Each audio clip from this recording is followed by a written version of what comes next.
Yes, guys, welcome back to the Irish Hotspur fan show with your boys Dave and Jack, and this is your time of the week where you guys get to come on and have your say about all things Tottenham. For all you guys that are members, fan show members, the link is up in the community section for you guys already. If you want to get on it, make sure you get yourself in the back end. But look, we'll start off by finding out how Jacko is, and then we've got a lot to talk about. Jacko, how are you, sir? I'm doing very well. Thankful to be fit and healthy. The missus is unfortunately, dealing with a flu, and I've done very good so far at actually not picking it up myself. Kind of one of my secret superpowers from time to time is actually somehow avoiding, whatever sickness is around me in some sort of, masterful manner. But yeah, Dave, doing okay, doing all right. Very busy January, which is something that we don't ever really, feel like we're comfortable with as Spurs fans. It's just sort of strange to see us, getting all the deals and sort of being linked to so many deals and sort of negotiations that, are quite necessary that we sort of put ourselves out to complete ahead of this January window. But Spurs, they're cooking right now, and it's lovely to see. And hopefully people can come on and share their opinions and share maybe their optimism about the future. Yeah, and for once, it's not all rumors. We're actually participating in the window. I think we've had sort of a very decent window so far. In terms of incomings, yeah, I would like one more in the window. I'm not going to hide that sort of fact, but we've improved the back line. We've added a bit of strength in depth, which was badly needed. Forward line, I've made no secret about. I would have liked to seen a bit more ambition, but on the flip side, what strikers of that caliber that I want in here are available in the January transfer window. So rather than muddy the waters and make the summer more difficult, I can understand the Timo Werner deal. But outgoings is where I've been impressed. They've cleared the decks, and that can either mean one thing: a marquee signing by the end of the window, or we hit the ground in the summer running in the transfer window. You've got Perisic gone, Jed Spence, hopefully he'll be gone, and they'll take up the option there at Genoa. Lloris is gone, Dyer's gone, potentially Session could be gone. So we're declogging the system, which is absolutely fantastic to see, which puts us in good stead beyond this transfer window. Of course, Nusa being linked as well. I'd absolutely love him. I think he's very, very talented. Really like what the guy's about.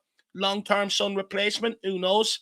Højbjerg, what's the situation with Højbjerg? Still sort of no clarification around the future. As far as I think it stands today, that if Spurs get an offer for Højbjerg, they're willing to let him go, anything. But I think they plan on keeping him. So, I think what we sign in midfield would obviously depend on the situation on Højbjerg. So a lot going on around the window. Couple of things out there today as well about Romero speaking about, getting the vice captain role and his words that he had to say on it, how much he really cherishes it.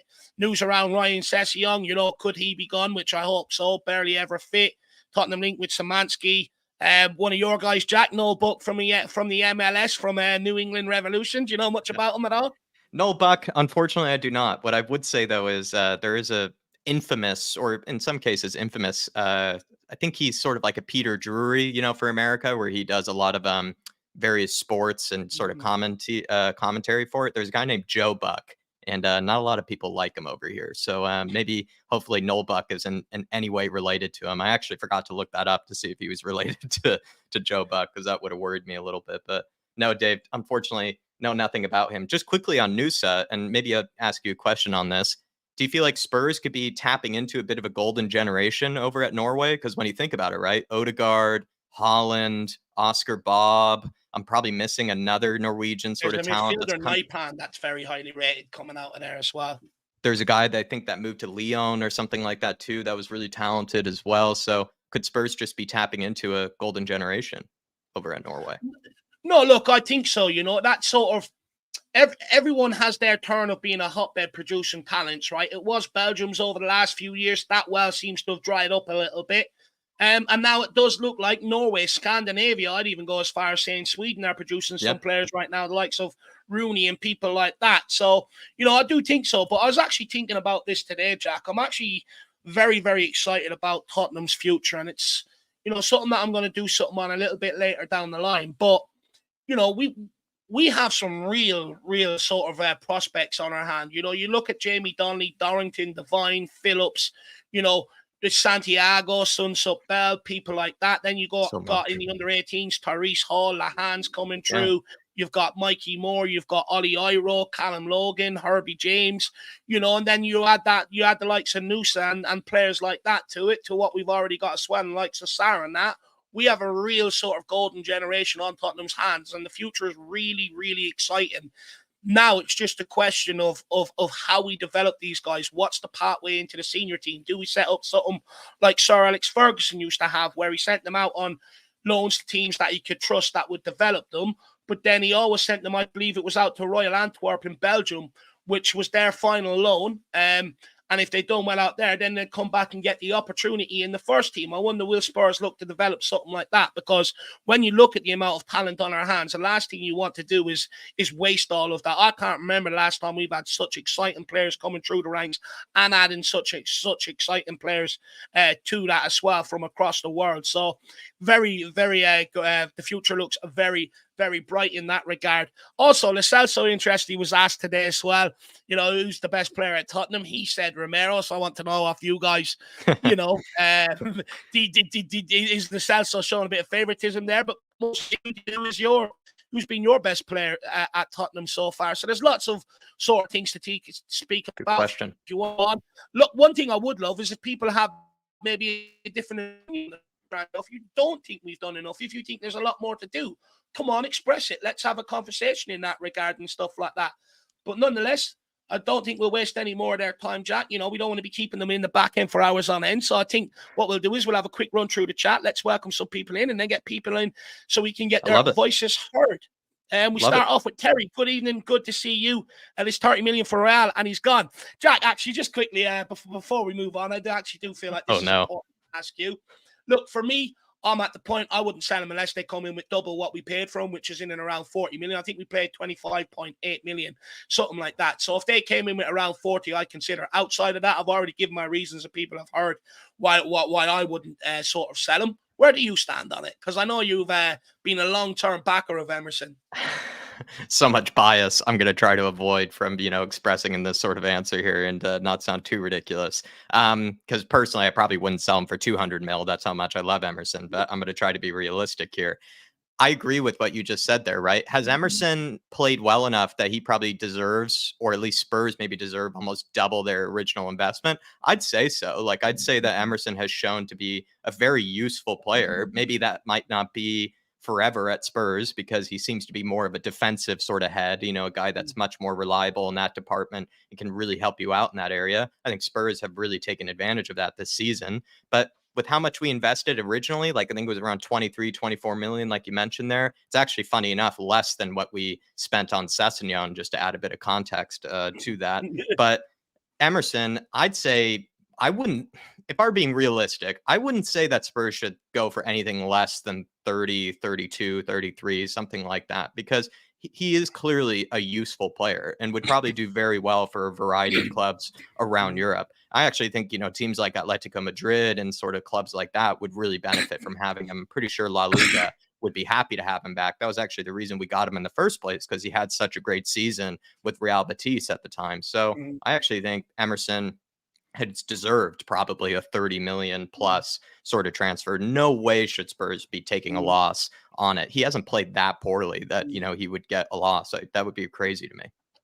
I know, look, I completely agree with you. And I know when people look at it and look at the player it is, Emerson, straight away their initial, reaction would be, yeah, cash in, take it, go and reinvest. However, when you stack Emerson up to some of the other players that we've had as a squad player over the last few years, he's by far the most reliable we've had. More reliable than Aurier and Doherty ever were at right back. More reliable than what Dyer and others were ever at centre back. And more reliable than what other people have been at left back, bar Doji. So for me, if you're looking to build a squad, he's the perfect squad player. And I can guarantee you now, if Spurs accept an offer, he will reject that to go out to Saudi. He'll turn down that money. And the reason why I think he will is because he took his own money to reinvest it into his career to help him give himself the best chance to succeed at Tottenham Hotspur. So that for me shows that he actually cares about football and his career rather than just the paper check that comes with it. For me, I don't think we should jump in to sell him. Sorry, Jack. had myself muted. I was going to say, no, he doesn't seem like a Saudi guy. He doesn't seem like that sort of player that would, take that sort of move for the money. He's never come across as that sort of type of guy to me. And so I would be very shocked to find out if he had, taken that sort of move. I completely agree. Yeah, completely. Big up Iceman as well. Surely we won't sell Emo. Big Andrew's building a squad for the future, and he is a perfect backup for Pedro and can also slot in at centre back if needed. Come on, you Spurs. Controversial opinion. You're more than welcome to come on and tell me I'm absolutely wrong, and I'll listen to you, even though I'll never agree with you on it. But Emerson is more reliable at centre back than what Ben Davies has been this season. Controversial, I know, but that's my opinion. Let me know whether you agree, disagree. Jack grabbing renewing his membership as well. Big up, Jack. I did it. So I hope that maybe I don't steal one from somebody. That was actually the reason. I hope that if I end up stealing one from somebody, I apologize. Maybe that will prevent it. Fair enough. Dedication. Love that. Big up Killian Kenny. I'm bringing iPad on holiday to join Football Heritage TV, Talk Sport, maybe Irish Hotspur, Celtic State of Mind. Happy New Year, chat. Have a great weekend. Big up Killian. I hope you have a great weekend and a great holiday. Are you going anywhere sunny, or is it sort of like a winter holiday? Let me know what's in store for you, my man. Big yourself up. Oh, Puerto Rico. Yeah, I've never been to Puerto Rico, but it's supposed to be very cheap actually for us over here in New York. So I'm actually disappointed I've not made that trip before Killian has. So Killian, tell me all about it. Let us know how it is down there, and also as well, it's sort of a very ignored, part of sort of the United States. So I hope that maybe one day I do get to visit Puerto Rico and see what it's all about. Yeah, let us know, my man. Let us know how you get on. It's a country I've always been curious about visiting for sure.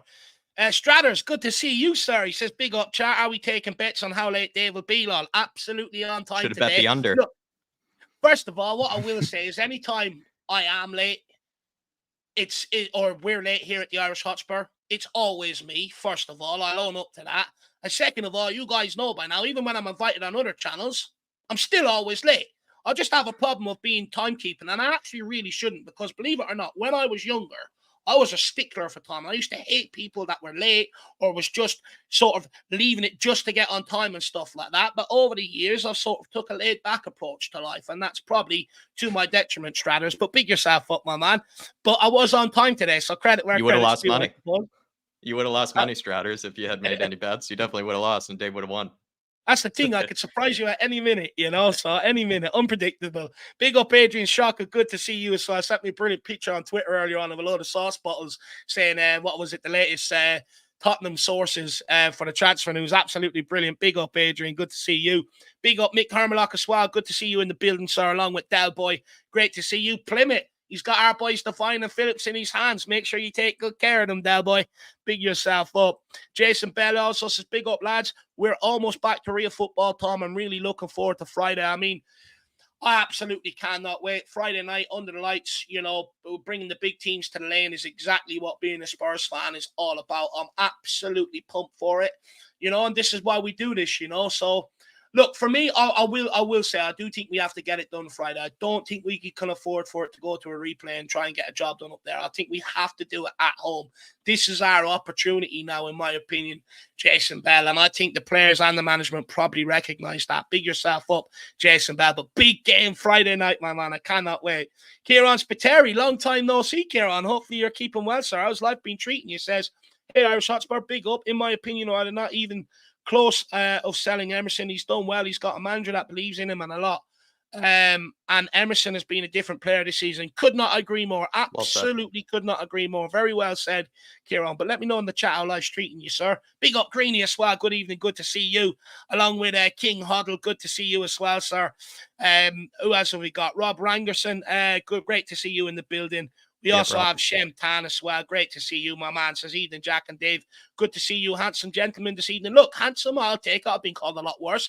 As you can tell, I'm going loopy with no Ange ball to watch. I need my Spurs fix help. Look, it's been an absolute torrid time. I mean, me personally, I'm not one for these winter breaks. So I'm a traditionalist. I want it just to keep going. I'd rather treat them like robots and stuff like that. Personally, I don't want them to have a break because then I have no entertainment whatsoever. But look, I suppose sometimes you got to give a little to get a little. I suppose, and hopefully we'll get our reward this Friday night, Shantan. But great to see you in the building, sir. We have the Norwegian Viking joining us, Nusa. is the future. I was going to call him Nutra there. Absolutely love that. Big yourself up, Norwegian Viking. A lot of Spurs fans very, very excited about him. Good to see Kamikaze. Morning, lads. Been a while. Morning, Kamikaze. Hopefully you're keeping well, sir. Big up, Drew Zill as well. Big up, lads. Good to see you in the building. Tyler's with us as well. Hey, Jack and Dave, hope you're both well. Come on, you Spurs. Big T, hopefully we get to speak to you tonight at some point. Some bloke says Udogie is the nearest to world class in his position. I'd argue if he adds a few goals to his game more consistently, or a couple more assists, a bit more consistency in that department, he becomes the best left back in the world. Name me someone that's as good defensively as him. He does not need any help of anybody. He deals with it all in his own. And going forward, he's a lot more saucy than what people actually give him credit for, Jack. No, yeah, I think he's damn near been probably world class this season. I agree with that from some bloke. And to be honest, I just feel like Destiny Udogie probably in some sort of manner will be up there next season, maybe with sort of the best of, sort of the left backs, sort of full backs conversations. Like, I also just still remind myself of an interview I remember seeing. I'm not sure if you caught it, Dave, but at one stage there was like I am using air quotes for a reason here, but a Serie A expert that was giving us sort of the lowdown about Udogie. And I remember his big thing was like he kept saying that Udogie was not going to be reliable defensively and that he had a lot of sort of issues with that. I just don't even know where the hell that could have come from, because the guy has been absolutely terrific for us defensively. And especially recently, he's actually saved a lot of goals from going in too, not even just doing his own job, but actually doing the job of others, helping them out and sort of saving us. So Destiny Udogie, I would even say almost the perfect kind of player to a degree, nearly a perfect player. Yeah, I agree with that. I don't really see many flaws in his game whatsoever. I think he's extremely talented. Big up some bloke. We also have Bradley Thompson. 4 more days and football is finally back. Oh, stop, man, stop. It's been a torrid time. Also, Mud FC, we can't take a loss. He is valuable to us, so Al Nasir need to cough it up. Absolutely spot on. Absolutely spot on with that, my man. Said. And look, even if Spurs do accept the bid, you've got to have someone else lined up as well. This with January windows, because it's only a month, whoever we go to replace Emerson, we're going to have to wait till they get someone to replace that guy, and so on and so on. It's like a chain effect. So it's not always easy to do. Big up, Mud FC. Liston Hines says everybody's talking like Raul wants to move. I can tell you he doesn't. Look, according to Ali Gold, he said he's very, very happy at Tottenham Hotspur. Very, very happy. TT Tone, great name, says where and overseas a player is back up and had no chance of being regular starter, replaced with a homegrown talent. Look, we're actually all right at the foreign quarter for the club registration. We've got off Dyer off, Lloris off, Perisic off, people like that. And the reason why we're also doing that is because next season we've got Dragonson registered as the under-21s. Won't get away with that next season. The same with Destiny Udogie. Won't get away with that next season. And there's one more player there as well who I can't remember. So, we are clearing the foreign spaces, but we're all right with that at the minute, my man. I wouldn't be too worried about that. But I do agree with you in terms of having to prove the homegrown quote. I mean, it's something that me and Jack have been banging our heads about, screaming, shouting, moaning. I would say crying, but I don't really cry that much. In terms of sort of improving the homegrown core. It's something that we've tried to put together and show everyone that it drastically needs improvement. So I agree with you on that. Bobby BG, good to see you. Says Emerson is an excellent squad player with a great attitude. Definitely agree with that. Look, some people say that about Ben Davies too. So, for me, I look at more contributions on the pitch than attitude. If I'm a player that's not good enough to be at a club and they're paying me 80 grand a week, I mean, if they ask me to jump, it's how high. That's the reality of it. So having a great attitude, I don't really vibe with on that regard. Saya Facker says Emerson is quality. Don't sell unless it's for profit with a suitable replacement. Couldn't agree more. Welcome in a few more. Regular great to see you. Tottenham Tom, good to see you in the building as well. We also have Meow Kaba. Big up, my man. Great to see you. Tyler Renuni's membership. Really appreciate that. And good to see you. Also, Slow Jamrod. Great to see you, sir. Hopefully you're keeping well. I haven't seen you in a while. I was live. And also, Mr. Mead. I haven't seen you in a while. I watched your show on loans last night, Dave. Really top class. I'm glad to see it's going to be a regular show. Well done, Davey boy. Best show on YouTube. Yeah, that smashed. That smashed, Dave. It looked like, a lot of people really enjoyed that video. Yeah. Look, what I will say is it takes bloody forever to put together. So I'm glad that people have reciprocated it well, smashed the like, and have viewed it, because there's nothing worse than, it's all the different research. You have to go to the Millwall fan pages and media to see what they're saying for Tanganga, A bit of same with highlights. Leeds for Road, and then you have to go out to Holland, and believe me, they're not easy to find, to piece together. Then you have to go through all the club social medias and pull off what you can, and it takes so long. So I'm glad that people really, really do enjoy it, and I'm glad. Thank you very much, my man. It really appreciate it. And the more praise you shower me with, the more I'll definitely produce, my man. But pick yourself up. I'm going to make it a regular every Monday 9 a.m. for you guys, and then also every Tuesday 9 a.m. You're also going to get a weekly update on what's happening in around the academy, the news, how the under 18s and 21s are getting on as well. Your expertise. So make sure you stay tuned for that. Last one didn't bang, but I'm still going to keep doing it because everyone knows how enthusiastic I am about the academy. So expect another one tomorrow, even if you guys don't want it. Your definitely. expertise. Absolutely. That's your muse. And Johnny Fitzpatrick, I'm seeing in here as well. Absolute legend. Just a harmless potato. Killian Kenny, of course. I think we're going to be signing Antonio Nusa, my man. That's what looks to be potentially the next signing. But yeah, looks like we've gotten through the majority of the chat. Well done. Well efficient. Try to be. Not as efficient as I'd like. I'm being a bit picky today. But look, we are going to crack on, guys. If you want to dictate the conversations, if you want us to ask questions to the guests that you want answers to, put them in the chat.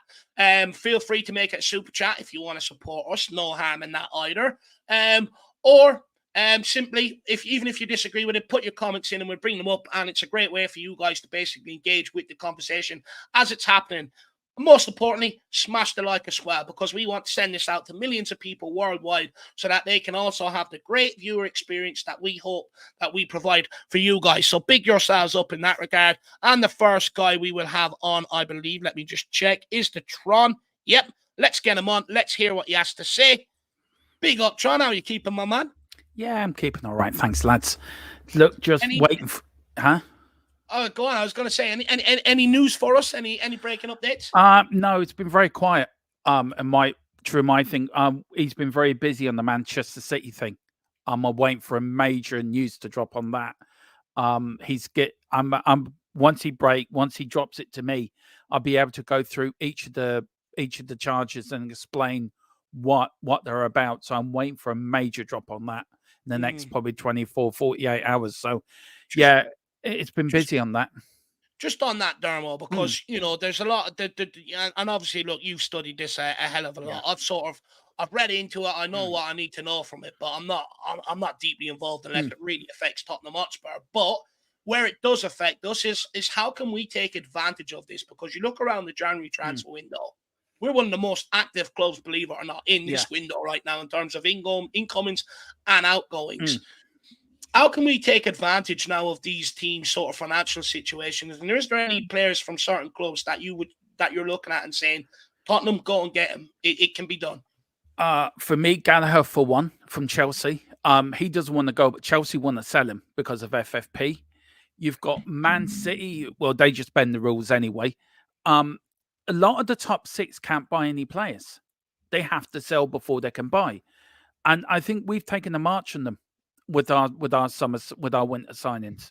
And I think when it boils down to it at the end of the day, at the end of the window, you may see that these couple of players may have a bigger impact on Tottenham than what anyone thinks they will do. You go back to Bentancur and Kulu when they come into the club in January. They helped us get top four. So why can't we not use this as an opportunity to go and win the league? Why can't we? Now, I doubt we will, because I think Liverpool, I've said it on many occasions, if Tottenham didn't win it, I think Liverpool will win it. Even Liverpool cannot buy it a lot at the moment because of FFP. So there's a lot of teams in the Premier League, Newcastle for another one, they have stacks of money to spend, but they can't spend it because of FFP. So, I mean, they looking like they're selling Trippier to Bayern Munich. I mean, Lothar Matthäus has come out and questioned the club. Why did I buy Eric Dyer? I mean, you got the probably Lothar Matthäus, the legendary German captain, the 1990 World Cup winning captain for Germany, legendary Bayern Munich legendary for Bayern Munich, as well as I think he played in Italy as well.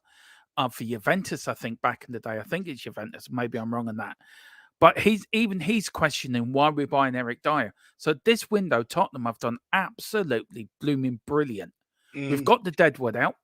We've got some of the new lads coming in. There's this lad that we're supposed to be after as well, who you've been banging on about, Dave. To be fair, I haven't seen much of him, but I will do my research for tomorrow's show, and I will be telling them what I think of him. And I think everything is going in the right direction. We may not have liked Levy for what he's done financially at Tottenham, but by Jesus, it's all coming home to roost now. I want to. Sorry, go on. Finish what you were saying, and then I want to ask you a follow-up question, and then I'll let Jack go in. Look, it's all coming home to roost now, and for the good or bad of it, Tottenham Hotspur are now in the situation where we can now back up what we're saying, what we're going to do. We can now prepare to be the biggest club in the Premier League, but we've done it the right way. We haven't done it with oil and money or bending the rules or breaking rules in the Premier League. We've done it the honest way. No billionaires on this, by the way, but I'm sure there's been a few bits of backhanders here or there, but we've done it honestly. And I think for Tottenham, people seem to forget over 35 years ago, we were nearly going out of business. It's amazing. 35 years later, we're now on the brink of the golden era again of Tottenham Hotspur. Do you know, I want to ask you a question on something you said earlier on, you know, about Daniel Levy deserving praise. And I think, look, in terms of financially, revenue and all that sort of stuff, I think absolutely spot on. I view it a little bit differently to you in terms of the big changes around the club and why we're going in the trajectory we are. I actually think Paratici is the man we should be really thanking for this in terms of the players that he's recruited coming in, the scouting network that we're now operating under, the people that he's put in place to help, the way he's restructured the youth academy. Look at, I spoke about on the intro, the amount of young players that we've got coming through right now and stuff like that. Does Paratici not deserve a lot of the praise for this? And if Paratici were to go, would this continue? Because I know people are going to say, and they're going to be smart asses and say, Dave, he's already sacked, he's gone. He ain't. He's working in an advisory role and we're still working off his vision. So what would you say? I agree with you. I think Paratici deserves all the credit he gets. You look at Man United, they're now taking the chief executive officer of Man City. Well, we all know what he's leaving because he knows what's coming down the road. Paratici has done wonders for Tottenham Hotspur. He's the secret weapon we've had in the background, sitting in his bit like Harry Potter, sitting in his magic room, getting all these little magic tricks ready. And he says, well, I take a bit out of Juventus, I take a bit out of the Spanish league, a little bit out of the German league, sell a few players there, I'll model it all together. What do I get? Tottenham winning stuff. I think, look, Paratici for me is the Don. I had a bit of a wobbly minute a little while ago with him. I will admit that, but I've always thought he was the Don, and he always will be the Don. He's the man that's brought the soul back to Tottenham Hotspur, and I think Daniel Levy's now realised, okay, he can be trusted. He can now do. I can leave him to do what he's doing, and he is. And we've got a new scouting team. We've got now between the manager and Paratici, there's a line of communication. Do you know that it's now, and even between Levy, and I think they all deserve credit. I think they all do. I mean, Levy's never done everything right. We can criticize him for a hell of a lot, but I think for this we can criticize him, and there's fans out there that will never praise him, and that's up to them. But for me, where I was a Levy outer, I saw the errors on my way, and I thought, hang on a minute, let's see things here from a sitting on the fence sort of point of view. Let's put logic into this, and I think I said, don't start me off, Dave, please. I think when you look at it logically, I think he's done brilliant, but he has made mistakes. But I think he's learnt from them, and I think Paratici deserves credit. To your answer, sorry. Jacko? I sort of had a question. I sort of had a question for maybe you, Dave, and then Dermot can answer it. You know, and it's sort of in the theme of, you know, what sort of credit does Daniel Levy deserve type of question. And I know you kind of are a little bit hesitant in sort of giving him full praise or full sort of credit, like you sort of brought up earlier. When you look at sort of other teams, though, around the league right now, all these conversations that I kind of find interesting, right, is sort of everybody saying, well, we need to sign X player, X player, X player, but with financial fair play, we can't, right? We would have to move on players. That's a big issue for a lot of clubs, is that the players that they do want to sign, they can't actually sign because of financial fair play and them overspending. And so it has led, I think, to now Spurs being in this funny sort of position of power that they could take advantage of, whereas Spurs don't have to worry as much about sort of breaking the rules of financial fair play. And they don't have to think about, oh, what players can we move on in order to sign an Ivan Toney, type of thing. Not saying Spurs are going to sign Ivan Toney, but we technically could right now if we really needed to. We could. And it's that sort of position of financial strength. Would you start to give Levy, this is where the question is, would you start to give him more credit if maybe we started taking advantage of this kind of financial power that we might have? It's not like we're going to outspend everybody, but we can actually get the deal done, whereas other clubs cannot because of various restrictions and rules that they have broken. Look, I think sometimes I probably don't convey myself in the right way.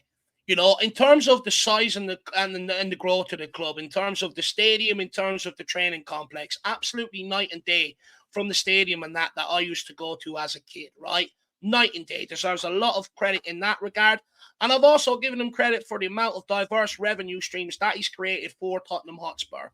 And arguably, he'd argue, when I bought this club, I had the vision in place and the way I wanted to do it up till a certain point.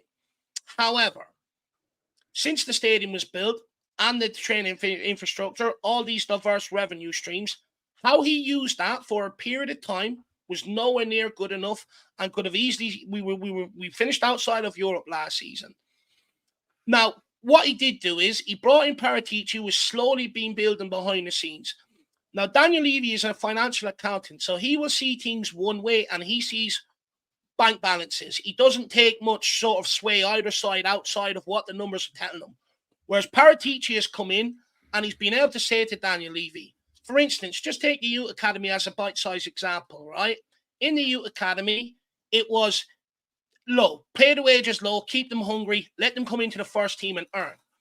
Whereas Paratici says, okay, you can do that, but you're not really producing any players. You're not getting any sell-on value. And all the money that you pumped into them over the time that they've been here through education, food, training, coaches, etc., they're not signing contracts that you're offering, and they're walking off to go and play first-team football elsewhere. So you're actually losing money. You're not making any money. And then he says, what you need to do is you need to start paying them what they're worth. That way you'll attract the best players from around the world, from other academies around England. And then what you can do is, if they're not good enough for the first team, you can make 20, 30 million here, there, and add to your transfer kitty and bring money in that way. So where Paratici has come in, he's been able to make Daniel Levy take the football sort of side of things in with the finances. And that's why I think Paratici is absolutely crucial. And that's why I also think if he were to go, or we'd stop operating underneath it, if he doesn't have enough of his vision implemented by then, we could be in serious bother. Because there's so many things that he's brought, even the scouting department. He's said to Daniel Levy, you've got to put money into this. Daniel Levy's like, no, it's working fine, but it wasn't. You've seen all the duds that we ended up bringing in off the back of that in the transfer market under Steve Hitchin. No resale value, huge wages compared to the players that we're seeing now on half of their wages and stuff like that. So he's been able to sort of make Daniel Levy see it differently. And for me, that's why I task him with the major changes around this football club and where he's dragged it from and where he's bringing it to. Because other people, Daniel Levy hasn't respected to listen to enough, the likes of Steve Hitchin and people like that. Whereas he does with Paratici. Where I do think that Daniel Levy deserves credit with Paratici is he hired him in the first place. He was a big fan of him and always wanted him. But second of all, when most Spurs fans, and some that are telling me right now, well, who hired him, were the same people that were calling for Paratici's head when the Juventus scandal came around. Bar me, you, and one or two other people, Jack, who said, hang on a minute, just keep him on in an advisory role. He's absolutely crucial to what we're doing. And Daniel Levy stood by the guy and kept him around. So he deserves credit in that regard. Hopefully my point is clear and people understand it. Well, you'd never wobble, Dave. You, in fact, doubled down while everybody was wobbling in the Paratici situation. But Dermot, you probably have heard that conversation lots of times, or at least I've heard it lots of times on Talk Sport. where you hear people kind of say, regardless of financial fair play, who do you want to sign this season? Spurs don't have to say that. Like Spurs can sort of sign whoever they want. So, is that sort of something where maybe we could take advantage of, start to kind of, get more signings through the door, start to kind of not really bully teams, but yeah, we can sign players, whereas other teams can't, and we should take advantage of that. I think we are taking advantage of it, to be fair. I think we are, and I think we're looking to the summer as well. I don't think Tottenham is that stupid not to start looking ahead, try to get the deals in place for the summer, which I think they are doing in the background as well. So it is a chance for us to take a major step forward as a football club, to get the likes of teams around us. Look, we're never ever going to compete with the likes of Manchester City or Newcastle or teams like that. But we can compete with the teams like Arsenal, Chelsea, Man United, who have similar owners to us. But I think where we have the advantage is because that we're financially more stable than the likes of Arsenal, Chelsea, Man United. And I think this is where we are taking the advantage of them, because we can now say, right, we've got so much money to spend in the summer. Let's start putting our ducks in order now. When you got the likes of Chelsea, you're thinking, right, we need to sell 5 or 6 or 7 first-team players to balance the books, just so we can compete in the summer. So I think this is where you're going to see more likely in the summer than January, clubs selling more players than what we are going to do. We're probably going to buy more than what we're going to sell.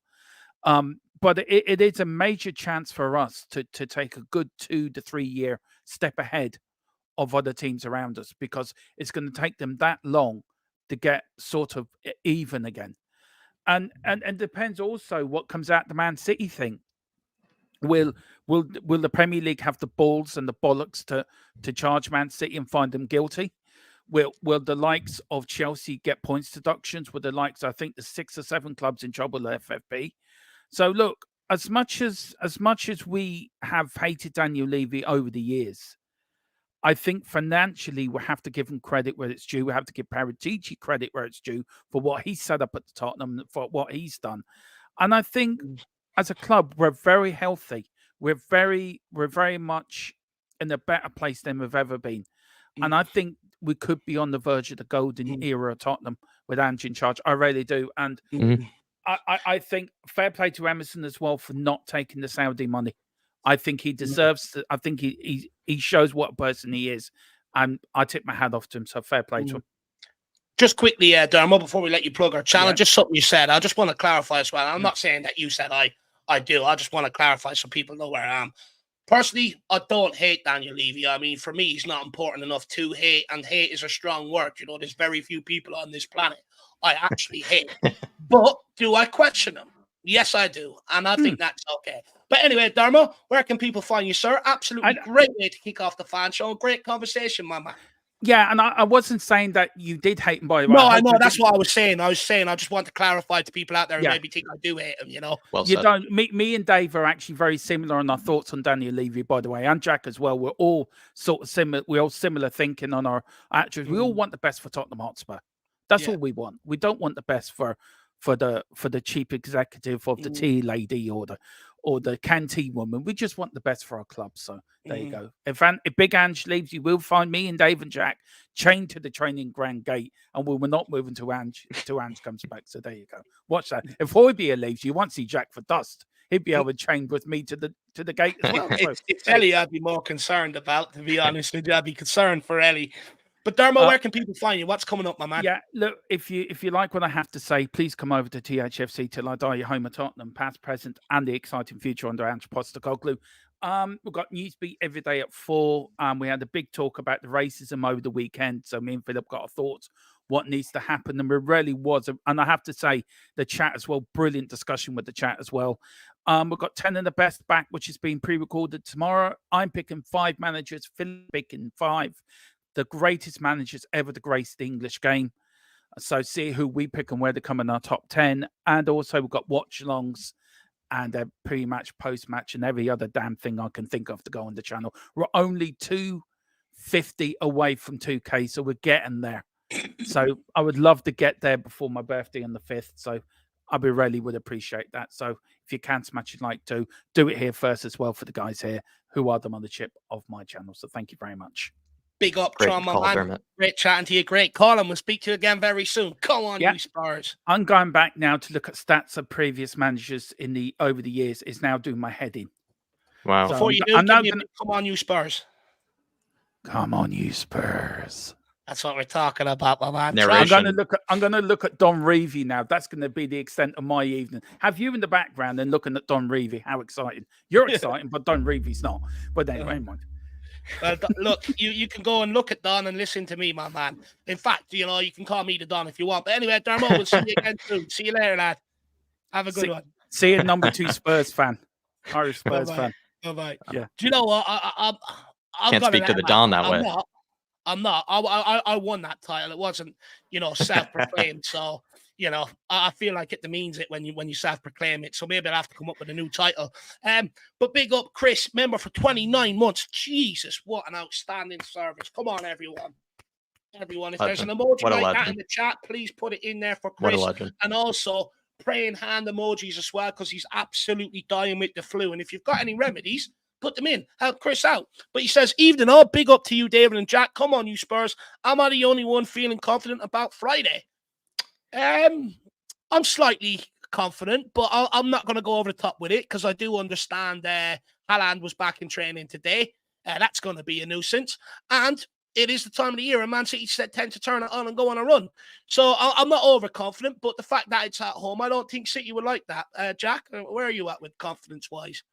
Am I as confident as I sometimes? I don't know, Dave. Like with Man City, like I really don't have nearly as much fear as maybe other people do. It's just because it's one of those teams that I've seen us pull out so many miraculous performances out of nothing. Like literally in the worst possible times, we somehow showed up against Man City every single occasion. I've seen Eric Dyer perform masterclasses against Man City. I've seen Gio Lo Celso perform masterclasses against Man City. I've seen Skip do it. Everybody's done it. So it feels like it's just one of those teams that Spurs just always show up against. But this time, cup competition could be a little different. If it were the Premier League, Chris, and we got to play Man City every week, I almost feel like we would win the Premier League. That's how much we, have so much success against them. I wish we could play them every week. But this time around, cup competition, Man City sort of now with Kevin De Bruyne back, I'm not as confident as I normally am against them. But if it were like a Liverpool or something like that, I definitely would feel nowhere near as confident. So Man City, I always feel slightly more confident than maybe most, fan bases should be. Big up the General. I think you deserve that title. So big up the General, my man. Let me know how confident you are, though, in the chat. Put it in. Mark Cook, member for 1 month. Big up, lads. Keep up the great work. Come on, you Spurs. Mark Cook, really glad you enjoy it, my man. And we'll try. We'll try, that's for sure. Big up, Mr. Cook. Hopefully you're keeping well. If you could put Mark Paratici is Cook, and then Ing, that would be absolutely brilliant. If you can make a play on that, Mark Cook, that would be brilliant, just for my pleasure.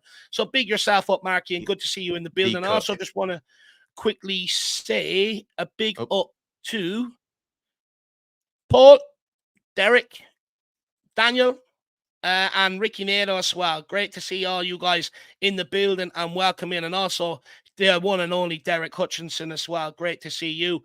And then we have this super chat from Al Ben. He says, Levy is taking advantage of the club's financial restraints. We still had some of the Kane money. A good feeling the summer is not going to be great. Well, look, I suppose what we'll do is we'll bring on the next guest and we'll have a conversation about it, Jack. Good idea. Great idea. Way to spin that around. And also really good talking point, Al Ben. Thank you for the support. Let's get into this. And who do we have next? I think it was Brad. Next. And then after this, Al Ben, just quickly, James Flower, I know I have a question start from you, and I'll get that up at some point as well. Do not worry about that, my man. But let's bring on Brad.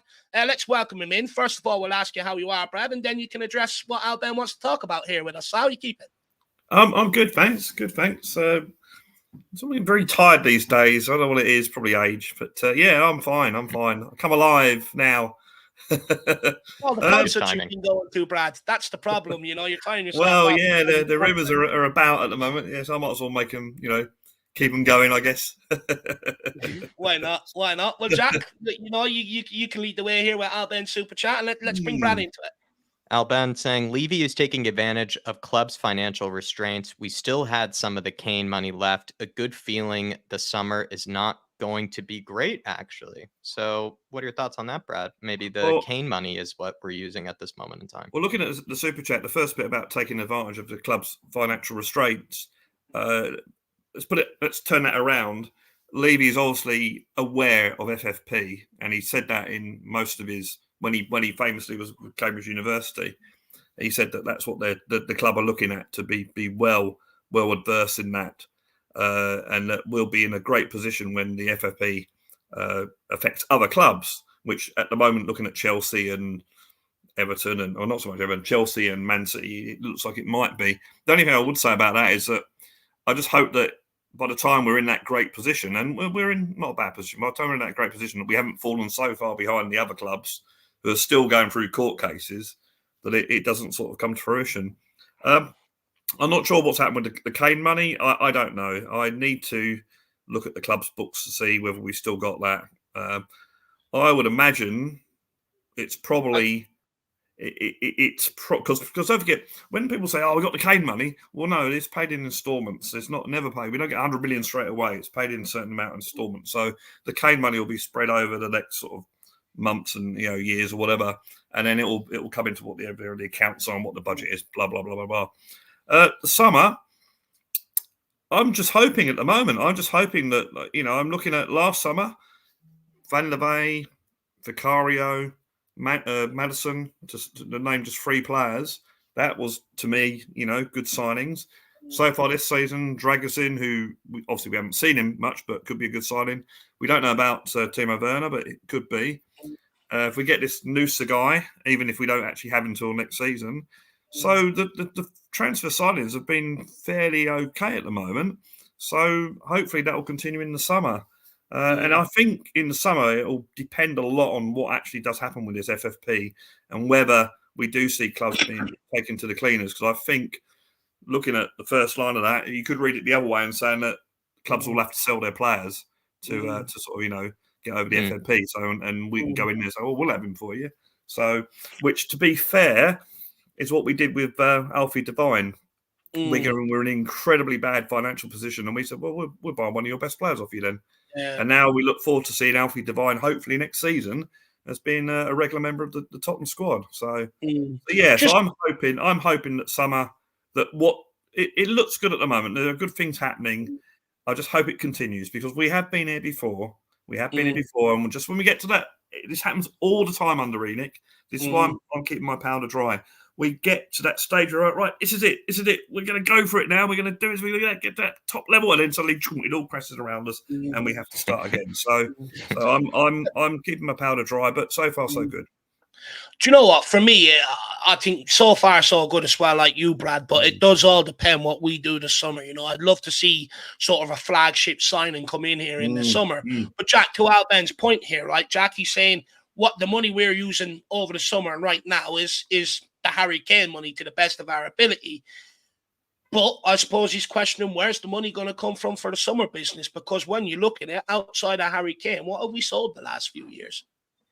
Well, we've had very little to actually sell. Harry Kane and probably Sonny were our only real sellable assets of any sort of, significant portion. And Harry Kane, we were able to sell. And of course, we might have a lot of money to use from that. I think it just sort of brings us back to what sort of income comes from the various sort of, income sources that Daniel Levy has engineered.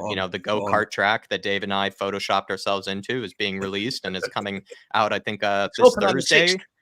Yeah. Isn't it coming out like Thursday or something? So that's like a huge revenue source that, supposedly what we were told by Daniel Levy, most of that goes back into the transfer kitty in some sort of sense. And then also various other sort of income sources that he's able to have come up with. So I'd assume that a lot of the money that we do spend sort of comes from the various income sources that most other clubs aren't actually able to generate. Most clubs just rely on shirt sales and then, just kind of in-house sort of revenue. But we have so many other types of revenue that you'd hope that that's where we start to see the signs of it. Personally, I think we already are kind of, showing signs of it with how much we've been spending when we need to. Like I said, Spurs can just buy a player if they need to. They don't have to worry about all these sort of moves of, balancing the books or anything like that. Like Spurs are in this sort of position of financial strength. So I hope we take advantage of it. Dave, do you have a bad feeling about the summer? Do you have a sneaky feeling that it could be a big disappointment? I actually think the contrary to Albert. Look, for me, I do think it is about what we do this summer, right? Because come the summer, you're going to have more or less your squad put together, especially with the outgoings that we're making this January, and there's probably more to come. So it's about how far do Tottenham then push forward in the summer. I'm okay with us signing players like Nusa, loaning them back, bringing them in here with a lot of potential. But you also have to keep pushing with the first team. Even when Man City and Liverpool have won trophies, they still go the next summer, keep pushing.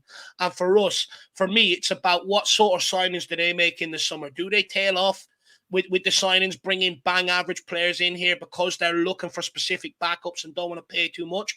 Or do they continue to make signings to push the guys in the first team to make them better and bring more out of them, but also make the team better? So for me, I'm going to wait to see where we're at in the summer before I really sort of judge everything on that regard. However, to the contrary of that, Ben, I do think the club are in a position now, providing that the finances are there, which I don't see any reason why they wouldn't be. The amount of ticket sales, match day revenue, all the other diverse revenue streams, prize money, etc. There should be a transfer kitty there for us in the summer. But with all the big wages, what our stumbling block would have been going into the summer is our wage bill. But we've reduced that dramatically over the course of this January. So it actually puts us in a good position to go and hit the ground running this summer like we have done in previous windows. So I think a little bit differently. But Ben, I'd love you to maybe, even if you just put it in the chat there, my man, expand a bit more on your point, my man. Maybe why you think, this summer isn't going to be great. Please let us know in that regard. There are two other things that I think are going to be very important. One is the obvious, where we finish in the table, whether we have a cup run, that sort of thing. Because obviously players want to play at the highest level. So the top players want to play in the Champions League. So you've got all that sort of stuff. We all know that. The other thing is that I've noticed now is that Ange is attracting a lot of players. A lot of players have said, once I spoke to Ange, I knew that's where I wanted to be. So there's this project thing. I know it's, we always use the project. But there is a project at the moment. Does seem to be a project. I think that is attracting players. So, you see us at the end of the season and hey, look, there's no reason why we can't win the FA Cup and get top four. That's there's no reason. But, so if we actually did that, the players are going to want to come and play for Tottenham. And that's where I'm hoping that when that happens, the top players, we have actually got the funds to go and buy them. And I think you're right there, Jack, with the other income. That maybe, selling players obviously gets you income, but these other income revenue streams we've got, not many clubs have got that. So yeah, hopefully that will come into it. Well, they could probably buy a decent player on the amount of money I spent on bloody beer at that stadium. So I can also assure you, Brad, no other stadium has an F1 track underneath it either. But look, at our precious point, I do believe the accounts are due out sort of after very, very soon. So we'll know, to Al Ben's maybe point there, we'll probably know what sort of money we're looking at. Yeah. Where we are on the financial table and what sort of budget we should be looking at come the summer. So absolutely great point there, Alpesh. Brad, one thing I want to ask, and then I want to get your thoughts maybe on the Man City game is, Lo Celso was asked, who the best player at Tottenham is, and he sort of said Romero without a shadow of a doubt. Look, some would say there's favoritism, but never mind what Lo Celso says because he's irrelevant because he barely plays. But who do you think has been the best player so far up to date this season? That's a difficult one because Romero's been out with injuries, been suspended. I guess if you looked at our first 11, you've got a World Cup winner there in Romero. If you look at how many world-class players have we got, how you could get into a world-class team, probably Romero and Son are the two that come to mind. I would say, actually, I'm going to be a little bit of a lateral thinking here. I think our best player this season has been Vicario. Yeah. You think when we signed him, no one knew who he was. Everyone was moaning, we didn't spend the money on Raya. This guy's been immense. Yeah. I can't, and I'll make the caveat, up until this moment now, I can't think of one mistake he's made this season. Certainly not a mistake that's led to a goal or something where, remember with poor old Lloris in his latter years was, throwing balls in the net and that sort of thing. But that doesn't need reminding of that. But I can't think of Curry actually making a mistake that's changed, that's affected the game. And I might make the caveat up until this moment now. Okay, but I would say on that basis, I think Vicario definitely. I think he's probably solidified himself. I think he's going to be probably in the next year the starting keeper for the Azzurri for the Italian national team. Like, I think he's going to displace Donnarumma, especially with their new coach Spalletti. And then also as well, like, this might sound really delusional, but I don't really care. I have never been as in love or as impressed by a goalkeeper, I would say, since like Manuel Neuer, when it comes to like a guy that can literally do everything. I actually think Vicario can practically do everything. He can pull off world-class saves on a regular basis. And then he's an excellent one-on-one keeper from what we saw in the Chelsea game. Like, he is really good on the one-on-ones. He's also a very good sweeper keeper. And he's exceptional with his feet. When it's also not even his technical ability with his feet, it's actually more his decision making. Like, he makes really good decisions under pressure with his feet. And I can't say that I've ever seen that in a keeper since like Manuel Neuer. I'd actually say this is where delusional part comes in, Brad. I think Vicario might be next 2 or 3 years best goalkeeper in the world, really, at least in that conversation. Well, I mean, don't underestimate his effect in the dressing room as well. That all important. Attitude, I guess, is one word that Postecoglou looks for. Actually, the player themselves, the man themselves. So I mean, at the moment, he's basically, most of the pundits are saying that he's second to Alonso, not Alonso, whatever the guy is. Alisson, Alisson, which is quite a good, a big sort of. And I've seen Alisson make some mistakes this season. So yeah. But I think I see him make mistakes with his feet on a regular basis. Actually, Alisson, I don't think he's as nearly as good with his feet as actually Vicario is. Maybe this would be a good segue then into the Man City game. I actually think Vicario is a better goalkeeper than Ederson in a few manners. But going into this Man City game, how confident are you, Brad? And Erling Haaland apparently is back in training for Man City. That's what I'm seeing on Twitter here. So has that changed your mood? And De Bruyne. Let's look at it logically. Let's look at it as if you were not a Tottenham fan or not a Man City fan. You've got Manchester City, who are statistically or the best team in the world at the moment. They've won everything. Won everything in Europe. They won everything in domestically, and they won the World Club Championship. Although the World Club Championship, I mean, it's neither here nor there in my opinion. But they've got one of the best midfielders coming back in De Bruyne, and they've got one of the best goal scorers coming back in Haaland, whatever his name is. Spurs have probably got one of our best midfielders possibly coming back from injury in Madison, and one of our best players, Son, is away on the Asian Cup. So if you look at it that way, then you'd have to say that Man City would start favourites, at least to get the draw and go back to the Etihad, where I think they'd obviously be odds-on favourites. I don't go with this, they can't score at the Tottenham Stadium. No, they haven't scored at the Tottenham Stadium. Not they can't score at the Tottenham Stadium. Let's get that straight. They haven't scored at the Tottenham Stadium. And it's a good record to have, don't get me wrong. We've got a good record against Man City at home, but good records have to be broken sometimes. Now, if we'd have beaten, say we'd have beaten, Leicester City 5 times in a row, well, then you'd say, well, yeah, Leicester are a pretty poor side. We're going to beat them 6 times in a row. Man City are a good team, probably the best in the world. So to say, we're going to beat them again because they've never won at our ground, I don't think you can do it that way. That said, it's a game that we can win. So although I think it all favours Man City in the actual round, and I'm saying a draw, going back to the Etihad, winning there, it's a game that if we were to win, it wouldn't be a shock. And I'll tell you what, not my manager, my manager's manager is a massive Liverpool fan. And when we talked about the FA Cup third round draw, I said, Arsenal versus Liverpool, ha ha ha, one of those, one of you are going out the cup, ha ha. And of course, he had the last laugh on me when he said, I love the draw, Man City's first. But I suddenly thought to myself, wow, that means he thinks it's good if one Tottenham or Man City are out of the competition. So he thinks it's good that if Man City or Tottenham are out of the competition, that's one less. Sign of respect. So I took that as an actual compliment that he thought that was a good draw. Now, having said that, I think it's this is probably where our season, although if it goes to replay, probably not, but this is where our season, I think, pivots this weekend. If we win this game, I think we can win the FA Cup. The only team I feared, there's 2 teams I feared in that draw. Man City was one of them, and Liverpool's the other team. But you never know what can happen in football. So if we win this weekend, or if we win this round, I think we can win the FA Cup. That will probably put our top 4 in jeopardy. But if we don't win this weekend, if we get knocked out of the FA Cup, then hey, we've got a free run at top 4.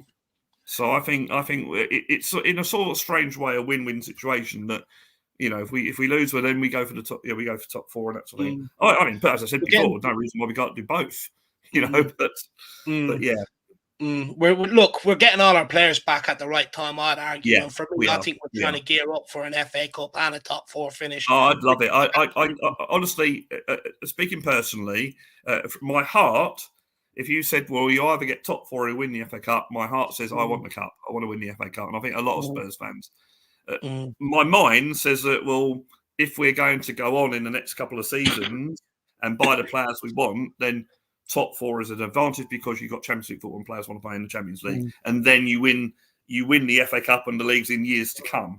You know, so there are 2 ways of looking at it. You think, well, okay.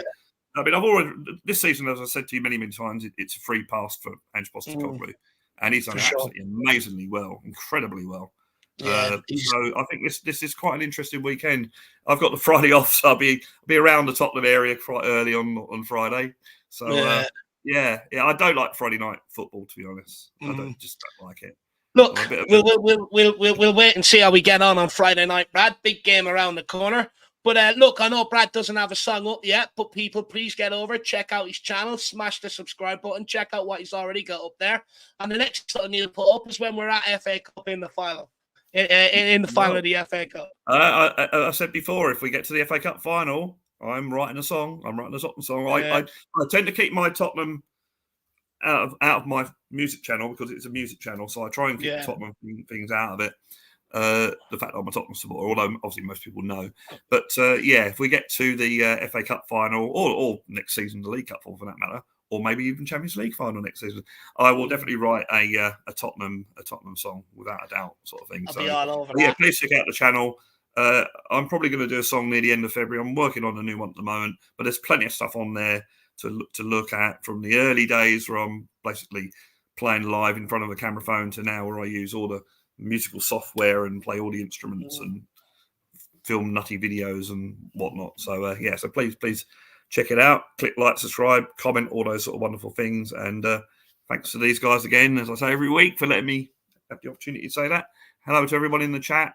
Thank you for your support. It's been great. And but obviously I want to get better and get more subscribers. Be nice. Thank you, Brad, for making the fan shows what they are. Thanks for being, a regular, because I think by seeing regulars, I think gives people encouragement to come on themselves, and be part of this little fan show community. Well, so thank you. I haven't, when last year, I mean, I was on quite a lot of the shows, the various YouTube channels and that. I mean, obviously not working helped because I had free time, but this year I'm sort of haven't been on many of them. But this is the one that I'm a regular one on. I was always try and definitely be on this one without a doubt. But very kind, Brad. Very kind. And look, we appreciate the commitment as well, Brad. You've been with me for quite some time with myself and Jack, so I appreciate that. But look, Brad, we better keep this moving, my man. We've got a very, very busy back end tonight. Great conversation. Cheers, Darmott's was hard to follow up, but I'd say you've bet it. So big yourself up, Brad, and we'll see you again soon. I'll big up to Dermot as well. I'm on his show every now and again, so big up to Dermot. And I'm off to get a bacon roll for my tea. So nice. Oh, good man. You're making me hungry. Enjoy, Brad. Have a good one, my man.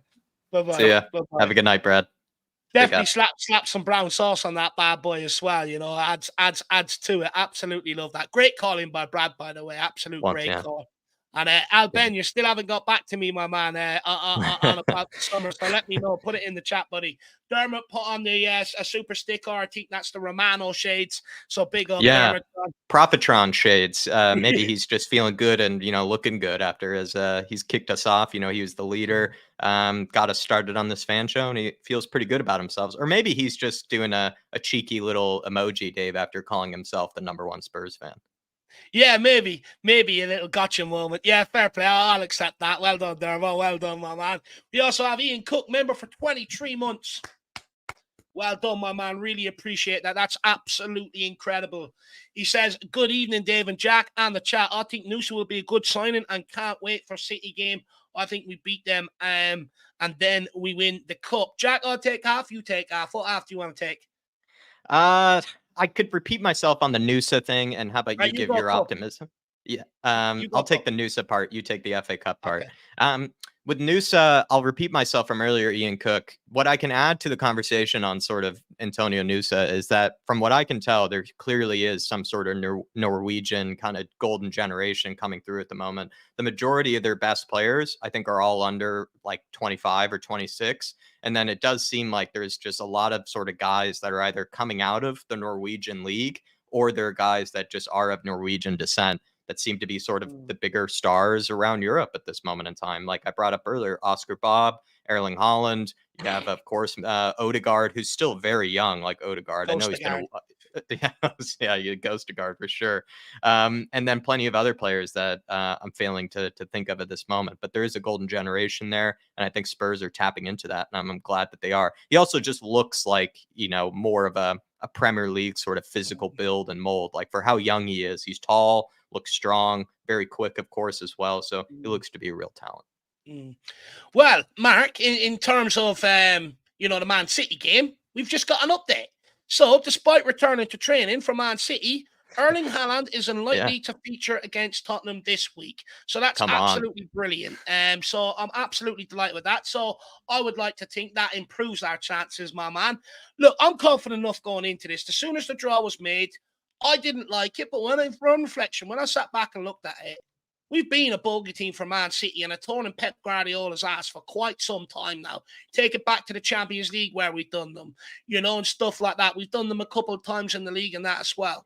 The last place we need to do them now is in one of the cup competitions. And I agree. You beat City, you have a great shot of winning it. They're last season's holders. And for me, Friday night under the lights, no better time to turn up when the whole world is watching.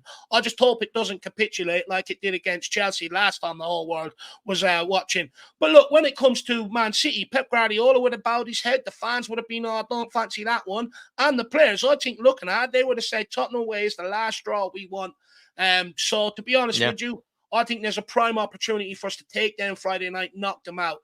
If we don't take it, if it goes to a replay, look at the Champions League. How many teams beat City over two legs? It's a huge ask then once it goes to a replay. So for me, it has to be done Friday night.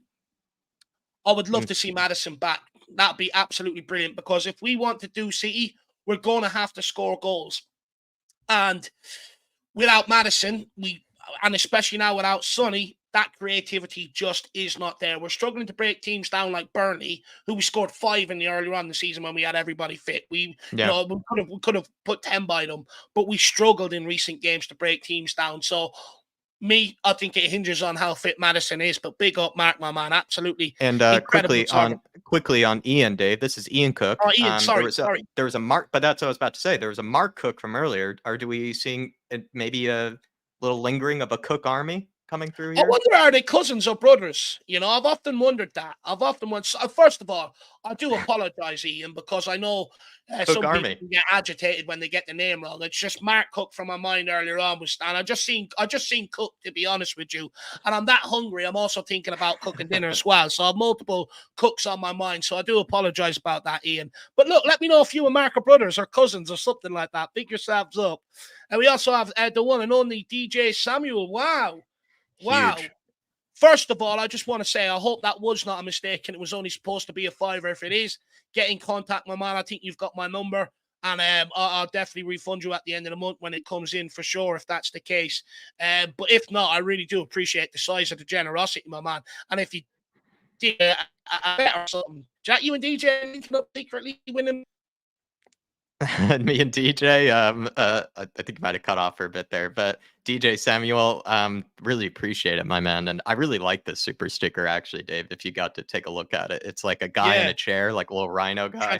He's like he's transforming, and it's perhaps DJ just sort of getting excited about having Ange Ball back, thinking about this Friday game with Man City. He's just full of confidence, and he just needs to transform into an entirely different being, an entirely different organism, really. So he's just he's transformed and he's upgraded. He's upgraded to a different DJ Samuel, an even bigger DJ Samuel. And he's our man out in North London, I know, as well, local to the area, local Tottenham lad as well. So we do appreciate you, DJ. And I hope you had a good weekend. And I hope you have a great sort of rest of your week until that Man City game where we see you once again, DJ. And But also, really you've appreciate been you, sir.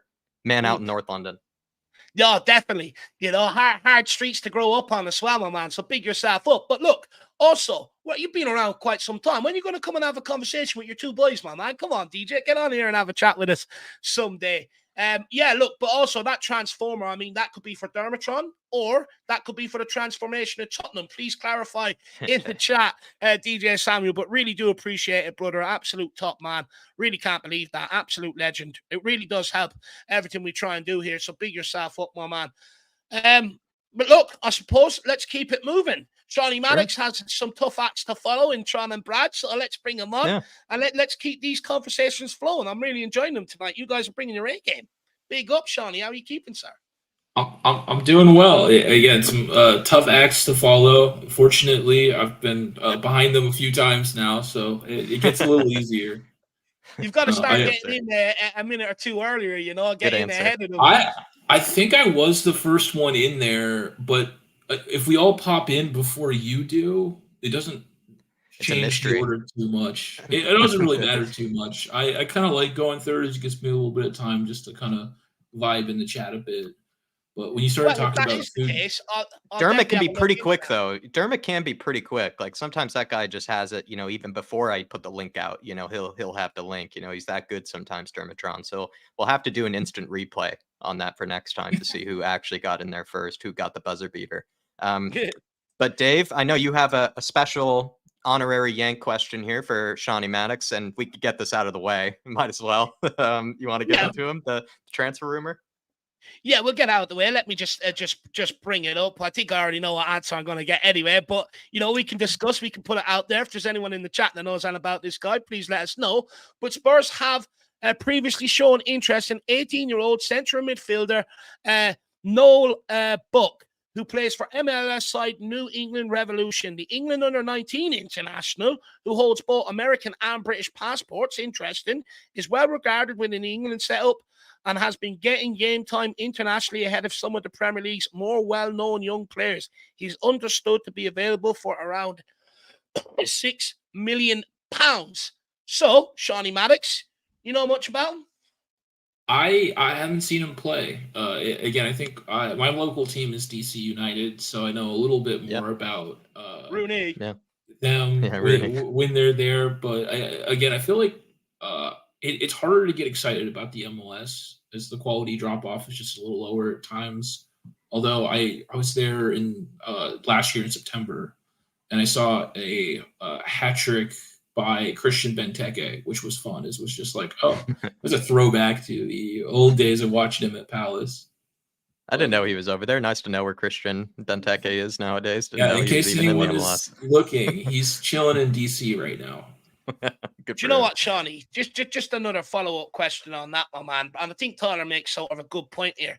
Does it make sense to be, you know, targeting someone like Buck, considering you've got, you know, Alfie Devine? You know, he's doing very well out in his loan spell. Had a good period at Port Vale. Started off very well at Plymouth Argyle.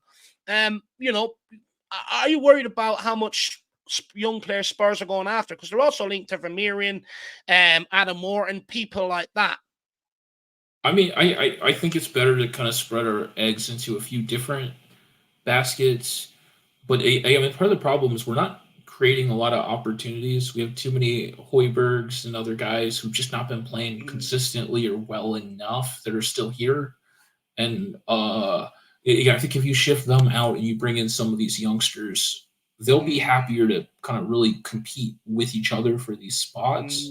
But again, I think my main thing in midfield is I really want us to bring in a DM more than anything else. Again, I think Bentancur looked phenomenal when we pushed him a little higher up the pitch last game. And Hoiberg's really the only person who plays in that 6 role. Again, Basuma's too inconsistent to I think, be relied upon in the long term. at least without additional competition. Mm. So I would look at getting in a bit of a destroyer in the 6 role. And you can also, again, a good 6 can usually cover at center back to a degree. So that provides that extra little bit of cover. I would bring in another center back, even if Davies leaves, because I want a spot for Phillips or Vuskovic or Dorrington to occupy. So I'd leave that 4th spot open, because I do actually think we're seeing that Phillips could very well be ready next year, at least for that backup role. He's already ready, despite everyone telling me he wasn't, Shawnee. Well, I mean, that's the good news is he's playing consistently now. Again, I think we hope that Dorrington gets some minutes, and that you get some minutes to Donnelly as well while they're waiting. But again, I think we really need to focus more on that defensive 6, because I feel like a lot of our good midfield options are more attacking in terms of our young talent.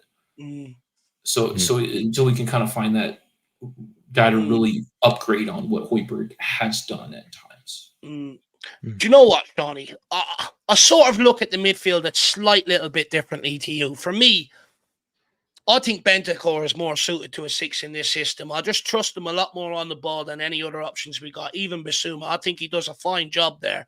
And I'd actually rather him play there, because I think he'll also add you goals and assists from that deeper position, whereas I don't think Bissouma will offer you too much in that department.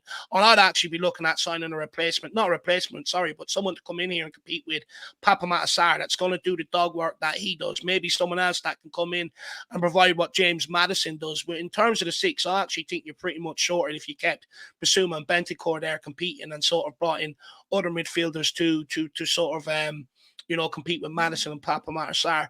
Am I mad? Well, no, I think that you can make a good argument for Bentancur as well. I feel like Bentancur isn't quite as physical. I want a Romero level physicality, really flying into some of those challenges a little bit more, where Bentancur's the finesse. But that's the thing, is really it doesn't matter if it's exactly a 6 or an 8. We need a quality player that can do a few different roles in that position. And that's where we're really lacking, is Skip isn't at the level that we need. Højbjerg is not consistent. Half the time he's at the level we need. We need a player that can go in there and consistently do a job week in, week out, which we don't have. So again, I think that with this young group of players we're developing, if we can bring in a young player in that role, again, he can be an understudy for Bentancur for a season or so.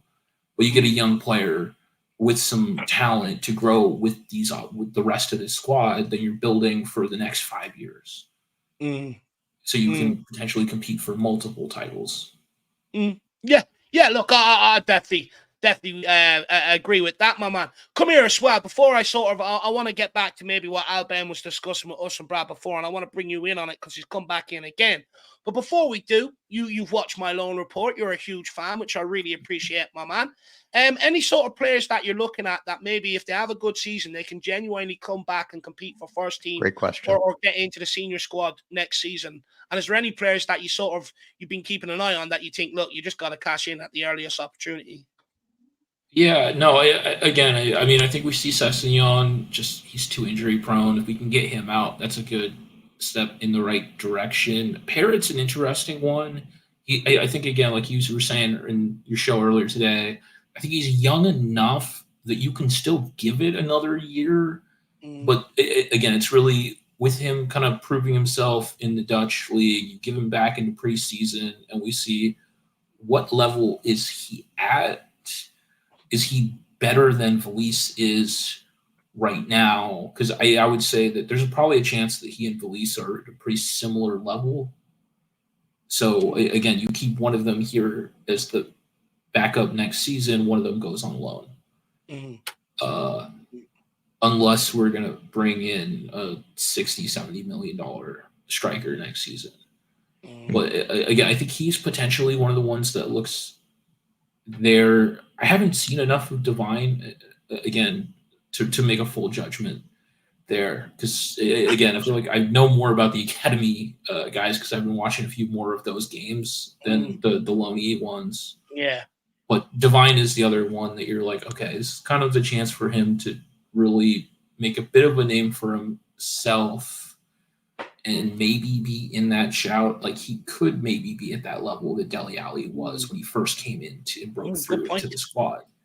So, but it's hard to gauge exactly where he is without seeing him in the Tottenham setup. No, look, very fair point. Very fair point. Jack, anything you want to ask Shawnee? Alfie Divine, I think that was a very good point that you made there, that maybe we just have to sort of take it with time. But he has been absolutely smashing it, and this might be a bit of a controversial opinion here, and I don't want to anger Paul Markey, who could be listening, but maybe he could be a Lo Celso kind of replacement. Like if Lo Celso ended up leaving in the summer or something like that, Alfie Divine, some type of midfield one. But let's move on to this bit of business, because we actually haven't talking about it really, except in the beginning of the show when it was just us two. Football London put out an article, I think yesterday, saying Emerson Royale is a wanted man. And the title of it by Rob Guest was Shock Emerson Transfer Bid Hands Long, as well as Postecoglou and Tottenham, a no-brainer. Is it a no-brainer for you to sell Emerson, or do you think it's a bit more complicated than that? I think selling him is a terrible move. Again, we don't have an upgrade lined up. Emerson's been very consistent and reliable in this squad. We don't want to weaken the squad in January, because essentially if we sell Emerson and then Porro gets injured, then where are we again? Then we're playing a makeshift right back again. We're back in the days after we sold Walker and Trippier when we had no quality in that position. So I think that is a massive mistake. Again, if they come in at 45 million, then you have some money you can probably overpay for someone at that level. But again, I think especially as we're moving later into January, there's less time to get a deal done. If this comes in at the beginning of January, you have a whole month, because again, whatever club you're going to buy from, if you're buying a certain quality level, is then going to have to replace that player most likely. So you're kind of waiting on someone else to also be able to make a transfer. So it's a lot harder. Quick follow-up on this too, Sean, is that if you are on Twitter, I did see on Twitter a lot of people were quite keen on selling Emerson, like if given the chance. What do you make of that it seems to be such a split in the fan base with sort of how they feel about him? I mean, half of the fans have been begging to sell him since he arrived. I wouldn't really put too much stock into the fan opinions. I feel like they solidify early on certain players and are very hard to change. Again, Emerson was not suited to be a wing, or great to be a wing back, but he's put in some phenomenal performances as a right back. I think against City, one of them, he had Grealish in his pocket. Yeah, he's put in some great performances, and he's got a great attitude. So as long as he wants to be here, I don't see any reason to get rid of him unless we get ridiculous money on offer. So look, Oh no, sorry. No, I was just gonna say. So I don't see the benefit. We're not at that FFP border of we can't buy anyone unless we sell a player. So I don't see the rationale of going in and cashing in at market value, or maybe slightly below market value. He also occupies more of the squad player role too, where it's like you're not like you're going to upgrade on Porro or anything like that. So it's a tough one to buy. You know, finding a player that would play that sort of backup role to Porro and would be happy to do it. You were going to say something earlier, Dave? No, go on. Oh no, I was going to maybe move on from the Emerson bit of business. A question that Dave relayed from earlier is basically Gio Lo Celso saying that Romero is the best player in the team. Would you agree with that, Sean? And who do you think has been the best player so far this season? That's a tough one. Is again, I feel like we've almost had two halves of the season. I mean, the challenge for Romero is that he's been out a few too many games. Although, like every time he wasn't playing, we were desperately missing him. So you're kind of going against that old adage of availability is the best ability, and Yeah. he, with a few of those injury issues and kind of that red card, which I honestly think was a really bad call by the refs, considering how inconsistent they've called similar fouls across the league this season. It felt harsh, but again, when he's on the field, he's been one of the best players, consistently performing. I do think he struggled a little bit at the beginning of that last game, but again, he's come back from an injury and rusty. I don't think that is a reflection of his quality. And again, he still has scored several goals, hit the post once or twice more. It's hard to see a player that's done significantly more. Again, Madison was phenomenal before the injury as well. And I'm glad that it looks like he might be back for that City game. And then again, I think Udogie and Vicario have probably been the two best players in terms of players who've been available for most of kind of the season. Do you know what? I'll definitely add Porro to that as well. I think he's been absolutely sensational. You know, they'd be my three. I actually agree with you on them picks. And lastly, Shirley, my man, City, Friday night, under the lights. Are you pumped? And are we going to be in the next round of the FA Cup? I mean, I think a lot of it comes down to who's actually available on that match day squad. Again, I feel like when we lost out on Kulu last minute with the illness going around, that massively hurt us in our last game. So I'm definitely be a little bit concerned about who's actually available. Again, we need a stronger bench for playing against City. But again, we have that, or City has that Spurs hoodoo where Spurs show up and City is no longer that all-conquering force as well. It always turns into a pretty good game, but Spurs have edged it out, I think, at least more often than not. Again, I think, as I said before, Pep was probably the most irritated / fearful of that draw when it happened. Because I think we were the last team that anyone at Man City wants to play. And again, especially at home, that we're in with a pretty good shout. And again, the squad is healthier than it has been for months. So I think that'll help a lot. I think that Hoddle was putting his ideal 11 in for that City game, and it was like, oh no, those are just the starting 11 we wanted all season that we haven't been able to play for months. Again, you put Vicario in goal, Porro, Romero, Van de Ven, Udogie, midfield you get Bentancur, and then Madison back in. And honestly, I don't know who the third midfielder is, but I don't think it matters quite as much once you have Madison back in that squad. And then you have Richie up front, who's on fire right now, scoring goals for fun, Johnson, and Werner. And again, Werner could just be that replacement for Son in terms of a fast player to just run in behind that City defense and terrorize them. I mean, him and Johnson at full pace running at that City back line.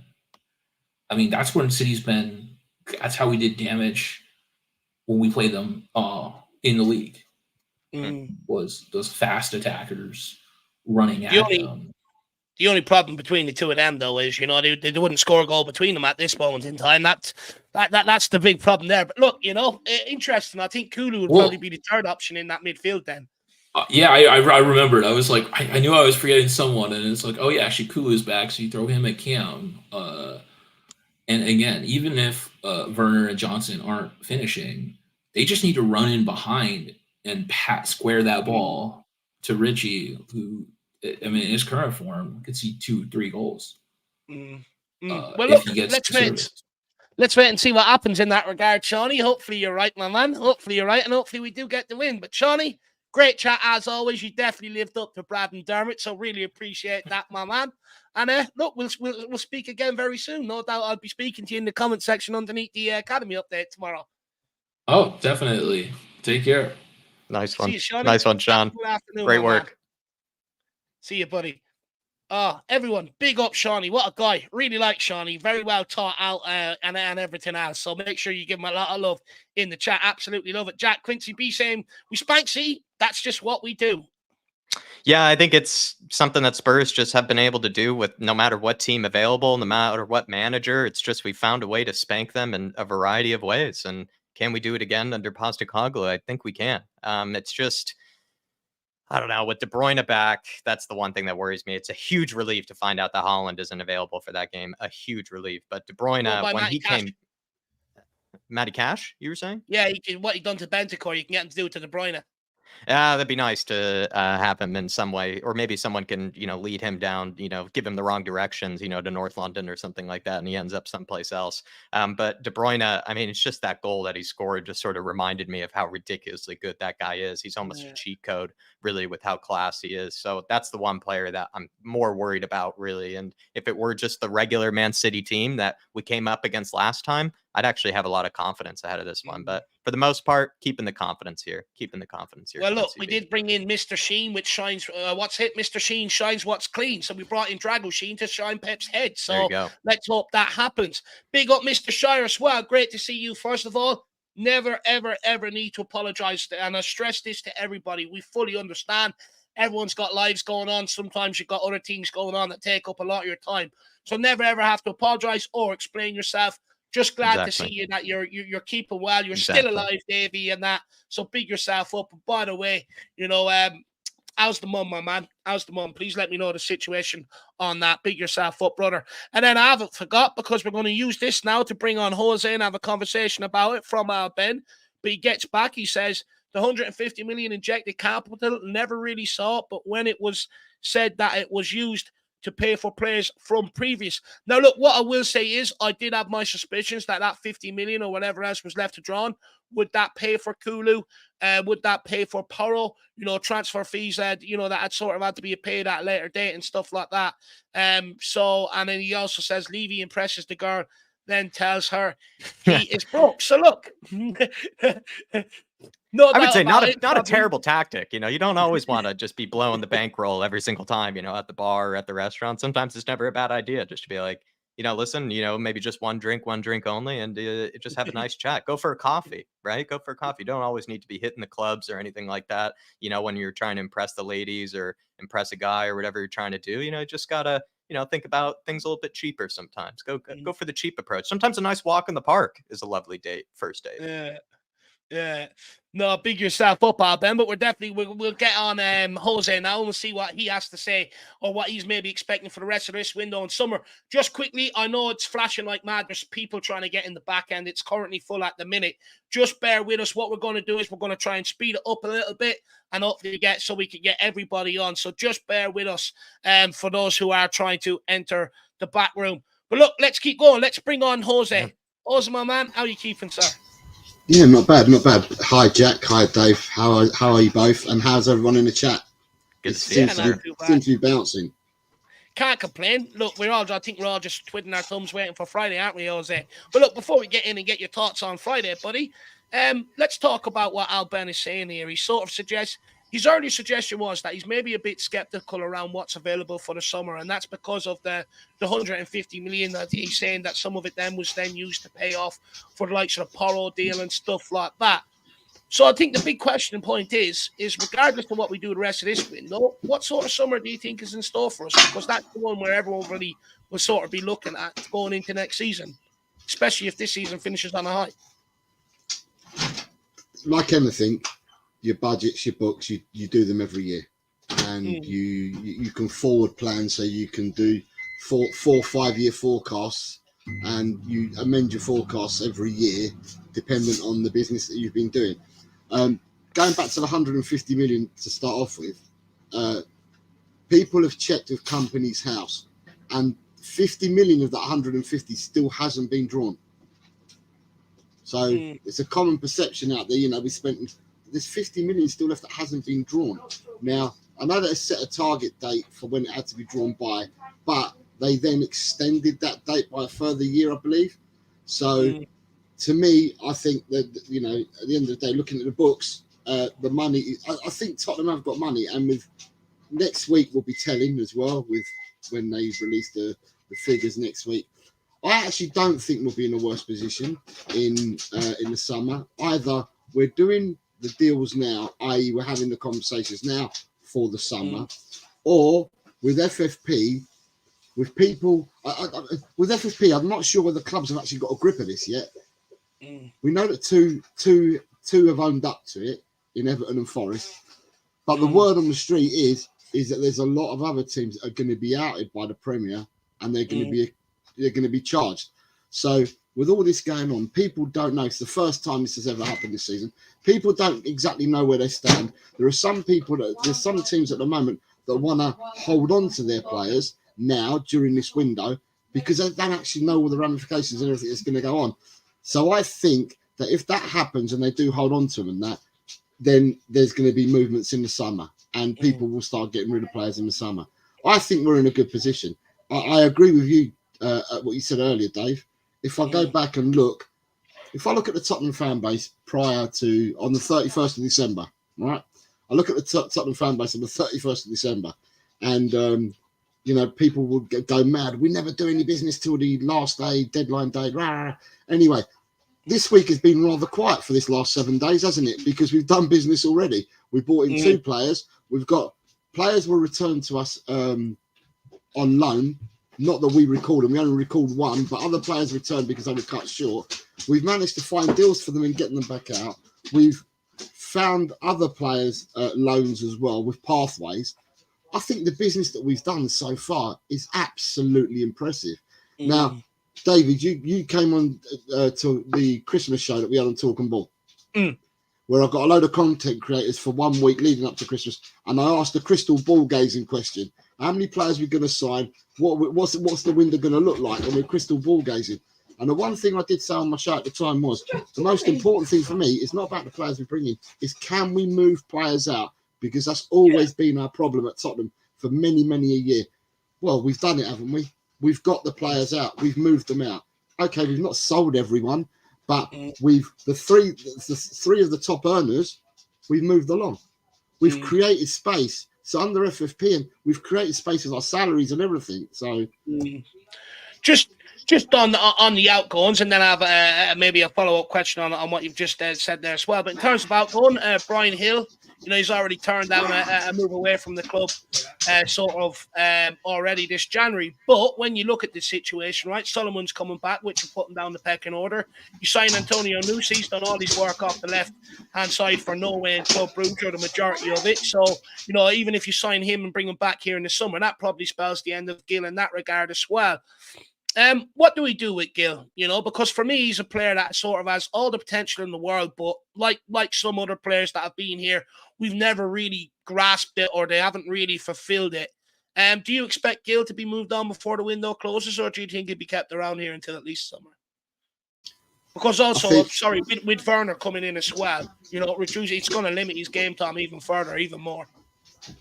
I think it's all very dependent on what the offers are. If they're talking about offering 7 to 8 million at the moment, or accepting 7 to 8 million, someone offers that, then they'll probably end up moving him along. Although, he'll probably get moved along. I think as an impact sub, he does well for us when he comes on as an impact sub. I'm not too sure about when he starts games. He gets the ball and his first thought is not attacking the player, it's passing the ball back. He passes it back to the left back or back inside to the midfielder, rather than go and attack players. Okay, we've got Werner in there now, and probably have Sonny play there as well. Well, Sonny can play there. I don't rate Solomon. I don't rate Solomon. So for me, you could possibly get rid of Hill and Solomon for me, and find someone that's better than both of them. I don't rate either. Well, if we're going to let go of Hill, I don't rate Solomon either. Interesting. What is it about Solomon you don't like? Maybe that's an opinion I haven't heard. What was it about Solomon you don't like? And then we'll let Jack ask you a few questions. He's itching to come in here. From what I've seen of him so far, Solomon so far, he for me, he runs with his head down, and he's poor shot selection from what I've seen so far. It's only a small bite size what I've seen. But I've seen poor shot selection. The last part in the last third in the box, either pass or shoot, he seems to have made the wrong. Instead of shooting his pass, instead of passing his shot. But it's a really small bite size. I'm really picking on what I've seen of him so far, which is not much at all because then he ended up getting injured, didn't he? So, but if we're looking to be this top side that we want to be, then we do need to be looking at better caliber player. I would have thought. And look, do you know what? I've said this myself just quickly, and then we'll let Jacko in. Is that regardless, and I'm going to do this with Gil, so I want all you Davy lovers out there to do the same thing with Davies. But we got to cut the crap now. If they ain't good enough and they ain't producing, you just got to get them gone, regardless of your personal opinion or personal preference of them. If they're not contributing, get them gone, and let's bring in the next guy. That's the only way you challenge the likes of Liverpool and Man City going forward. Once you get to this point, you can't afford to carry passengers like we've done before in that regard. Look, Jack, and what do you want to find out off Jose, my man? I could switch gears a little bit here for you, Jose. Midfielders seem to be where we're being linked right now. I'm seeing Arthur Vermeeren. You're seeing that guy Noel Buck as well, who could be, I think, maybe more in the defender mold. But lots of sort of different kind of players that we've been linked with. What would you rather Spurs sign sort of as the next signing? Should it be a midfielder? What type of midfielder? Should it be someplace else in the team that we should sign somebody? I think I've said all along. I think we're pretty stacked, and I've said this all season. I think we're pretty stacked in the front six positions. I think we've got at the moment. If you're not looking at any injuries, so you're looking at a clean squad, we've got about 8 midfielders to fill 3 spaces, and we've got players that can do both roles as well. Because Kulu can play in the front 3 or play as a 10, so you've got people that can do dual roles as well. The problem that we've got is that we've our problem has been our defence, but we seem to be sorting that out now. And if there isn't anybody else that we can go out and get defensively, then of course if we can get someone in for range in midfield or in the attacking positions, let's go and do it. At the end of the day, we've got to build this squad. So you can only build and get what's available at the time, because some of these players that we may want may not be available till the summer. But if an opening comes and they're on the list and that, then let's go and get them. I mean, what I'm happy with is that we've got Bentancur back. So you're asking a question of the other side. I don't want to answer it yet, but I'm happy that Bentancur's back. So and Bentancur for me is a boss midfielder, and he adds. So you've got Bentancur, you've got Sarr, you've got Maddison, who people are going to say they preferred 3.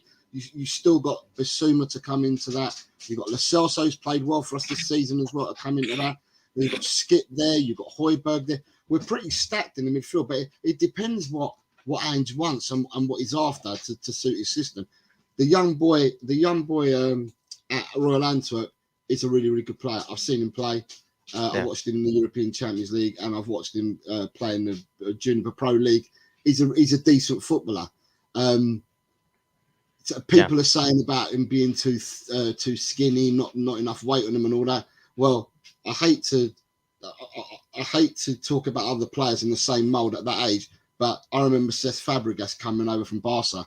He came out to play in the Premiership, and he was slight figure in that, and he was a world class footballer. So regardless of who he played for, but he was the same kind of frame. It reminds me of the same kind of frame, same type of player.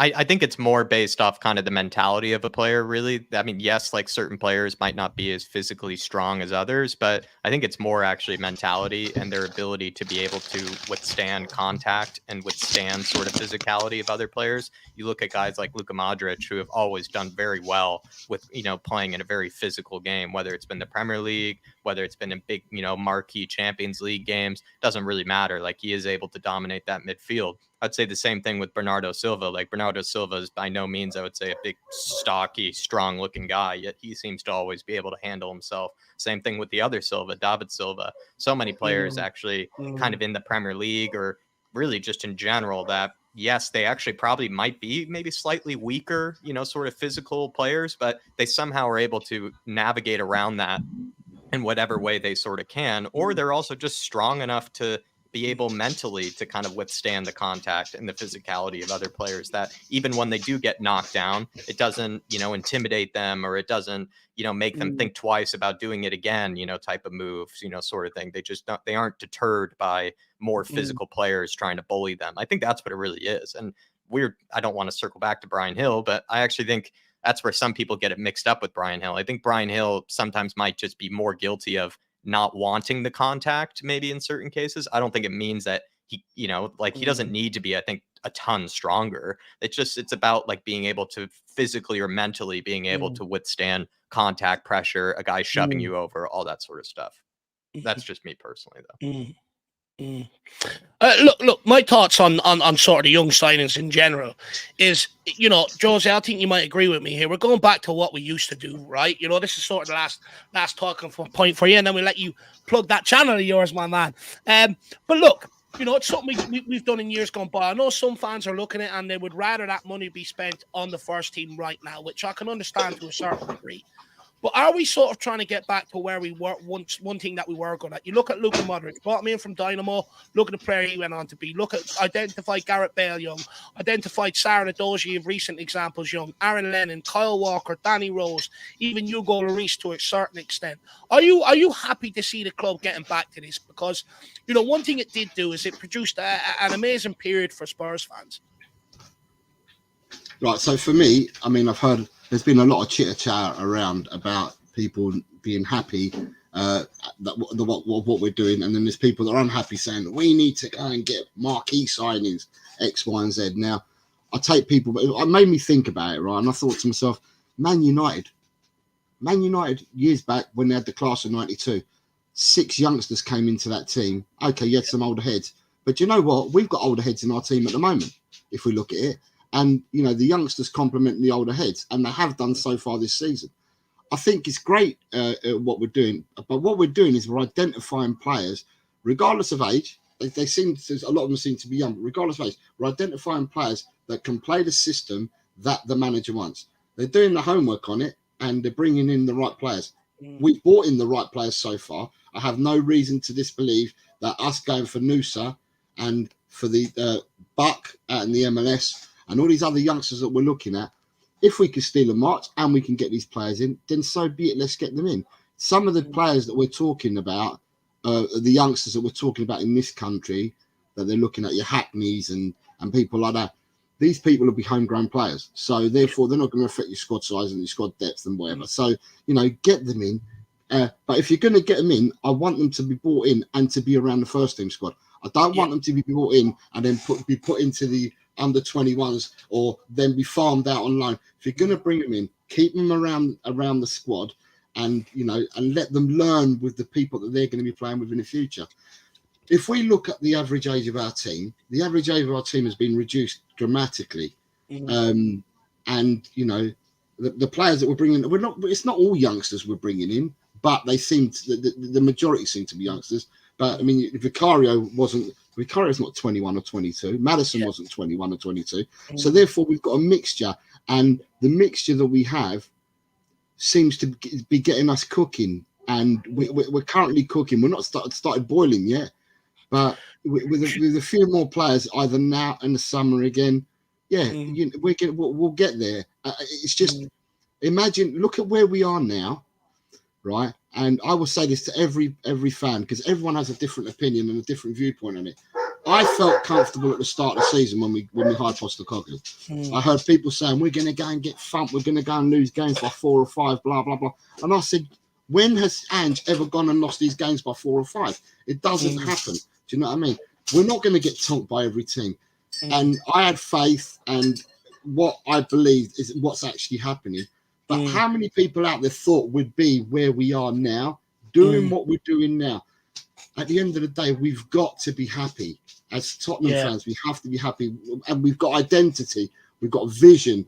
We've got ethos. We've got absolutely everything. And all we need to do now is we need to just carry on getting behind the team and getting behind the manager and watch us grow, because this train has left the platform already. It's not gathered the pace it needs to get yet, but it's on its way. Do you know what, Jose? Very, very well said, my man. Very well said there. I just want to touch quickly on something that you said, you know, about, you know, you want, if we are making these sort of young signings, if we do make a Vermeer and a Nusa, that I agree with you. I do want them in and around the first team next year, because for me, what you want is young, hungry players chomping down, trying to take a Son, trying to take a Madison, a Basuma's position, a Bentancur's position, because what it does, it keeps them honest and it keeps them hungry, and it doesn't allow the dressing room to go stale or them take their positions for granted like we've seen in years gone by. So absolutely agree with that. But Jose, great conversation, my man. Really enjoyed it. Where can people find you? What's coming up? So just before I do that, you did ask a question to everyone else, but you haven't asked me yet. So my player of the season, Oh, yes. so my player of the season, and I'm going to go back to when I did the Christmas shows, is still Kulusevski. I think Kulusevski has taken one for the team on so many occasions this season. So for me, Vicario, a notable mention to Vicario as well, but I'm going to go for Kulusevski because a lot of the fan base are not with Kulusevski, and I think he's taken one for the team on many occasions this season. But the player of the season for me, if I can only look at half an hour that he played, was Bentancur against Villa. That half an hour, he's played better in half an hour than what any other players played for us this season. Controversial, I know, but that's it. Right, so where can I be found? I can be found on 2 channels. I've got El Tel Cockerel, which is my personal channel, and I dual stream along with and co-host Talk and Ball with Colin and with Ash and with Chang and with Ellie. there's a gang of us built up over there. We do daily content, and we do it at different times because we try to get to the Australian audience and the Asian audience that we have. So we do different shows. I think the next show is going out on Wednesday morning at 11 in the morning, and that will be Ash, co-hosted by Ash and Chang. And then we've got another show on Friday morning, which will be Ash and Ellie. And we'll probably, Colin and myself will probably be back on doing our daily shows at 4 o'clock in the afternoon. Nice. But everyone keep supporting Dave and Jack. They do immense work. And I'm glad that I've finally been able to get on, because you're always doing the shows at times that I'm doing things, and I wasn't at work today in the office, so I thought, do you know what? Let me jump on today. So I'm glad I did. I'm glad you did too. We've had a great conversation, and people, please get over and you know, show the love to Jose. There's his personal channel in there as well, so get over and show the love. Jose, I'll be in contact, my man. We'll have you on, and we'll have some deeper discussions, my man. Big yourself. Yes, thank you very much. You for tonight. Jack and Dave, take care. Good. Come on, you Have Spurs. a good night, sir. In hands we trust. Have a good night. That we do. Good man. Have a good night, Jose. Big yourself up. Oh, great conversation with Jose there, everybody. You know, absolutely great conversation. I'll have him back on again for a chat very, very soon in that regard. So big yourself up, El Tel Cockerel. Jerome, my man.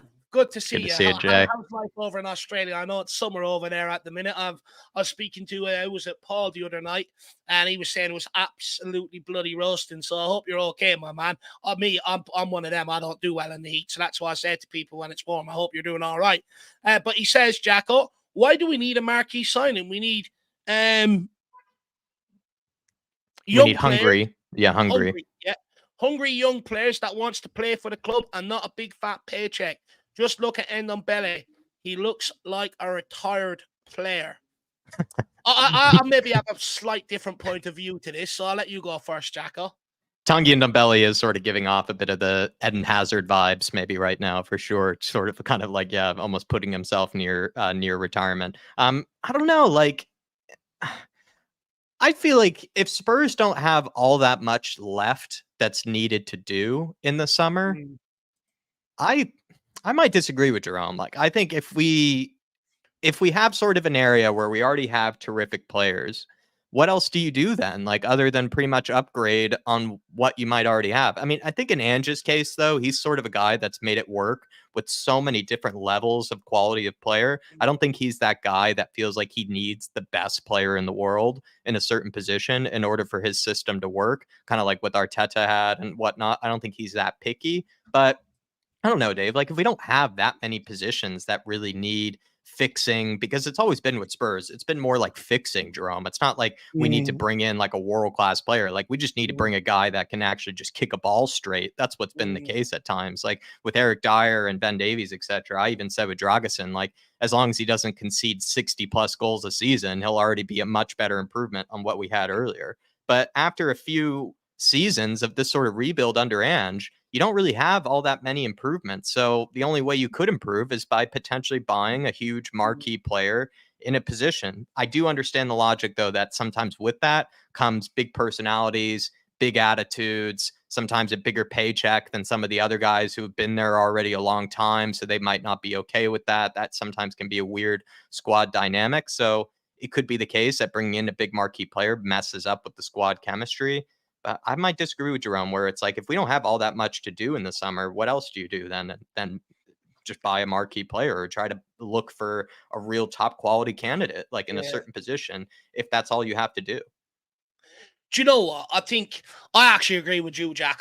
Look, I do see where Jerome is coming from, you know, where he's basically coming from. As you look at Doji, Sarr, Van de Ven, Romero, people like that, right? We picked them up at a young, hungry age where they want to make that step up to the Premier League, you know, and stuff like that. And I definitely understand where you're coming from with Jerome, and it served us very, very well. Look at the turnaround in the football club. Completely agree with you on that aspect. But to Jack's point, come the summer, you're probably looking at a left back. You know, it shouldn't cost you too much of your transfer fee. Maybe one centre midfielder.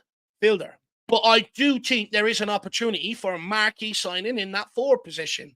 I really do believe that, you know, whether it does be a striker, whether it's a right winger, I think there's an opportunity to make that marquee signing, you know, and I think it'd be a shame if we don't. I think it would be a statement of intent to everyone else heading into the season next season.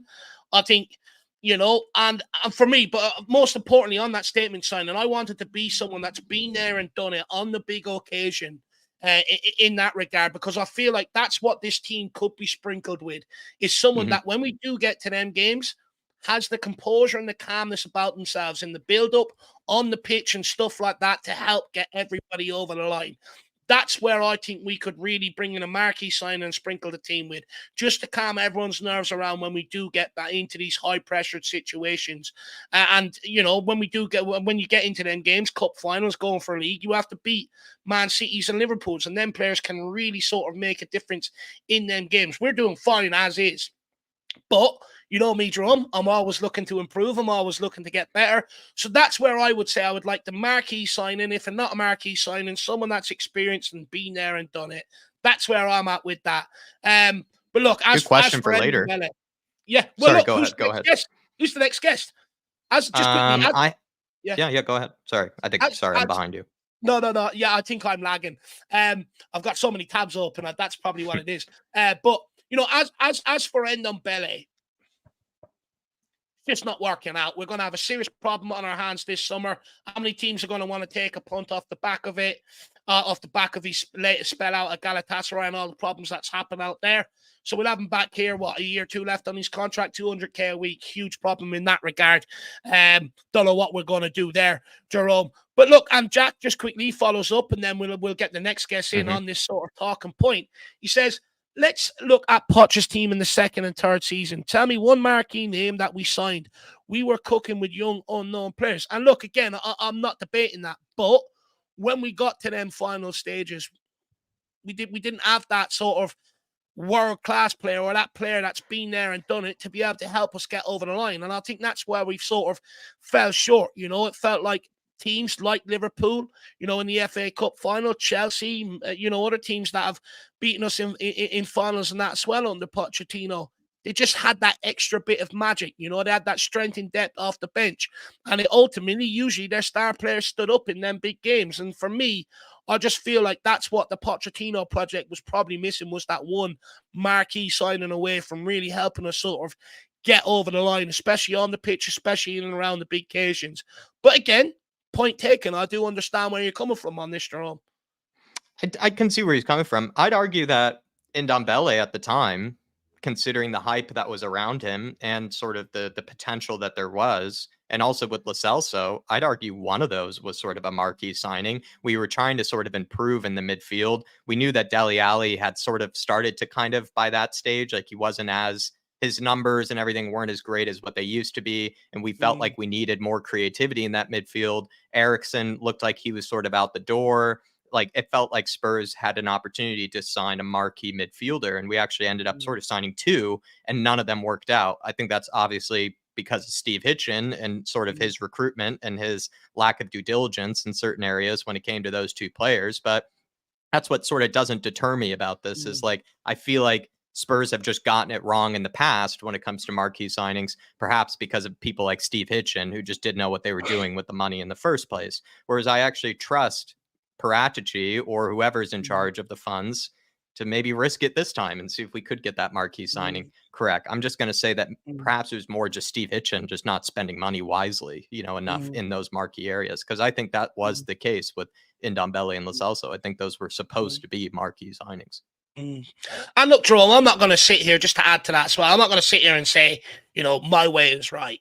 Just personally, it's my opinion. For all I know, we could get in a marquee sign that could completely derail the project, could split the dressing room, a bit like what Ndombele did, a bit like what Gareth Bale did when they all split up into these fake mafias and shit like that.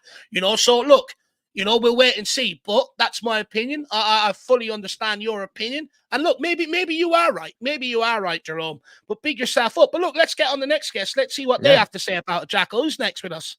I had Adrian Brown next in the order, so we'll bring on Adrian, and then we have Ash after that, and then Chris, Michael, Dono Vision, Tyler, Stephen Wilson, KPB. So plenty of names still to get through here, everybody. If you can for us, smash that like button. Do get your comments in, and I think we're being as efficient and getting great conversations as possible. But everybody, if you can smash the like button, that'd be greatly appreciated. But let's go on to Adrian. Throw this question towards him. Let's go. I remember Adrian. He was on with us before. Big up, Adrian. How are you keeping, sir? Oh, I can't hear you, man. Okay. Can you hear me now? Yep. Can you hear me? Yep. All good. Can you hear us? Oh, good. Said, yeah, I can hear you. I've been having sound technical problems with the computer all night at the moment. So this is the third attempt. So with the headphones, so I've used the Beats, the Pixels, and now this. So how was everybody? Big up, everybody. And it's I was just listening to your thing about the marquee signing. And do we need one? Do we not need one? What do you think? I don't think we do, really. I mean, I'm relying on these youngsters. I mean, you've got to give these youngsters a good chance of, getting in there. I mean, you've got Alfie Devine and Ashley Phillips now on loan. And in fact, they're doing quite well. Apparently, Alfie scored 2 goals just recently over the weekend. So, let's hope that their runs come up and get them the more experience up there. We need to get the money. Obviously, money's important, but if we get the one marquee signing, I can agree a little bit with you, Dave. It might help, but it's not going to be the end all be all. I don't think we need to prioritize it. We should put that as like, if this one comes along, let's grab it. But until then, I think just leave it for, get these youngsters up and going, because they're doing so well at the moment. And especially you've been seeing I mean, they still haven't lost a game, if I believe I'm right. In the Premiership too. So, we should give them more encouragement, and hopefully 1 or 2 will come through, and especially with Alfie Devine in Plymouth and Ashley Phillips. Let's, give them the full support behind us, because they're our homegrown talent and we want to support our homegrown players. Yeah. So, yeah.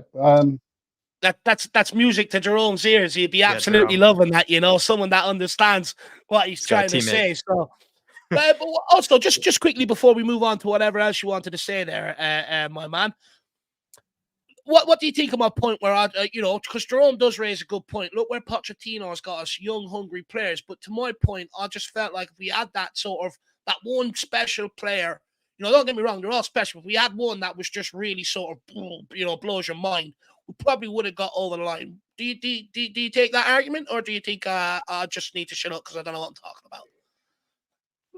No, I mean, if you look, I just think we should just wait and get that marquee signing, basically. We don't, why we're getting so much good talent. And just showing his skill as a manager to get this whole team together. He's pushing the team in the right direction. The only downside, I think, we are having too many injuries at the moment. But that's the point of the whole game, and that's why he's trying to get in other players to be secondary players, to be obviously so he can rotate all the time. And that's growing every, especially through this transfer. And I'm sure, even if I'm still confident that we're going to be in at least the top four, if not, I'm still praying for a real good finishing, either the FA Cup or maybe the league. I'm being still a little bit optimistic, so don't have many people else out there doing that, but I hope we are. We're supporting our lads, and I mean, marketing signings are not the end or be all. It's all about the performance on the pitch, and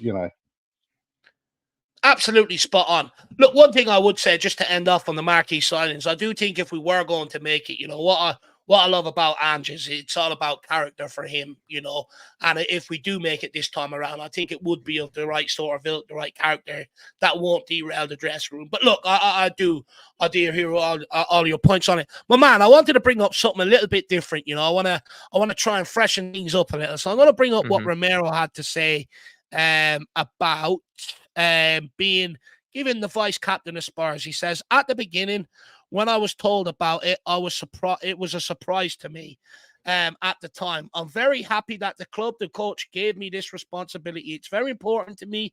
I take it with an incredible level of responsibility.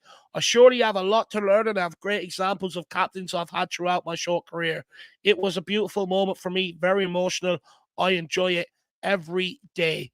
Do you think that he has justified Ange's selection and making him one of the vice captains? Yes. Why? And for it, we know, I got a feeling the reason why he gave him the vice captaincy, because we all know he's a little bit of a boisterous character within the team.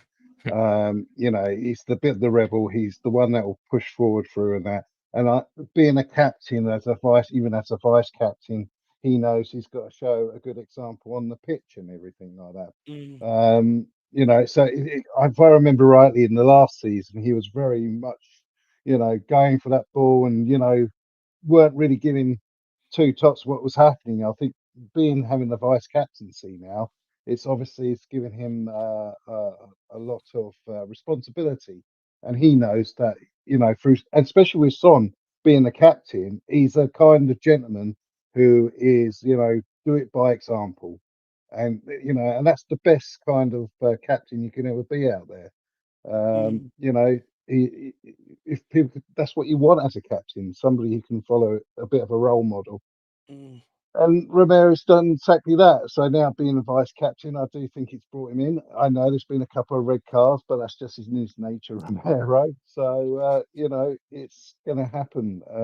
I think it's been a good thing for him. I mean, don't forget we've got Madison, who's also vice captain and all. So the captaincy's well covered. Let's say we could put it as that. I mean, we're missing some at the moment, but that's what it is at the moment, and we'll hopefully do well on Friday for the FA Cup. Do you prefer this leadership core compared to maybe the previous one that we had? Lloris, Kane, Dyer, sort of that core. Like, do you prefer this one? Is it too early to ask that sort of question? Well, I think Son's doing a pretty good job. I mean, he's doing a very good job as captain. I can see, he's trying to lead by example, so expects everybody, to do the same. And, what kind of gentleman, done better than Son at the moment. And, I think the captaincy's there. It's just a little bit mismatched at the moment because of Son international playing for career. But yeah, I do think it's not about, captaincy's good. I mean, with Lloris, he was a good captain, but, we have to move on. I don't disregard Ange's choice and what he's done. I think he's done them for a reason, and to get the team together. And I respect that. I mean, that's what Ange is all about. I mean, he's brought the whole club in a very united feeling again, where everybody was. I remember the last few years, everybody was divided. you know, and it was always a constant argument all the time. But Ange has really brought everybody in together. And I know on Friday, the atmosphere is going to be electric on Friday. And, you know, and everybody will be Will you 100% be going? behind. Are you going Sorry? yourself, lad? Are you going yourself, I Adrian? can't, no, I won't be able to go because I'm working, unfortunately, on the buses. Yeah, but I can't make it. But I know a few people will. But if you ever been into that stadium, I mean, it's just an amazing stadium. I It mean, is. it's for us, it's loud in the stands. But I can only assume how loud that is right in the centre of that pitch. And I think that's why Manchester City doesn't do well when it comes to our clubs or most of the oppositions. Is because we are like the loudest stadiums possible for all our players that are playing on that pitch. And if we can give our players all the support they can get on that Friday, fingers crossed we'll get through there. I'm pretty confident. I'll even put it on my little headline there, 3-2. That will definitely we'll definitely get to the next stages. I mean, I'm going to be honest. I think a lot of people, I'm sure a lot of people who are watching will love to see the FA Cup win. I mean, people say, "What do you want, league or the FA Cup?" I think I always go for the FA Cup. But then I'm old school. I love the romantic of the FA Cup tournaments and everything. So yeah, so I'm really It's also looking the forward monkey to up our Friday. back, right? Too. I think that's what's also the case. Even if you're of a younger generation who might not have seen some of the better days of the FA Cup, I think just anybody as a Spurs fan sort of feels just that always that pressure of like we should be getting, a trophy challenge of some kind, and we've avoided it in spectacular Yeah, ways and in sort of yeah. unspectacular ways, really, but in just sort of how close we have been at times and then still messing it up has been very frustrating, I think, for everyone. So I'd actually say I would sacrifice probably a title challenge for, more of a realistic possibility of perhaps getting a domestic trophy in the FA Cup. And also because once we do that, I think Spurs do sort of get the pressure and sort of the banter and all that sort of stuff, slightly lifted off of them, I would think.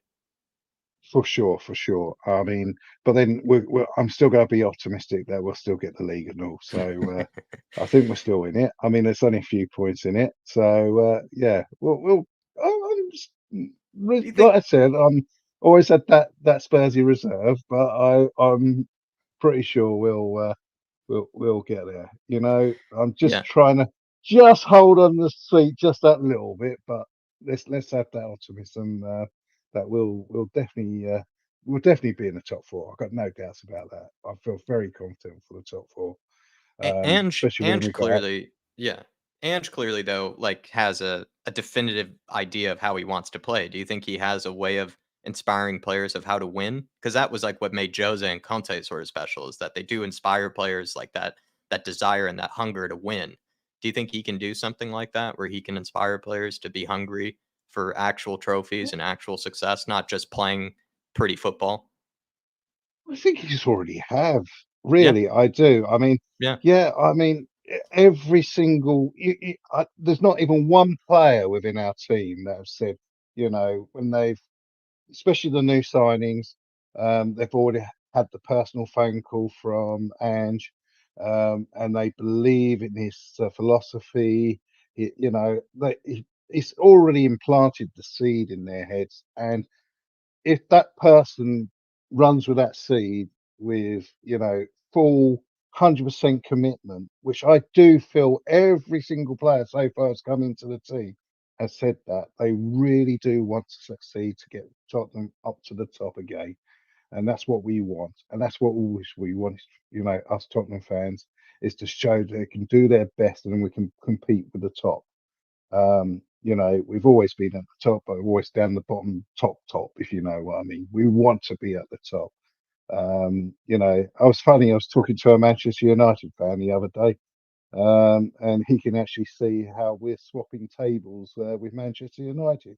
Because obviously, with the ongoing troubles with Manchester United, it's not very good for them. So they're feeling the frustration that we, us Tottenham people, have had for over the few years. So it's now our turn to be up that top, especially within the top four. And I got no doubts that we'll definitely be in the top four. And I'm optimistic that we could do it. We just got to start believing in ourselves, chaps. And I think that Ange seed in every single player is in there.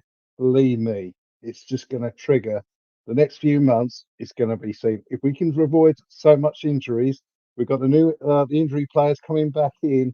I can see a very, very fast run into to the end of this season. And I if we think Dermot can, would be I'll be a jealous of very this optimism. Sorry, I'll let you well. finish. Sorry. We just got to give that. I suppose we're all a little bit. Well, we've all seen it before. We've gone up there and we've always let ourselves down. But I can see that we're going to have that constant, run at the end. I do believe in that. I mean, it's. I'm very confident in it because I love my team and I just want to see them at the top. Yeah. And I will do, Yeah. support them, chat about them. I love them, and come on, you Spurs. Yeah. Do you know what, Adrian? You've got me Beautiful. absolutely ready to run through walls. It should be illegal to be this pumped for a game on a Monday when it's on Friday. Absolutely great conversation. Do you know what? I actually love your outlook on Tottenham. It's very positive and it's refreshing to hear sometimes, because doing this game, we have a lot of debates about things and stuff like that. So sometimes it's nice, to hear other people's perspectives that you don't hear all the time and where they think their club is at. And I absolutely love that, Adrian. Adrian, big yourself up, my man. Thank you very much for your time this evening. And please come back and speak to us again soon. I really enjoyed that. Thank you. Will do, Dave. All the best now. Big up, everyone. And let's be positive on that Friday. Come on, you Spurs. Nice. There you go, Adrian. Come on, well you done. Spurs. And look, hopefully your scoreline comes true, right? 3-2 sneakily on the bottom there. Absolutely love that. Adrian, you go and have a great evening, sir. And please come back and speak to us again soon, my man. All right? Will do. Will do. Come on, you Spurs. Come on, you Spurs. Have a good one, Adrian. Have a good night. Oh, guys, how great was that call? How great was that call? I was going to say, he was stealing a bit of the Dermatron thunder there with some of those beautiful kind of bits of positive or just like, looking towards the future, which I know Dermot loves to do. He loves looking towards the future, looking towards kind of what could happen for Spurs down the road. And a lot of great sort of poetic, kind of, inspiring sort of things from Adrian there. Very well done. Very well done. Stealing Tron's thunder. Great call. Absolutely great call. Great call. Jack, do you know who this is about? You're probably talking about it when I dropped out. Was it Is it Madison? Maybe. Trying to remember correctly. Could Jerome, if you're listening, could you remind us in the chat? He's saying he's definitely showing he's taking it seriously, coming back 2 weeks in advance and be available to play. Shows good mentality already. Could he be talking about James Madison? James Madison coming back a bit early. Solomon. Romero did come back. Romero did come back a bit early, right, to show that he wanted to be back for the Man United game. Could be in reference to the vice captaincy and everything, because he came back for that Man United game when we did sort of need him. My guess is that he's referring to Romero here, Jerome. Yeah, okay. Ash, I'd probably agree maybe that it's referring to Romero. I feel like, and if he's then talking about taking it seriously, maybe he means the captaincy, like taking the captaincy seriously and what it means for Spurs. And I think Romero has shown to be probably one of the most passionate players at this football club. He's just clearly a guy that lives and breathes football. He loves winning. He likes, being the victor over his opponent. You can tell that he likes sort of the individual battles with his striker or wherever he's coming up against. Like he's just a competitor, really, as a cliche sort of term. Like he really is. And with that then means, an excellent mentality often, and he will do what it looks like almost anything to win. Romero too. And I just think having players like that in your team are great players to have around the dressing room. They give you that bit of confidence because it's a guy that you would probably hate to come up against, but you love it when he's on your team, type of player. And Romero, I think more and more is falling in love with this fan base, falling in love with London. He even said, he plans on sort of living in London, for a long time, just seems to really be enjoying his time here with Spurs. And with that already elite mentality that I think he did have, I think he'll be a great captain. El Capitan. Yeah, look, for me, I'm absolutely delighted. When I seen him last year, running around taking players out. Look, I know a lot of people make a big deal about it. Personally, I absolutely love it. He's part of the Smash Bros. Him and Porro. I absolutely love it. I think he's definitely. I actually think a lot of the talk around him this year is sort of very sort of premature or sort of bias coming in from last season, because when you actually look at it, first 10 games, he was absolutely flawless. The red card against Chelsea, very, very debatable. He doesn't get that red card. No one's talking about Romero in a bad light this season whatsoever.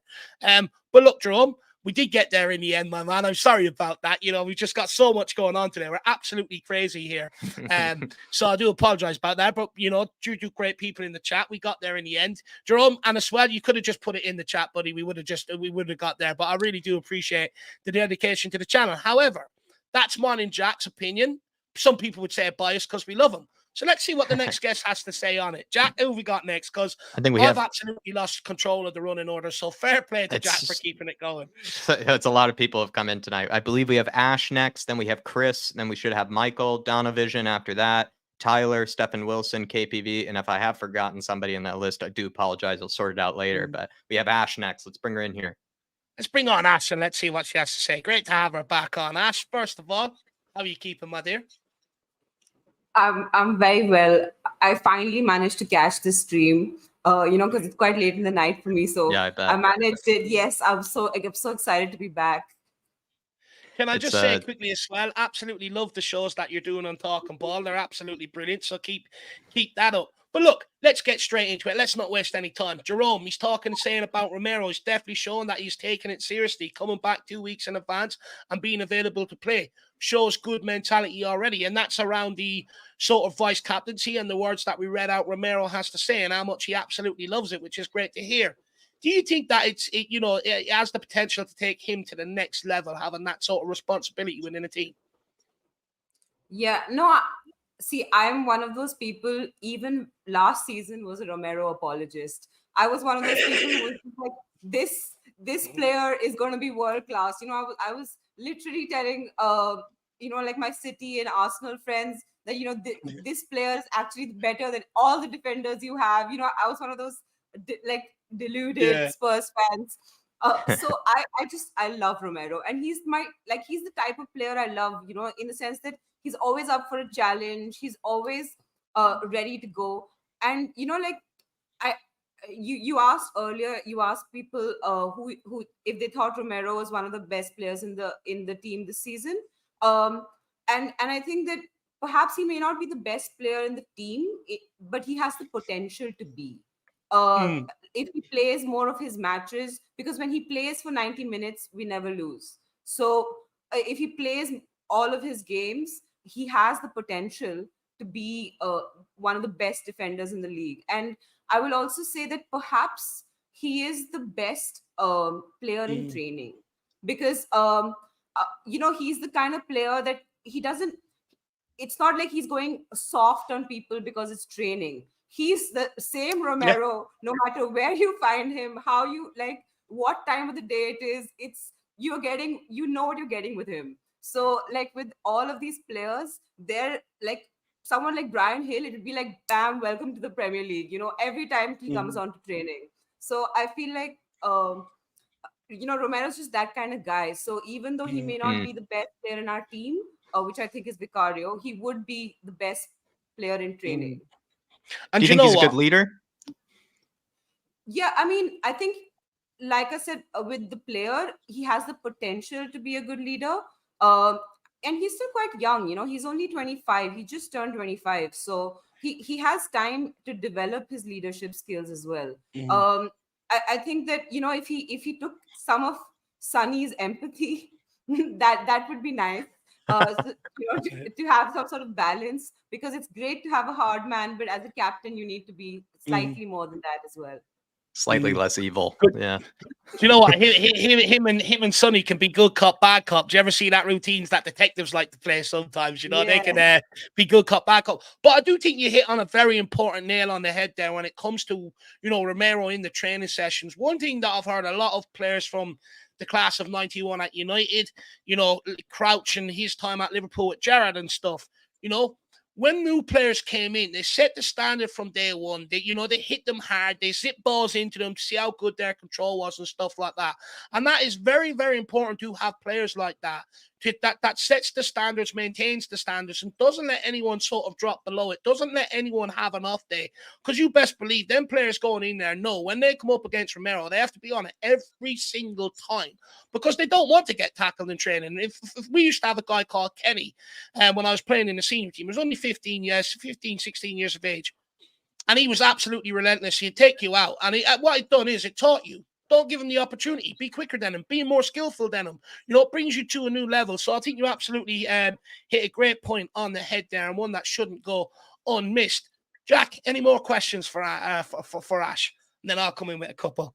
Well, I guess since we're on the topic of Romero, who would be, with Gio Lo Celso talking about him as sort of the best player in the team, who do you think actually is the best player in the team, Ash, and who's been the best player of the season so far for you? I think that this season it has to be Vicario. I think without a doubt, everyone had really good shouts. I think Udogi's pretty up there. And it's amazing how many of our defenders are up there, because it just in terms of the statistics, if you look at Udogi, if you look at Porro, if you look at Romero, when he plays, like all of our defenders are so good. So it's just exciting to me as a Spurs fan, because we somehow eventually get the attack right. Okay, we've always had we've had great creative midfielders historically. We've had amazing forwards, but apart from like Toby and Jan, like as a full back four, I can't. There are very few times in our Spurs like our Spurs career where we have seen for example, Rose, Walker, Toby, Jan. You had like full cohesive back four. They were all good together. Like for example, like you'd have Ledley, but he'd have his injury issues. Like with every defender, there were all of these players they were playing next to that may not have been as good as them. So I love the fact that as a cohesive back four, we're amazing. But I will say, I have to say, it has to be Vicario. Do you know what? I couldn't agree more. I think we done a show with Mia Jack. I'm not sure. I don't think it's been released yet. Where we sort of ranked the players, and I think me and Jack sort of, and me, we all came to the same conclusion. Sort of Vicario, Doji, Porro, but I think Vicario sort of won out at the end of the day. I think we definitely agree with you there. It's more the impact that he's had.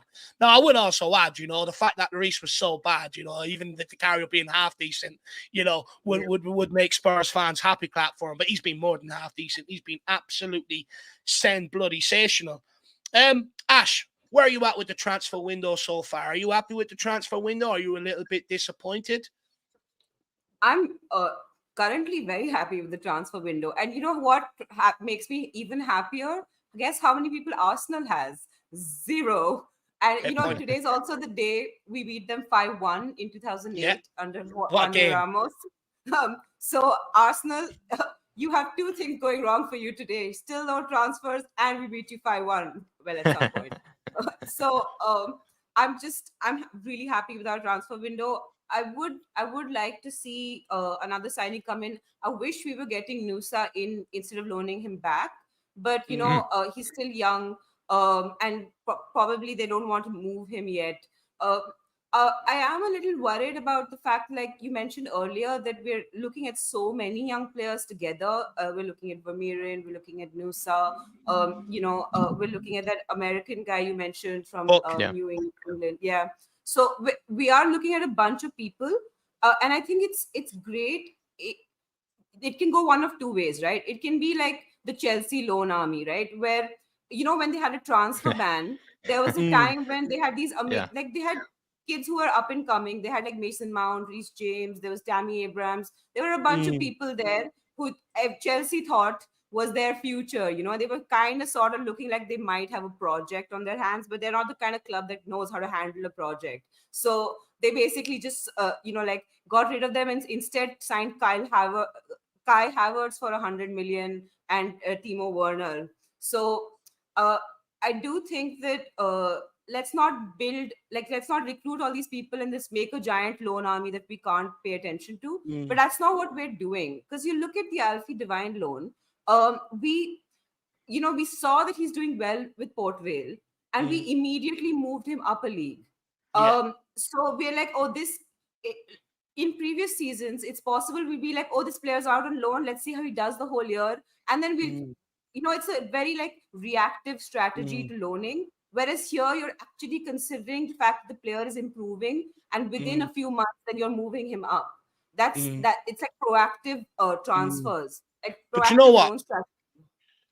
Just quickly on that, Ash, I think you absolutely make a great point there. And in flip reverse, right, you got players that maybe weren't doing so well, that maybe were looking to cash in on the summer, that they've also took and put them out to try and, so that they can try and salvage some transfer fee. Tanganga's case, right, at Augsburg, wasn't working out. Now, I don't blame him completely, because they had a change in manager, change system, which meant they had 6 players fighting for 2 spots. So I don't blame him completely on that. But clever, took him out of there, didn't leave him rot, took him out of there, sent him to Millwall, where he will get game time, especially after their performance at the weekend. So, I think the transfer strategy in terms of loans has been sort of very, very good from Tottenham this season. I don't think they have got enough credit for it. Also, Troy Parrott, for example, doing well out in Holland. But Andy Skolden is actually going out there. He's been out there 5 times this year, watching them, tracking them, keeping an eye on them, looking to see, and so they're not just coming back in the summer and going, we're going to take an educated guess. No, or yes, they're actually tracking, they're getting proper detail, and they'll know from tracking them and watching them this season whether he'll fit the system or not come the summer. So I think you're absolutely spot on. And do you know what? That was a big bugbear of mine before. Our loan moves, especially for younger players, I just felt like we weren't doing right by them, and there does seem to be a strategy change. You're absolutely spot on. Like, look at how we failed Harry Kane. It's possible that we would have never seen Harry Kane in the Spurs team if Tim Sherwood just hadn't been like, oh, let's just play him. Because his loan moves were not that impressive, and everyone had been saying in 2000, I don't remember exactly the time, but people were like, oh, sell Harry Kane. He doesn't seem to be amounting to much. Imagine the number of goals we would have missed. We wouldn't have had any title charge. So, I just think that it's important to keep track of these things. Absolutely. And I think the biggest takeaway point from that conversation is that there's actually strategy around it, which is the main thing. Jacko, anything else you want to ask? Maybe one last one here. It actually has been mentioned. I'm seeing it here in your bookmarks, Dave. Højbjerg perhaps still open to leave this window, and it's getting kind of late now in the window, like only around 8 or 9 days left. So, Ash, if you were to make the decision, would you let Højbjerg leave still, or would you kind of just force him to stay kind of for the rest of the season? I mean, it all depends on whether we get someone in. I think that if we get another midfielder in, then I think it's fine if Højbjerg leaves. I'm not the kind of person who just always criticizes Højbjerg. I think he has his good points and his bad points, and I think that perhaps he's not a starter, but off the bench, he can contribute to the team still. So I'm not out there hating on him completely, but I do think that if he doesn't want to play for us, I don't want a player to stay if he's reluctant to do so. So if he's staying, then he has to be like fully committed until the end of the season. But I'd like to see someone come in before we send him out, because we could, like Sanchez, we sent him out. It's not that I rate Davinson Sanchez very highly, but we could have done with him last month. So it's just one of those things. Look, with Højbjerg, I'm one of them. I think if he is here beyond the window, he accepts that, he gets his head down, and I think he'd be okay. I just think while the window's open, it's sort of a bit iffy. But once it closes, I've no doubt he'll focus up until the end of the summer. Ash, I just what like can to we talk make one small point about the Marquis signing. What do you think of Maddison as? So he's a player who's played in the Premier League. He has experience. He's had an amazing record with Leicester, but for some reason teams were not into it because of his injury record, perhaps, or who knows what it was. But I feel like for us, Maddison has been a marquee signing. He's made a similar sort of difference that, say, Liverpool with, say, Van Dijk or Alisson, that, like, as a player, that's the kind of difference he made to our team. So in terms of marquee signing, that's what I want. I'm not saying that we need to spend a lot of money. We just need to buy a player who fits the profile and get all the young players in, but then have somebody with Premier League experience, with with a calm mind, who's there and dictating play. Completely Do you know- agree. Yeah, absolutely spot on. Do you know what? Just quickly, I think Maddison probably doesn't get looked at as marquee signing because we picked them up after Leicester got relegated. So that probably overshadows sort of, how much of a marquee sign it is. I think you make a fair point. Absolutely great conversation, Ash. I've really enjoyed this one. What can we plug for you? Where are you? What do you want to plug? So as Jose said, I joined them on Talking Ball on Wednesday, and then I have a show on Friday with Ellie, who's love Ellie. Ellie's my favorite YouTuber. Yeah, she's brilliant.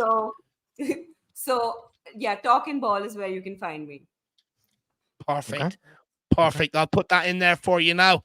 Well, Ash, really appreciate that. It's great to have you back on. I really do enjoy these conversations. Like Jose, we'll get you on maybe together and we'll have a good conversation about all things Tottenham. Thank you very much for your time this evening. We'll speak again very, very soon. Yeah, see y'all. It was amazing talking to y'all. And after doing this for a few shows, I understand how hard it is. So big up, because y'all always make everyone feel welcome. It's amazing. Thanks for staying up late as well, Ash. Thanks for staying up late and having a chat with us. And hopefully you get some sleep, but really appreciate you staying up for us. Very nice of you. Bye-bye. All right. We'll see you. Have a good night. Bye-bye. Guys, the link is there for Ash if you want to get over and have a chat. Oh, Jack's already bet me to it. Fair play. I should be paying more attention. So if you want to get over there and show Ash a bit of love, make sure you get across there and smash the subscribe button. She's absolutely brilliant. Absolutely brilliant. Big up, Ash. Big up. Really enjoyed that conversation. But yeah, big up Jerome as well for kicking us off with the next guest.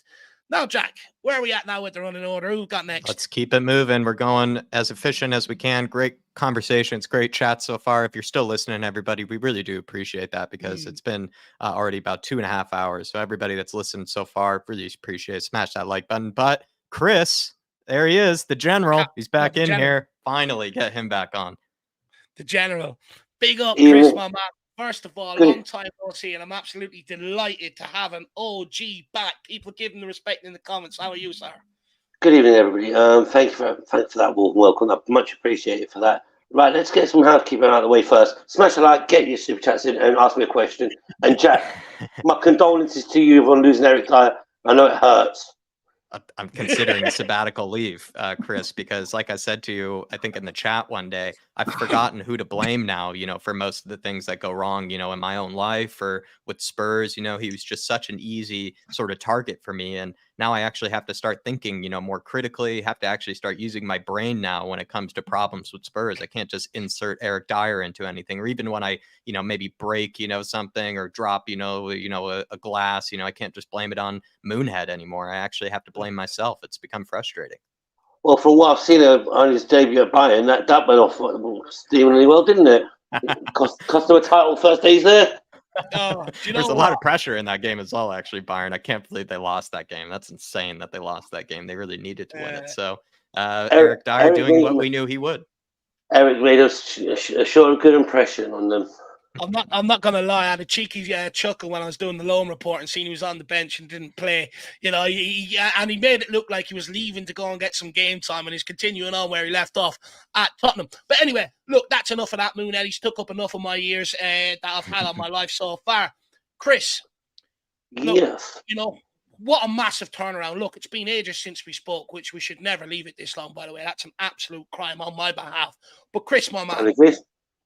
We have absolutely turned a corner from where we once were. All them days that we spoke about, all the times, after games we were sort of, ranting and raving and stuff like that. Are you loving the direction this club is going in? Look, let's be honest with you. Ange said it at the start. Yeah, this ain't going to be no smooth pathway. We're going to have some bumps in the road. We lost 5 games in a row. I think they were the bumps. But let's get one thing straight. We're not the same Tottenham that these other teams think we are. Let's push over team. We go down, we're going to go down fighting. This is what I'm liking seeing from our club. We go out hells and bells to fight. Don't just go 2-0 down and say, do you know what, I've had enough and I can't be bothered to play. We go to the end. Yeah. And that's all you've ever wanted, right? Chris is a team that fights and goes till the end. Yeah, exactly. And you know what? My player of the season so far, I'm torn between 2 players. It's Vicario and Udogie. I can't decide.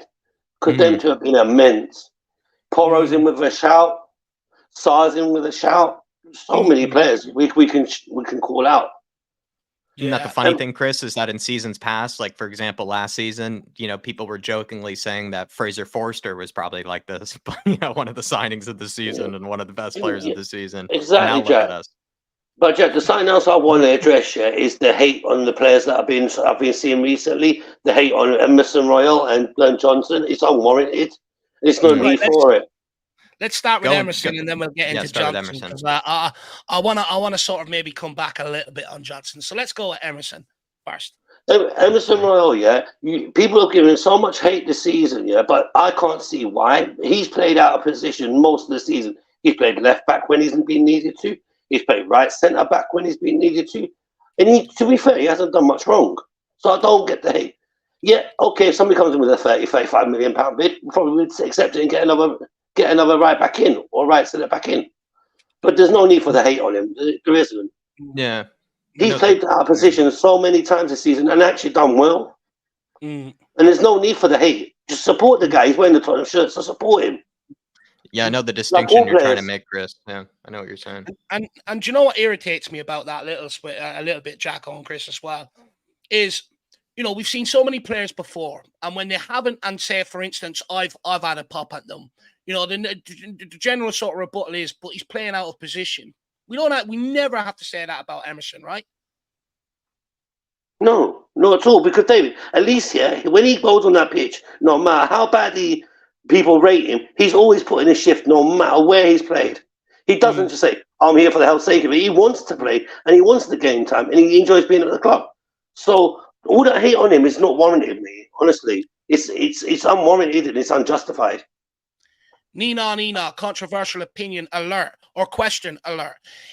Is the stigma around Emerson attached to the stigma around Paratici at the time? Because the reason why I say that is every signing that Paratici first made when he came here, even Bentancur and Kulu, people were very, very skeptical of at the very, very beginning. I already prejudged them whether they were going to be good enough for Tottenham in the long run before they got here. Is the stigma around Emerson attached to their opinion of Paratici?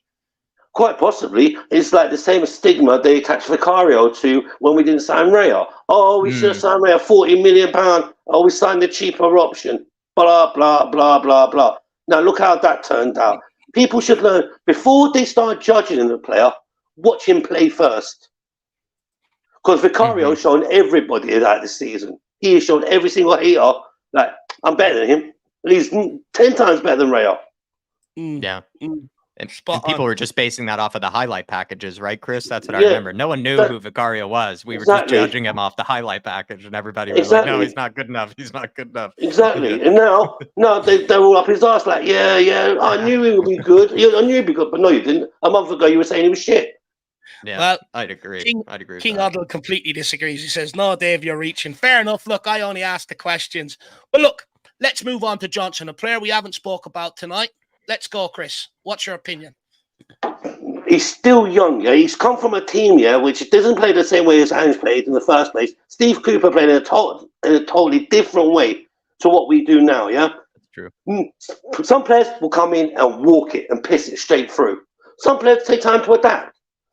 Some players will take like a month, 2 months, 6 months. But you forget, Johnson's already got 4 assists.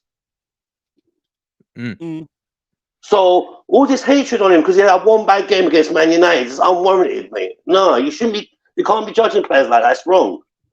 Because look at Son in his first season. Wasn't that great? Did everybody hate on Son that much? No. Fair point. So sorry, but a lot of our fans sometimes got to realise, take your heads out of your asses, and give the guy a chance. Am I one of them when it comes to Johnson, Chris? I'll let Jack in on this because, look, when it comes to Johnson, I'm not just judging him off the United game. I'm judging him off the Burnley game. I'm judging him off previous games. I'm judging him off positions where he's been in. Other players have made great runs into the box, and he's often overhit it, underhit it, hit it behind them, hit it too far ahead of them. And I do think it's okay to question Johnson's end product. But David, is it not a confidence issue there where he's something in him he's like got a lack of confidence in himself? Where maybe he just needs that little bit more time to adjust instead of everybody jumping on his back on social media. Because I guess you've seen the reports that he's on his social media, on Instagram, he's limited his people that can message him now after all this shit and abuse is taken. I didn't know that. Look, the social media Still stuff I don't agree with. But I do think there's a stigma where many people are trying to clamour to protect Johnson, and it's almost like you're not allowed to question it, you know? Jack, of course you're allowed to question, David, of course you're allowed to question it, but when you start to go onto personal attacks on social media about it, that's not justified. No, I agree completely agree with that, Chris. That's just non-negotiable. Completely agree with that. I did have a voice note that I sent to Welsh Gal today, Chris, because she was talking about Johnson. And big up Welsh Gal. I sort of said, I feel like it's too polar right now on Johnson. It's either like he's not getting any sort of, you know, credit or any sort of praise or anything, or he's being given a little bit too much protection by the fan base. It doesn't seem to be, it seems to be either one or the other, because I feel like you can't just protect him from all the criticism, because there have been games where, yes, like he's been finding himself in good positions to be able to make something happen, either with a good cross into the box to an open man and we find ourselves, you know, with a goal up, or it's been maybe a chance or two that he could have probably put away. And I think this is where it's been hard, where there maybe been times where perhaps maybe Dave and I have gone a little harsh on him, maybe in watch-alongs or things like that.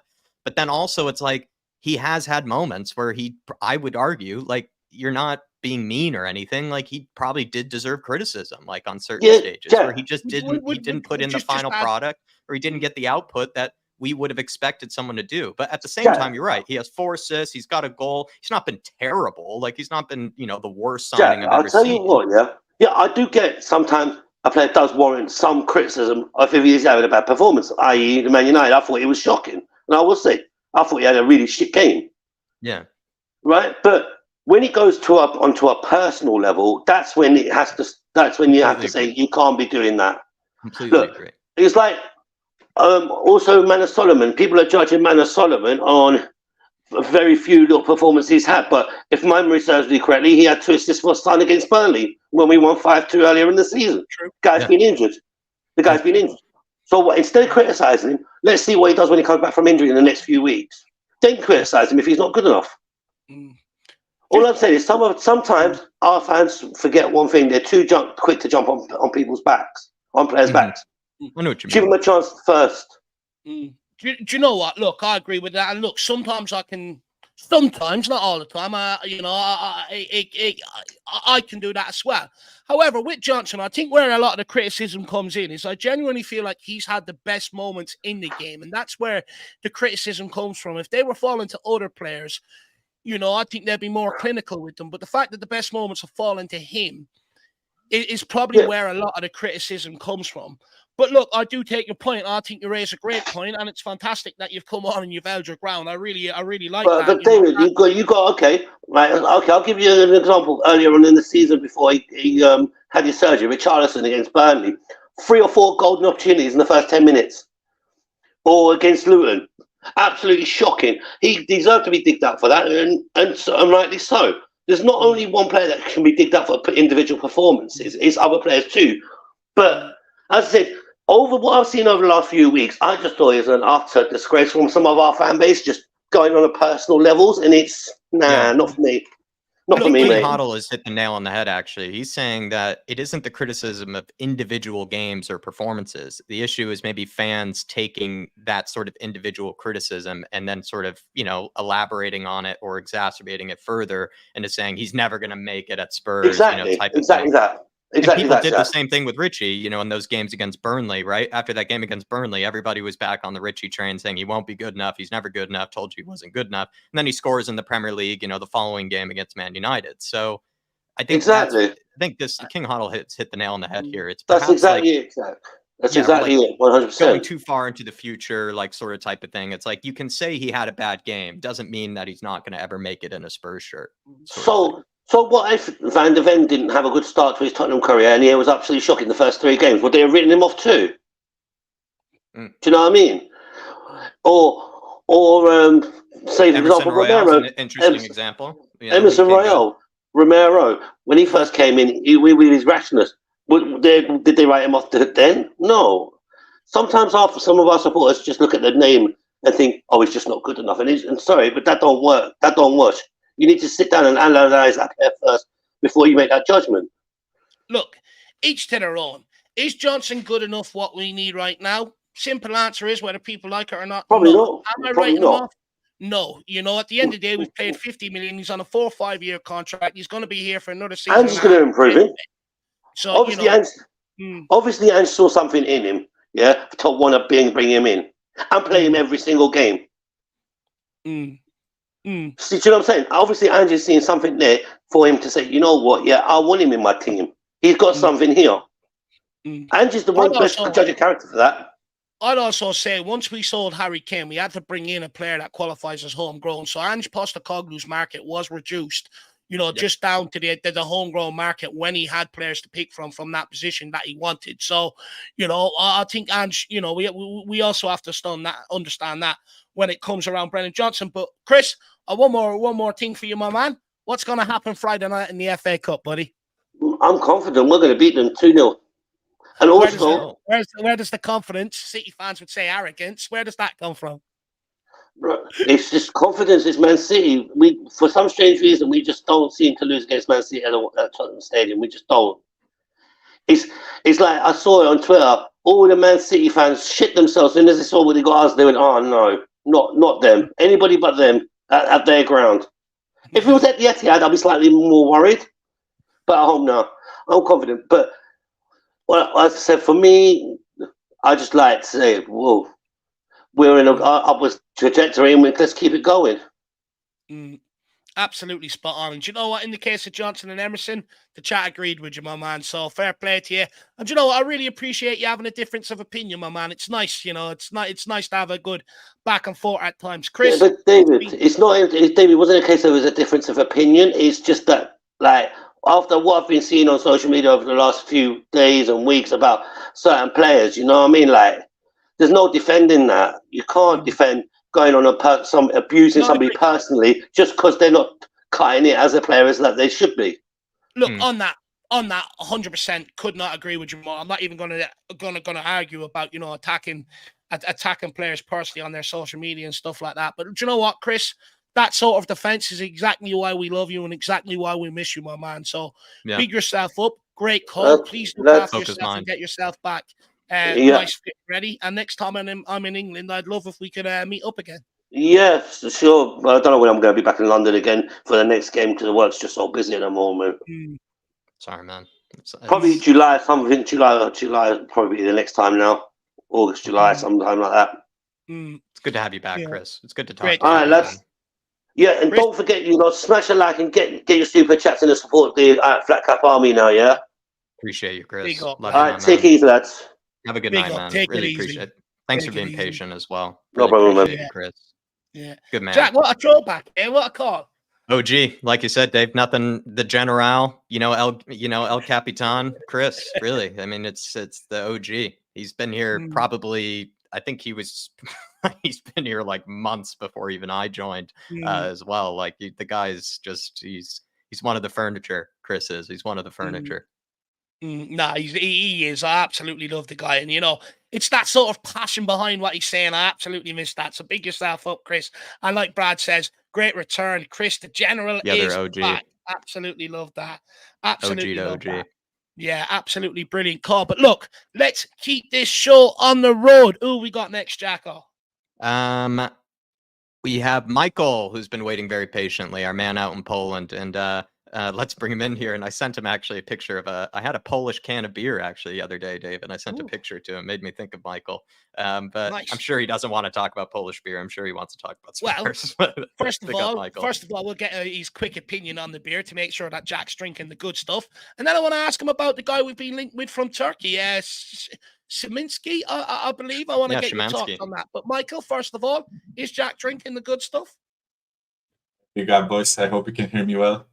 Yep, loud and clear. Yeah, so like Tyskie, Okocim, the types of beer that you are drinking, Jack, are like the most common ones in the shops here, right? So basically, wherever you go, if they say sell beer, they are probably going to sell Tyskie or Okocim, and that's not me saying that they are not good. It's just that, you know, It's like the Bud Light or Budweiser of Poland. Yeah, You're saying. something like this, right? So, and as I said, I myself prefer Okocim over Tiske. I'm not really like the biggest fan of Tiske, but to be fair, when I drink Polish beer, I try to go for like, you know, I that's going to sound mad, but I drank so much already of, you know, of all the Tiskes and Szygets and etc. that right now I'm trying to go for, you know, more, let's say, unknown ones, or, you know, Yeah, the I know ones what you that mean. you have to like search a bit, right? So yeah, I think and Polish beer is underrated. I'll be honest. I think it's very underrated. It's always a lot cheaper than some of the other stuff, and it's just good. It's consistent. I yeah, enjoy it. like As you I'm probably can tell. not going. Yeah, I'm not going to be shameless and say that it's like one of the best. Like, let's be honest, Belgian beer, Czech beer, like they are better than Polish beer. But I think we are like quite solid at beer, or at least beginning to be solid, right? So It's underrated. I think it's underrated. I'm glad we are enjoying it. And some of us are on a budget as well, so you know that's why I like the polls. Yeah, you that's know, right. they help me out in that regard. But Yeah, they Dave, do. throw this man Michael a question. What do we have? Yeah, just quickly.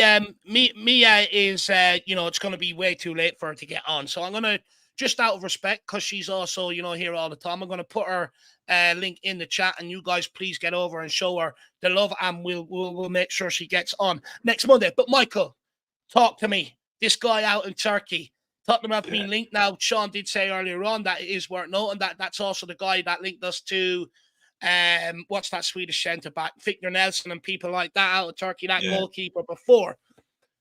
Is he good enough to make the step up to the Premier League? Should Spurs be going after him? Should they put the money down on him? What's his name? Yeah, Szymanski. That's how you pronounce it, isn't it? Szymanski. Szymanski. Szymanski. Yeah. Great. Yeah, the N with the dash, it's like a Polish. He came from Dynamo Moscow, right? I remember I did a video about a bunch of players back in the day that were from like the Russian league that were going to make moves away from, once the Ukraine war had occurred. I think there were so many players in the Russian league, Ukrainian league that had left, and he was one of them that had left that I knew was very talented at the time. Is he, like Dave's saying, is he good enough? Yeah, so basically, like, he's the graduate of Legia Warsaw Academy, right? And he got bought by Dynamo Moscow like 4 years ago or something, or 5 even.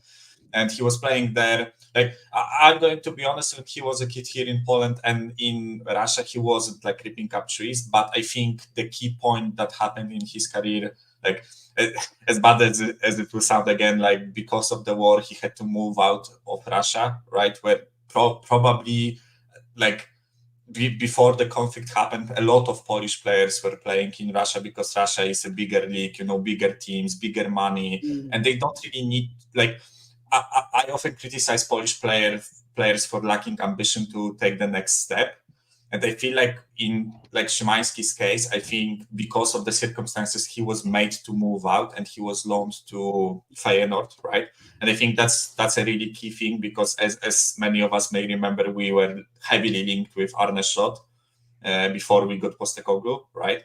And I'm not going to lie, like, he was one of the key pieces in that Arne Slot title-winning team when they won the season, the last season, right, in Eredivisie. And yeah, off of that, like, because it was a loan move and the buy option was really high, Feyenoord didn't decide to go for him. Instead, he, after some time, got sold to Fenerbahce, right?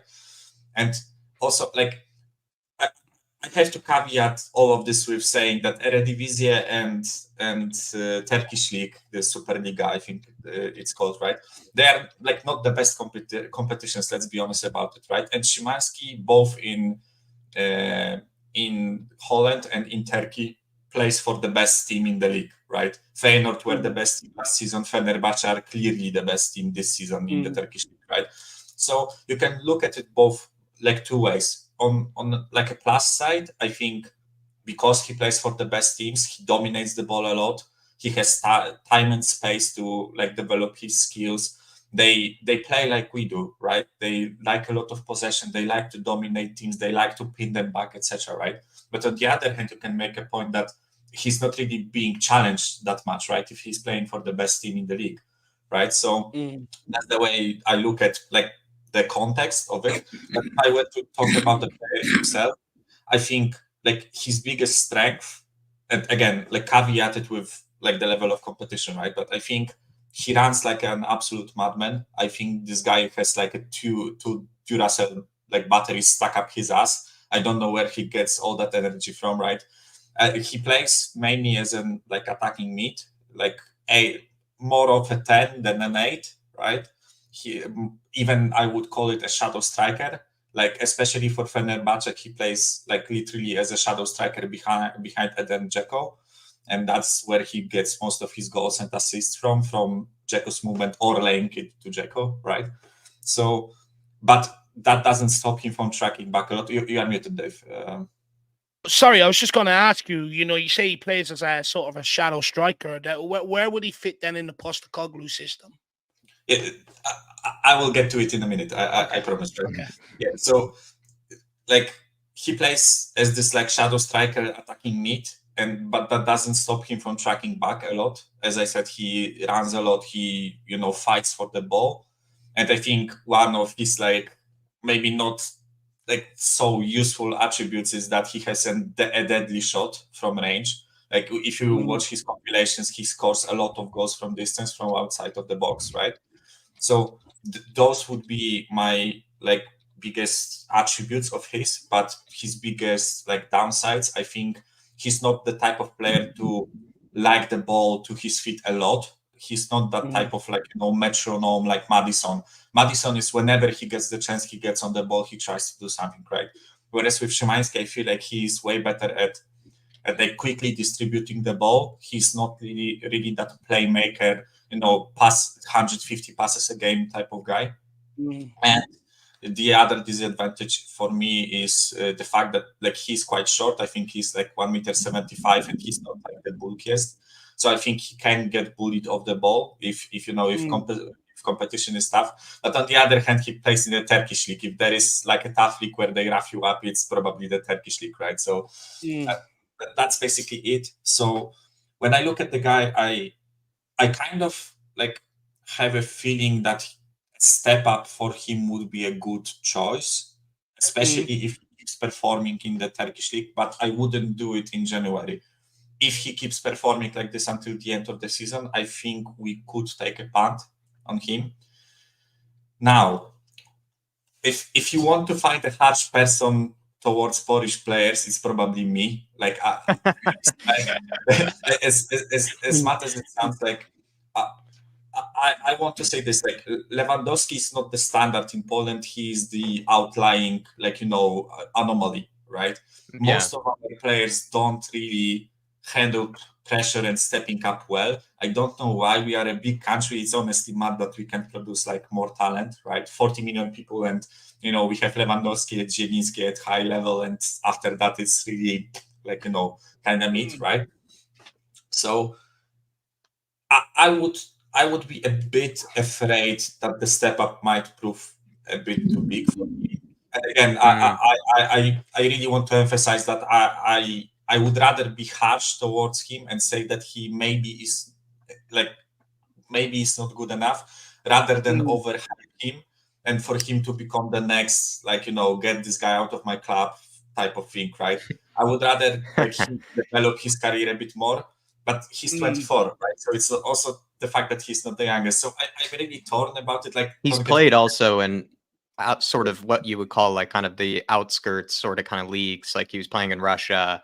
Like you said, Legia Warsaw Academy, now is playing for Fenerbahce in Turkey. Like these are all very big clubs, like Dinamo Moscow, Legia Warsaw, Fenerbahce, huge clubs, but sort of in those leagues where it's hard to also be able to watch them regularly to get a gauge of whether the competition is good enough and whether they could make that transition over is hard. What I would say, though, is that Fenerbahce team has probably been kind of the story of the Turkish league, I think, this season. Like they really have been terrific so far. And so there is something to say that he is playing in a very good team at this moment in time. So he is in form. Yeah, if I'm not mistaken, I think they were like undefeated for 17 games, like 17 wins straight, and only after that they lost, I think, like in some mad game where they got red carded or something like that, right? But yeah, like in Turkish league and in Holland, he's been like a GA machine. I think right now in Turkey, he like in 36 games, he has something like 32 goal contributions or something like that. But again, level of the competition is key, right? Like, let's be honest, like I've seen Fenerbahce winning games 7-0, like 6-1 or something, right? So it's not that the bottom teams provide much competition for them, right? So yeah, that's the way I see it. Like, don't get me wrong, I would love it if a Polish guy, represented our club. That's what I'm dying for, to wipe the Grzegorz Rasiak, bad stain that the Polish have in our club, right? But to answer your long-winded answer to your question, David, I think if he were to play somewhere, it would probably be the Maddison role, right? But the thing is, I think we would kind of have to facilitate him with a bit more defensive. Like, two other players in the midfield would have to be like slightly more like robust and do the run. As I said, like, he does the running, but I think we need some toughness when he is there. Similarly to Maddison, by the way. Maddison is also not the biggest guy. He can get bullied of the ball, right? So I think that would be his role, the number like 8/10, the more offensive of the 8s. But yeah, I would be excited if we got our hands on him, right? Look, it'd be interesting to see how it unfolds. We've been linked with a lot of young players, so we'll I suppose we'll find out in the coming days which one Spurs are actually going after. But Michael, you've been in the back end for quite some time. You've heard some sort of conversations we've had today. Is there anything that sort of piqued your interest that maybe you want to pick up on? Yeah, so like I definitely want to like throw my 3 dimes, about the Man City game. But before that, like this transfer stuff, right? First things first, with Emerson Royal, I get both sides of the argument. I get people that probably would want to sell him, but my only condition for selling him would be if we have a replacement for him, right? And that's not easy to find, as you boys pointed out, like nicely, right? Especially in the January window, to find a guy of like certain standard that would like have to accept the role of a backup. Like, let's be honest, we won't find a guy who will be better than Pedro Porro right now. Very true. And especially not for that money, right? So Pedro Porro will always be playing unless he, touch wood, gets injured, right? And our center backs are coming back too, right? So it's not like the center back pool is is light, so he will play as a center back option, right? So I would definitely like hold on to selling Royal as at least until the summer window, right? I think he's a useful part of the squad. I think whenever we, as you said, David, whenever we had to rely on him, I know his performances sometimes have been like pretty shocking, but on the other hand, there were performances where he was really good. So for me, like, he's a useful cog, not cock. Gonna say, whoa.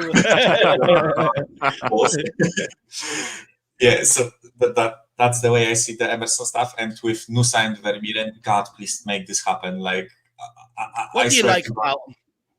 I think, like, I'm going to echo like a lot of other YouTubers, right? But Nusa is the type of winger that we don't have currently at our club, right? I think he's an extremely like talented, young, humble kid. If that rings a bell, that's probably what Sonny was, right? When we bought him, he wasn't as young as Nusa, right? But when we brought him, he was that humble, extremely talented, dynamic, quick, on the front foot guy. And I think we have to like find not a replacement for Sonny, but we slowly have to start thinking about, what happens if Son is injured? What happens if Son is getting old and not as good as he used to be? What happens if we have to play Son through the middle and then on the left we have a big void that we have to fill, right? And I think I get why people are saying we want something for here and now, but if we can land such a big talent, that let's not kid ourselves. Isn't Sonny the here and now, and then Musa is the future? Sonny, like, you can't have 2 here and nows. Yeah, Sonny's here and now. And by the way, us going for Nusa perfectly explains for me the Werner loan. As much as I wasn't like the biggest fan of the Werner loan, I think that's why we did it. I think because we needed a guy who is like experienced enough that he can play, straight away throughout the front line, and also doesn't get much game time in his own club, right? And I think Werner just fit that mold, right? And I think that if we buy Nusa, it means that we won't buy Werner, which I'm honestly quite happy about, right? Yeah. So that's Nusa. And Vermeeren, like, I don't know if you guys watched like some of the Royal Antwerp games, right? I watched them. I've watched them play against Barcelona, and I think, like, seriously, this guy didn't really stand out that much in that, against that Barcelona midfield where everyone, like Gavi, Pedri, all those guys that everyone, Jesus after, right? They are so, like, the best talents in the world. By the way, I think, like, slightly overrated, Pedri and Gavi, just slightly, because, people who try to make... I know what you mean, right? Right? They are not that good. Messi was something else, right? But I think Vermeeren in that midfield didn't really stand out. And I think, again, for me, when I look at it, I think we are trying to structure, like, right now, for me, it looks like we are trying to structure, like, the first team, the backups, and the next, the next generation level, right? Because when you look at it, we have Vuskovic, Phillips, Donnelly, Devine, if we got Nusa and Vermeeren, right? Lancashire, Santiago, and I know, like, not all of them will make it, right? I am fully prepared to see us selling, let's just pick a name, like Lancashire in 2 years for like 20 million, right? If he keeps performing like he does, right? We do. We play first match against Estonia in like March or something. And if we get through them, then we play the winner of I think it was like Sweden and Czech Republic or something. No, Czech Republic qualified. I don't remember who we have to play in the final of the play. Yeah, but we do have a chance of qualifying for Euro. So but I think we are just. It kind of looks for me that we are making use of the fact that we can spend a lot of money, and we are trying to prepare, like, the three layers of the team. And quickly, because I know you guys have to move on, and I know I ramble a lot. Go on, you're all right. Yeah, I think that if we prepare the squad like we do right now, I think that makes room for that marquee signing. And I get what Jerome's point was, that, we got burned with like, key signings. That doesn't mean that we, like, should stop making them, right? I think if the squad is prepared and we need a star, right? We need a guy and listen, marquee signing for me doesn't have to be fucking, like, bringing Ronaldo from Al Nassr or someone like that.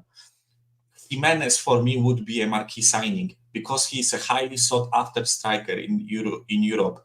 And listen, he may fiddle out until the end of the season and be deemed not worth it. I'm just making like an example, right? Jimenez, Chiesa, Kvaratskhelia, whoever, like, that's not that, 150 million type of player, but that 60, 70 million type of player that will come in, nail a place in the starting 11 that I think we need. That we need, like, if the team is ready, we need to sprinkle it with, some stardust if we want to actually, like, fight for something. I think on some other channel, I've seen a good comparison when Liverpool were building, bringing Hendersons, Milners, and, all those Robertson and all those other guys. But when the time came, boom, Van Dijk, Alisson.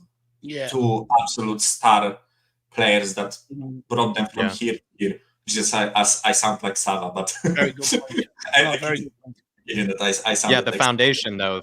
It was the foundation of Liverpool's success for those two signings. You have to have star players to win shit, right? I'm going to be honest about it, right? Yeah, so that's how I see our transfer strategy. I like it, and as I said, I am a younger fan. I am prepared to wait a season or two to see it unfold. I get why the older fans who've lived, through all that years of failure, I get why they are impatient, right? But I'm looking from my perspective, and I'm prepared to wait a bit more, right?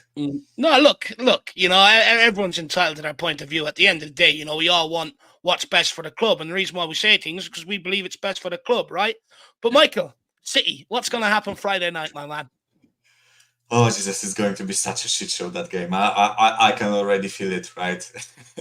Like that record of them not scoring at our ground, forget about it. I'm going to be honest, like straight from, like, straight from the start, right? I think they are definitely scoring on Friday.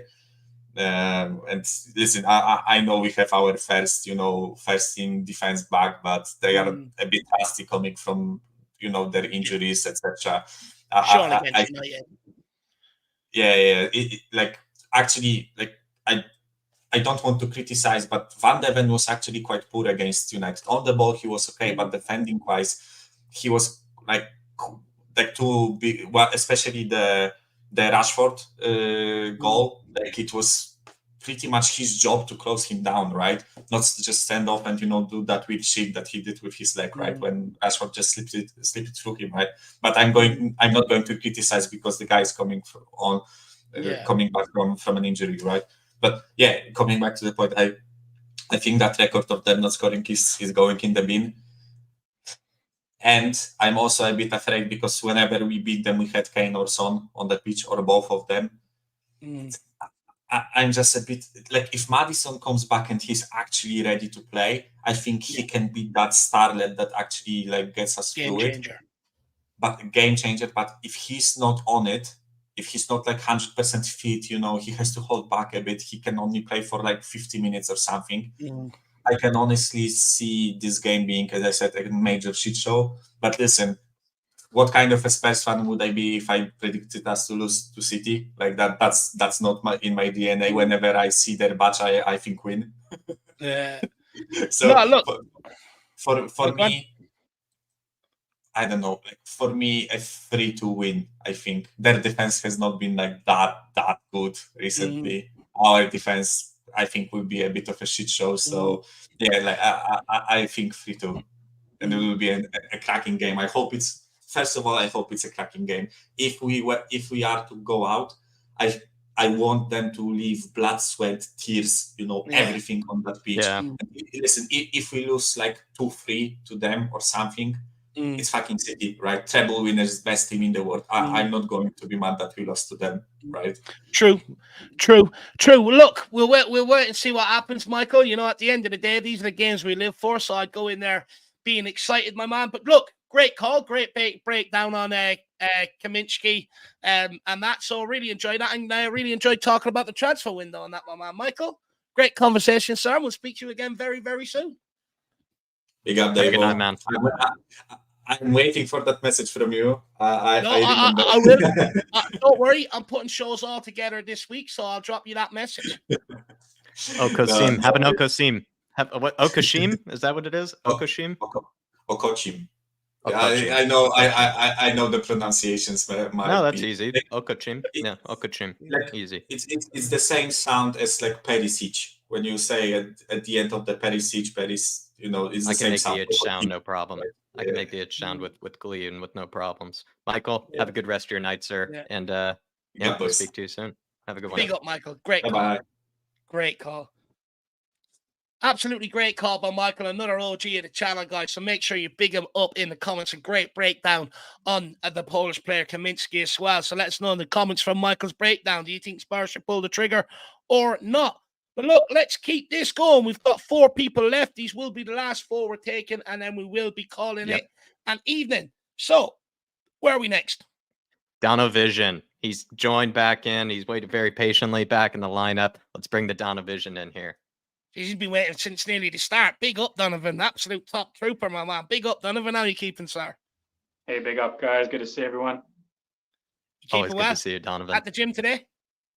I am. Yeah, I just I got like 45 minutes left on the bike. Take a little break, talk to you guys. I'll jump back on. So, Nice. Who have you been thinking about while on the bike these days? Which Spurs player is giving you that motivation? Who you been thinking about? Like Richarlison's a classic. Mm-hmm. But I got my own season, like a football. I'm a player, so I have my own kind of season to motivate myself for. So love it. Yeah. Good answer. Good answer. Yeah, use yourself for motivation. Good man. Just quickly, I forgot. I was supposed to bring this up earlier, Dan. So I do apologize, my man. First of all, member for 23 months. So everyone, big Daniel up in the comments. Put the general emoji in there for him.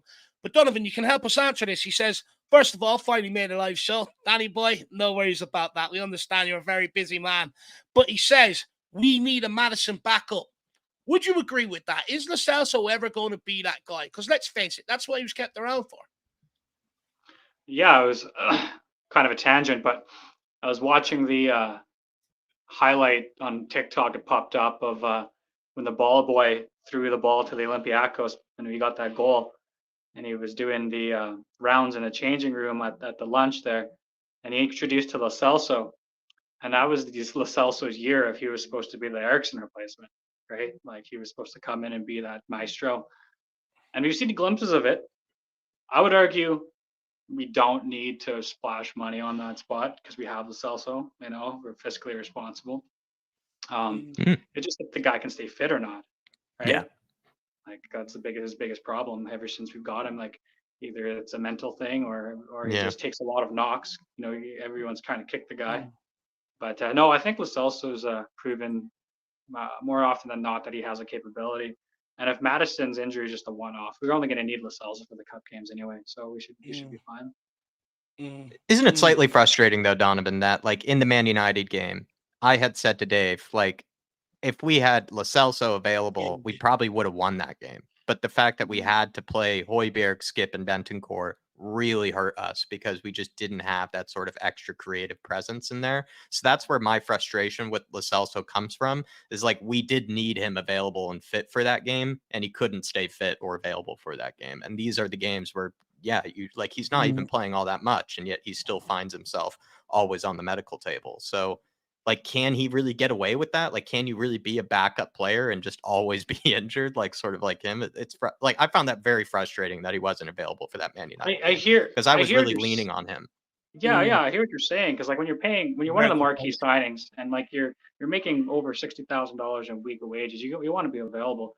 I would argue though that if he didn't put in the performances he did leading up to that game, then like hey, like you know, like you're kind of freeloading. We've seen in the past his head be turned when the management isn't right and the leadership isn't right. You know, like he's ran back to Real Betis, he's ran back to La Liga. You know, he's wanted out. But since he's had the kid, since he's Romero has been promoted to leadership, you can tell that he's really buckled down. And I just look back to that game.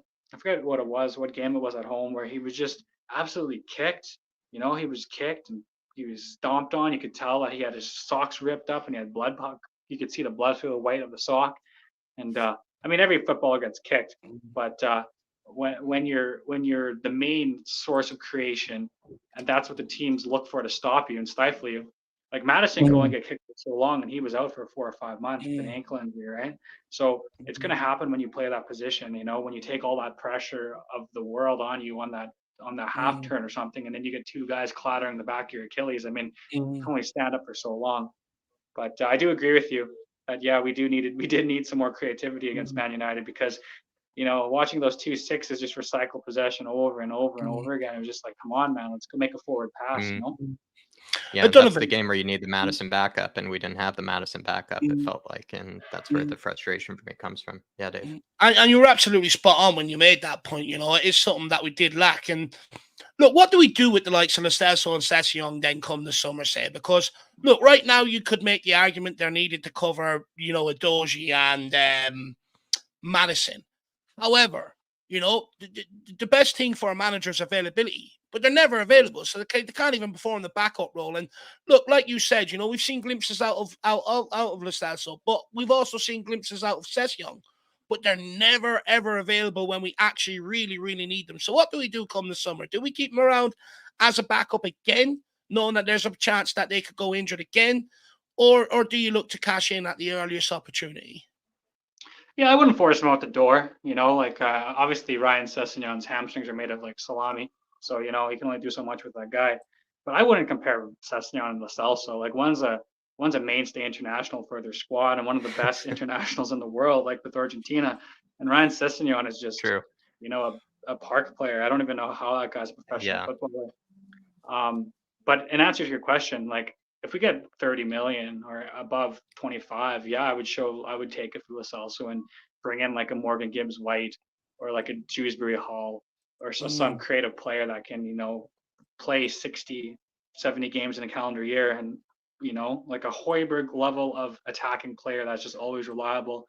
I look at the likes of Cantwell, went over to Rangers. He's getting booted up the arse like left, right, and center, and he can ride a challenge. He can create.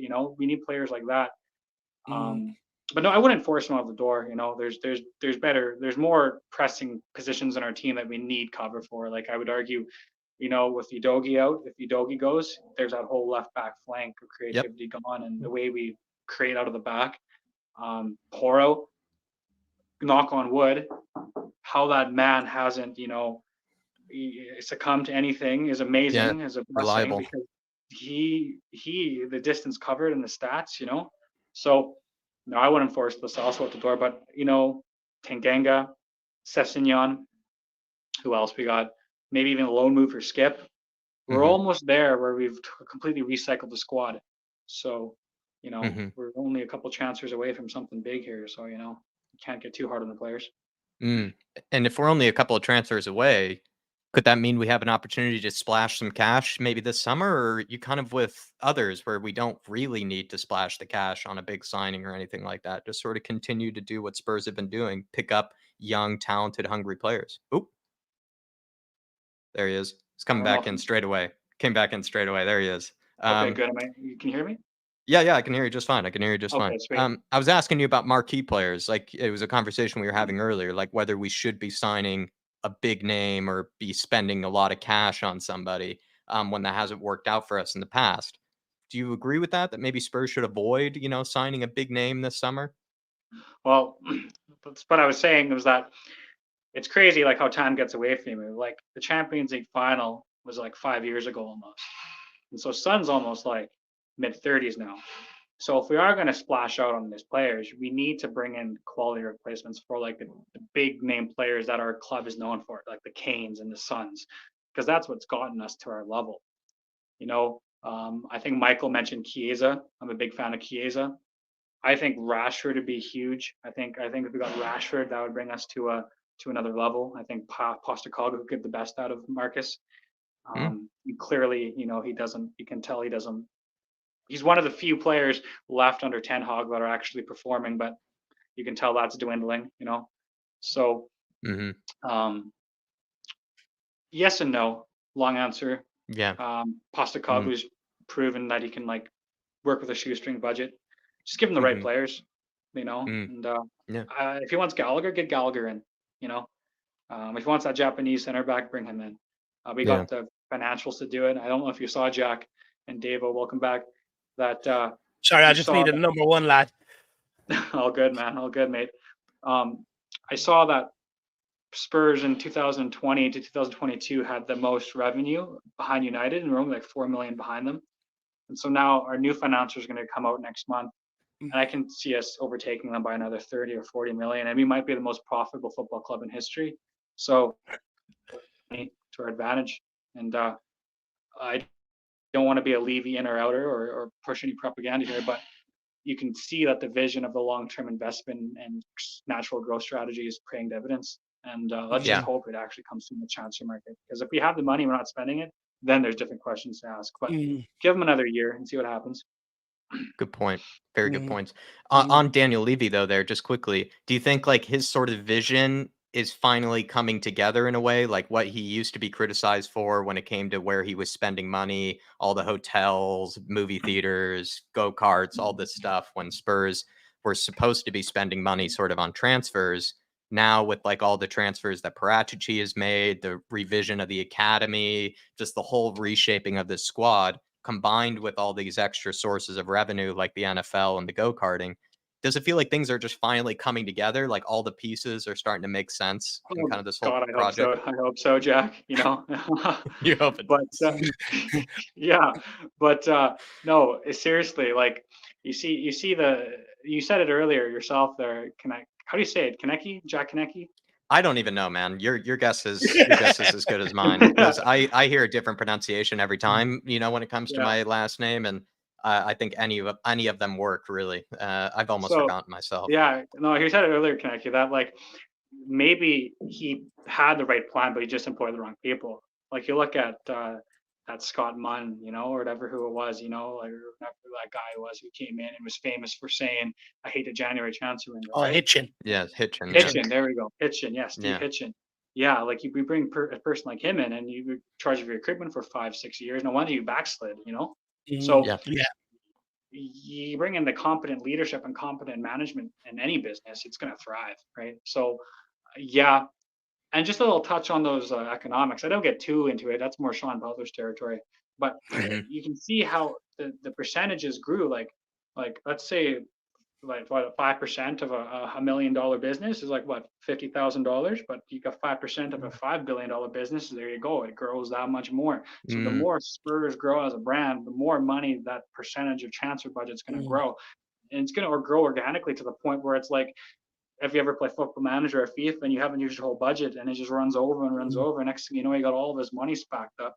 You're going to see the likes of Chelsea desperate to get rid of Conor Gallagher. You're going to see the likes of City when they finally get deemed to get rid of these starlet players that are coming through. And we're just going to have a fire sale. And thank you, thank you, thank you, because our financials are so well in order. It's going to be really good to see. And honestly, people dig into us without having trophies.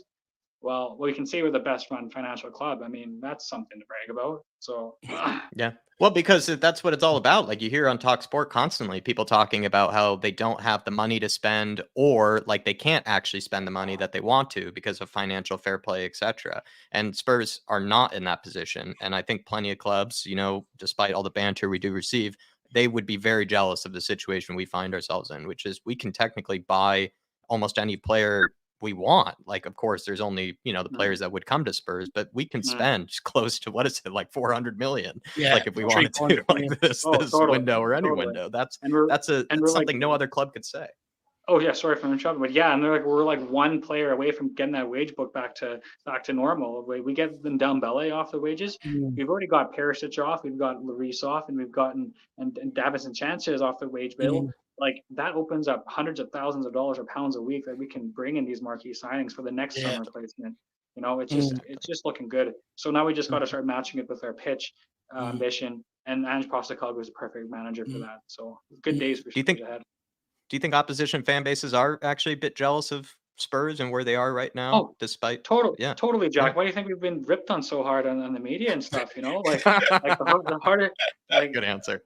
There's just one American. I don't know if you get the same stream, the NBC stream, or we get Fubo. I don't know if it's the same one that comes over, but there's this one commentator that rubs me the wrong way every single time. It's like he'll go against Spurs, and once we get ahead, and then it's the begrudging. Oh, okay, yeah, now they're playing good. But it took you 60 minutes to even notice something good for us, and it's been like that, ever since Ange came in.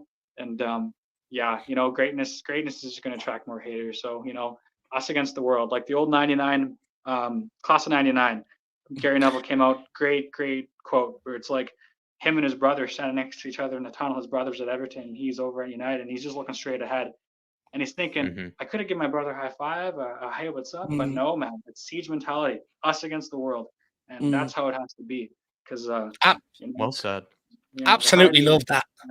Absolutely love that. And what was I going to say? It was something you said there. I'm just trying to remember what it was. It'll come back to me. It'll come back to me. Yeah, it'll come back to me because you triggered something in my thought process, but I've lost it anyway. Great answer though, by the way, Donovan. Man City game. How confident are you ahead of that? Michael made me laugh when he said, "Yeah, we're gonna break that curse."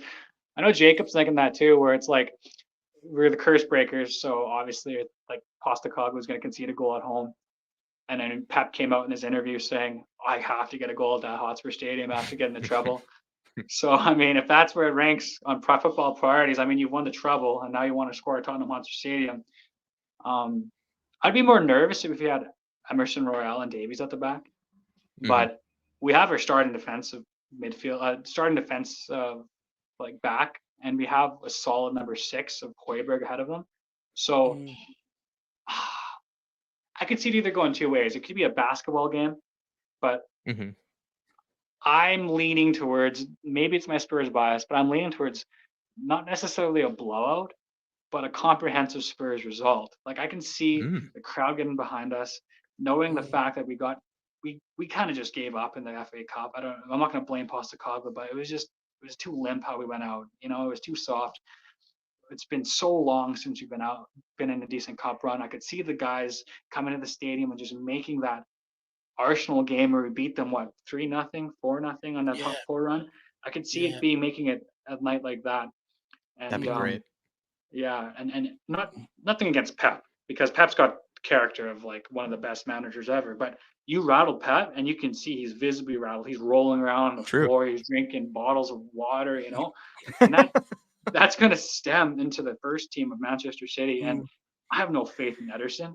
You know, I'm watching the goals he's conceded over the years against us, and it's like, you know what, Brandon Austin might have been able to make a better effort than that. So, you know, we don't have Sonny. We don't have, we don't know it yet, but we don't know if we have Matters. But, you know, I'm still holding out for turbo time, man. You know, it's going to be murder on the dance floor. And we're going to hopefully see some pace on those wings and really exploit the space that City are going to leave us. And it's whether or not we can be clinical. And I'm just hoping with 60,000, you know, get Army behind us, then, you know, we can get a result. Yeah. So, yeah, I'm going for at least 2 goals. 2 goals. I'm winning by 2 goals. You know, either that's 3-1, that'd be great. 2-0. You know, we're just gonna get the job done. Do you know what? I'd absolutely love nothing better to be singing Werner on the dance floor Friday night. You know, it'd be absolutely unbelievable. Just quickly as well, remember what I was going to say. You know, don't worry about, you know, having to wait 60 minutes watching football TV for the guy to praise Tottenham. I mean, Spurs fans are having that problem worldwide, so it seems to be a collective problem we're all having, Donovan, on that. But Donovan, good to see you back, my man. Great to see you back. And well, look, of course, we spoke last week, but it's good to come on and have a conversation now that myself and Jack are here this week, buddy. And look, hopefully, again, we speak to you very, very soon. If you ever want to come on a panel show or anything like that, or want to come on and discuss something with me, you know, let me know. Yeah, I've been flirting with getting my own channel. I got got a mic, like a boom mic set up, kind of like Jack Scott, and, you know, I just got to get a space in my apartment ready for it, and, you know, and just go for it. So, you know, I'll definitely take you up on that offer. And you ever need any help or anything that I could try and, you know, I can try my best to help you, my man. Just let me know. Totally. I mean, the big thing is like you get a good platform like this, and you come on, and then I can kind of plug it, and then hopefully you can get people rolling. So yeah, thanks again. Thanks a lot, guys. Of course. And people love what you have to say, Donovan. So I'm sure like people would be happy to go check you out on your channel. And like Dave said, I know he'll help you out. We'll be happy to help you out, you know, make appearances and have you come on ours, etc. So I'd look forward to that, man. And you're looking good as well, man. I can tell you've been working out, you know, looking slim and everything. And I like your flat cap. I like that flat cap. It's a good one. Yeah, man. Flat cap arm, and thanks, Jack. Yeah, it's been a rough 2022. So 2023 is a rebuild, and 2024 is pushing ahead, right? So motivated man. You're a motivated man, Donovan. Good man. Big up, Donovan. We better let you get back to your bike, my man, and we'll speak again very, very soon. Talk to you after the Man City game. Come on, you Spurs. Big up, Donovan. Big up. Absolutely love that, you know, getting inspired to go out there and do his own channel. I sincerely do wish him the best of luck with it. And, you know, he's a great talker. He's got very good things to say. So I've no doubt he'll be an absolute success with it. So big up, Donovan. Where are we off to next, Jacko? Yes, we are off to, let me check in on this one. We are Tyler. Tyler's next. So, and he was even nice enough to, Tyler, then Stefan or Steven. I guess we'll find out which was the Steven and KPV. Yeah, 3 perfect. left. Perfect. Last 3. So look, let's get on Tyler. Let's hear what he has to say. I've missed him last week. Big up to you. How are you keeping? How you doing, guys? Good to Not see you, too man. bad in yourself, my man. Let me know if it's too windy. There's other people working out in there, so I don't want to, you know, you're all I can't really talk in there. But if it's too windy here, I can No, go I to the can't hear bathroom or anything. something. Sounds great. Sounds great, Tyler. Before we get into talking about Tottenham, have you recovered from your hamstring injury? You back playing tennis yet? Yeah, I actually played my first match yesterday. Nice. How'd it go? I've been running on the elliptical for about a month though now, so. But I'm fully good now. Feeling good on the courts again, or are you feeling a little rusty? No, I'm good. I played pretty good yesterday. Obviously a little bit rusty, but it was good. It was great to finally be back out there. Nah, good. Man. Good. Absolutely love that. It's great to, you know, because I know you were a bit down about it. So it's There he is. No, it's absolutely great to hear, because I know you were a little bit down about it before when we were speaking about it. So you know, it's good to get you back. But look, where do you want to take this? You've obviously sat in the back end for a long time. We've asked many questions, had many conversations. Anything that you want to pick up on? I mean, we can start with that. With maybe a Nusa. Yeah. What's your thoughts on it? Yeah, I think it would be a phenomenal deal to get done, you know, early on. So I know 30 million is still a lot, but, you know, in about a year, he could be worth 50, 60, 70 million. So I think getting that done sooner rather than later is a really good idea, and loaning him back out, even though I think we could use him, honestly, right now, he could probably, you know, do better than some of the players we have out on the wing. But no, I think it's smart to loan him back out. I think, you know, the reports were saying that he wanted that anyways. Yeah. So I think that's brilliant business to get done. And a Sonny replacement or Sonny future replacement. Thoughts on that and him having that sort of kind of plan? Yeah, I mean, you know, if he comes in next season and he starts off on fire, and we can start him on that left wing. If we still decide to have Sonny play at striker, then I think that could work out fine, honestly. So either way, if he's not ready yet, Son stays out on the wing. That's perfectly fine. I think he has slowed down a little bit, but he's still by far our best left winger. There's no doubt in my mind about that right now. Do you know what? Yeah, I think you make a good point there. If Nusa does come in and he can hit the ground running, you know, it does open you up to be able to put Sonny back down the middle, and, you know, and have him and Richarlison sort of competing. But I would say then you probably need to bring someone else in then, you know, to probably keep Nusa honest. Look, if we sign him, you're right, he'll be loaned back up until the summer. But from the summer, is he the sort of guy that you think might need another loan move? Or how quickly do you think he'll be able to make his impact or his mark at Tottenham? Yeah, I mean, it depends. We'll see, you know, what the rest of the year of Bruges looks like. Obviously, he's not putting up, like, crazy numbers or anything, and it is the Belgian league, so I don't know. He's probably not ready yet, let's be honest. So if we have to loan him out another season, loan him to, like, you know, a lower Premier League team. I don't know why we refuse to loan players to Premier League clubs. It baffles me. Like, that's how a lot of these teams, like especially a lot of Chelsea players that they have loaned out, have been really good for lower league Premier League teams to get going. So I think we should do more of that. So if Nusa comes in, he's not fully ready to be the Tottenham starter, or, you know, if we can loan him to a lower Premier League team, or loan him to, like, a top club in France or Italy or the Bundesliga, I think that's perfectly fine. Yeah, look, you know, as long as Spurs have a vision for him, I suppose, you know, and they'll know as well, you know, what the sort of next step is. You know, hopefully they can be like Brighton in that regard, right? When you sign a player, you already know what his next sort of 2-3 sort of steps are. Absolutely love that. And look, he's one that I'm really, really, really excited about. Tyler, we've had some great conversations tonight, you know, surrounding. I'm of the belief I would like a marquee signing, but to be fair, it seems to be pretty 50-50. Others are saying, you know, look, we don't want to bring in marquee signings. We want to continue on the way we're going with the young, hungry players. You know, a marquee signing could spoil that. So where do you stand on that side of the debate? Yeah, well, you know, when you think about it, like, yeah, Madison was an unbelievable signing. I think, you know, he can, you know, fit under that marquee signing. Obviously a top player in the Premier League for a while now. But his team did get relegated, so at the same time that, you know, obviously helped that get over the edge. Obviously, you know, if Leicester had a good season, we probably wouldn't have went for him. You never know.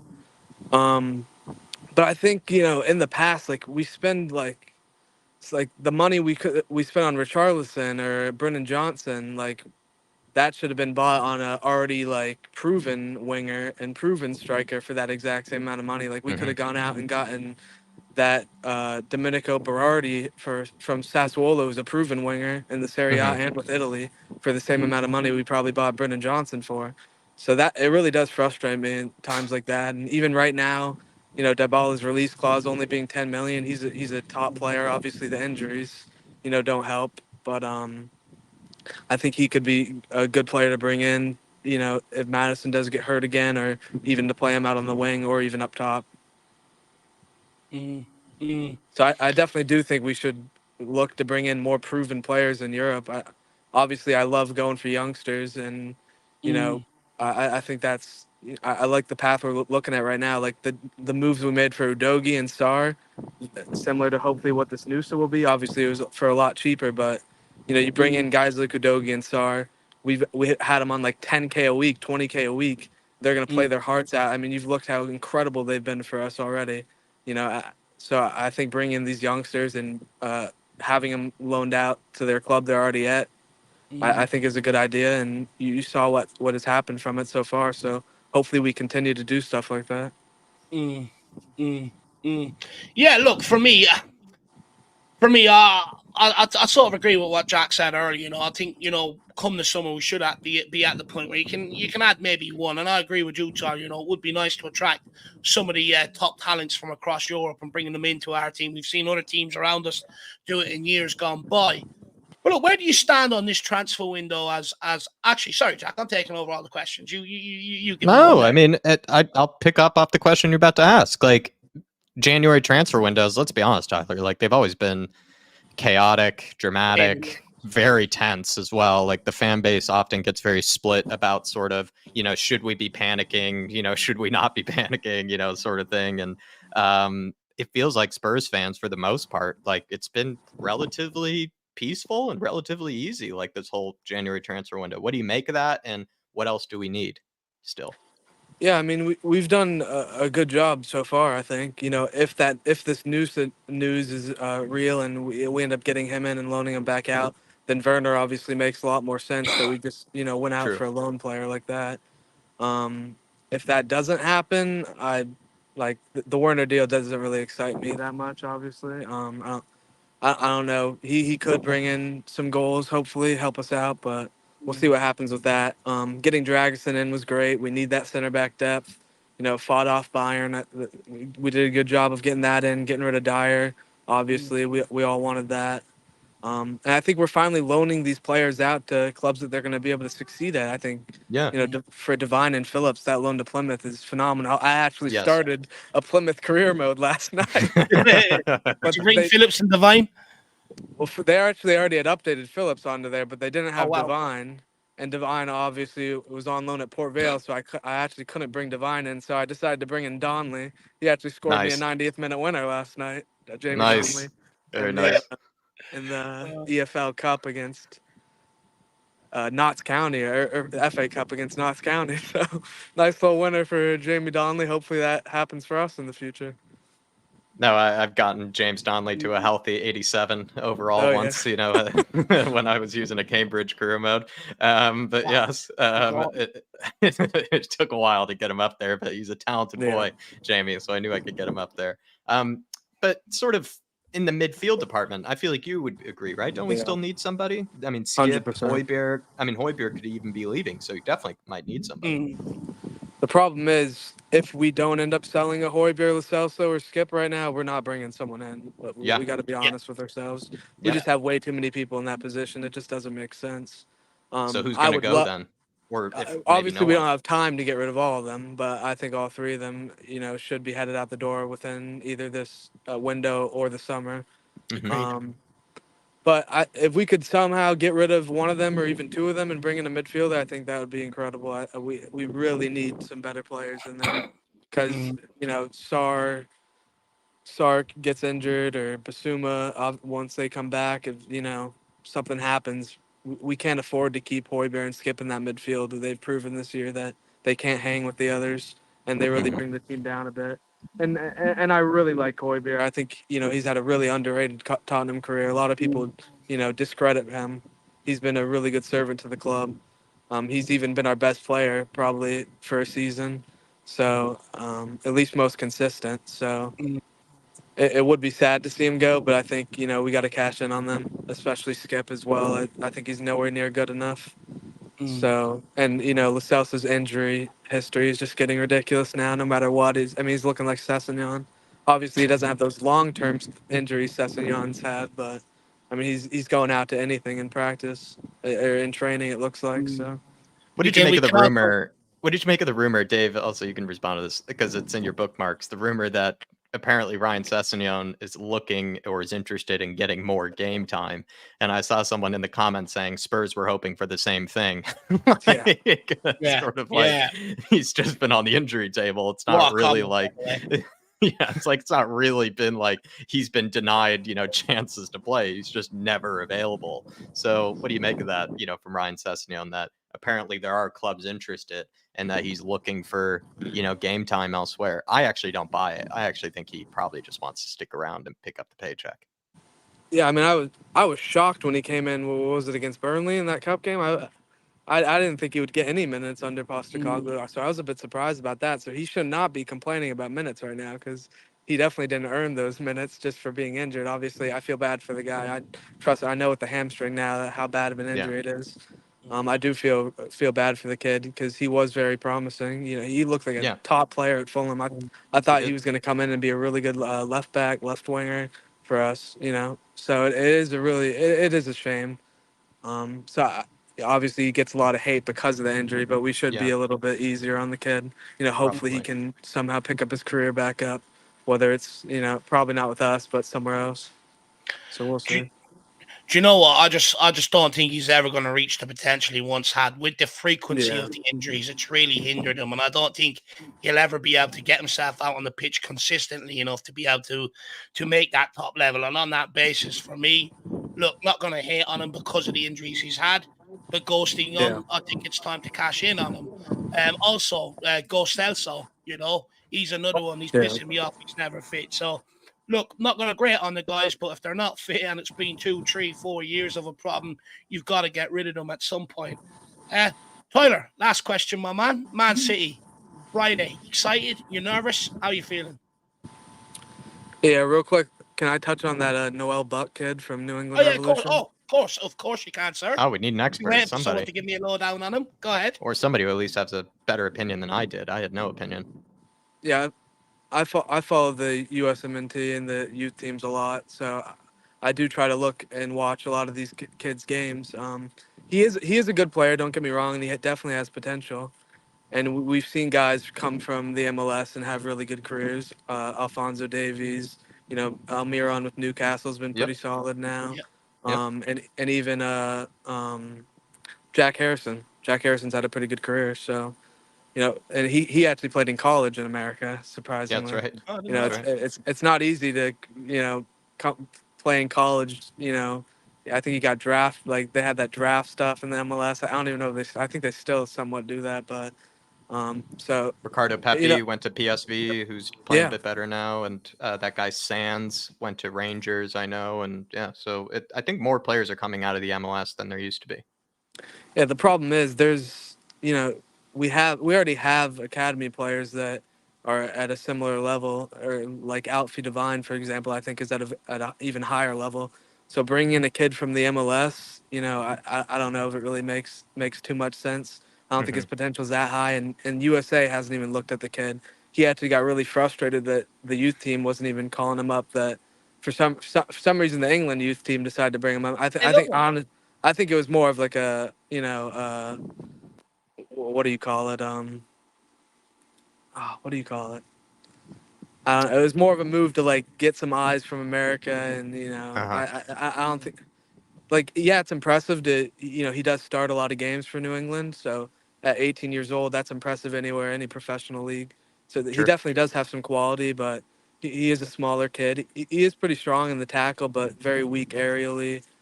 He's like an 8, box to box. He's not special like at any particular thing. He's just a solid all around player.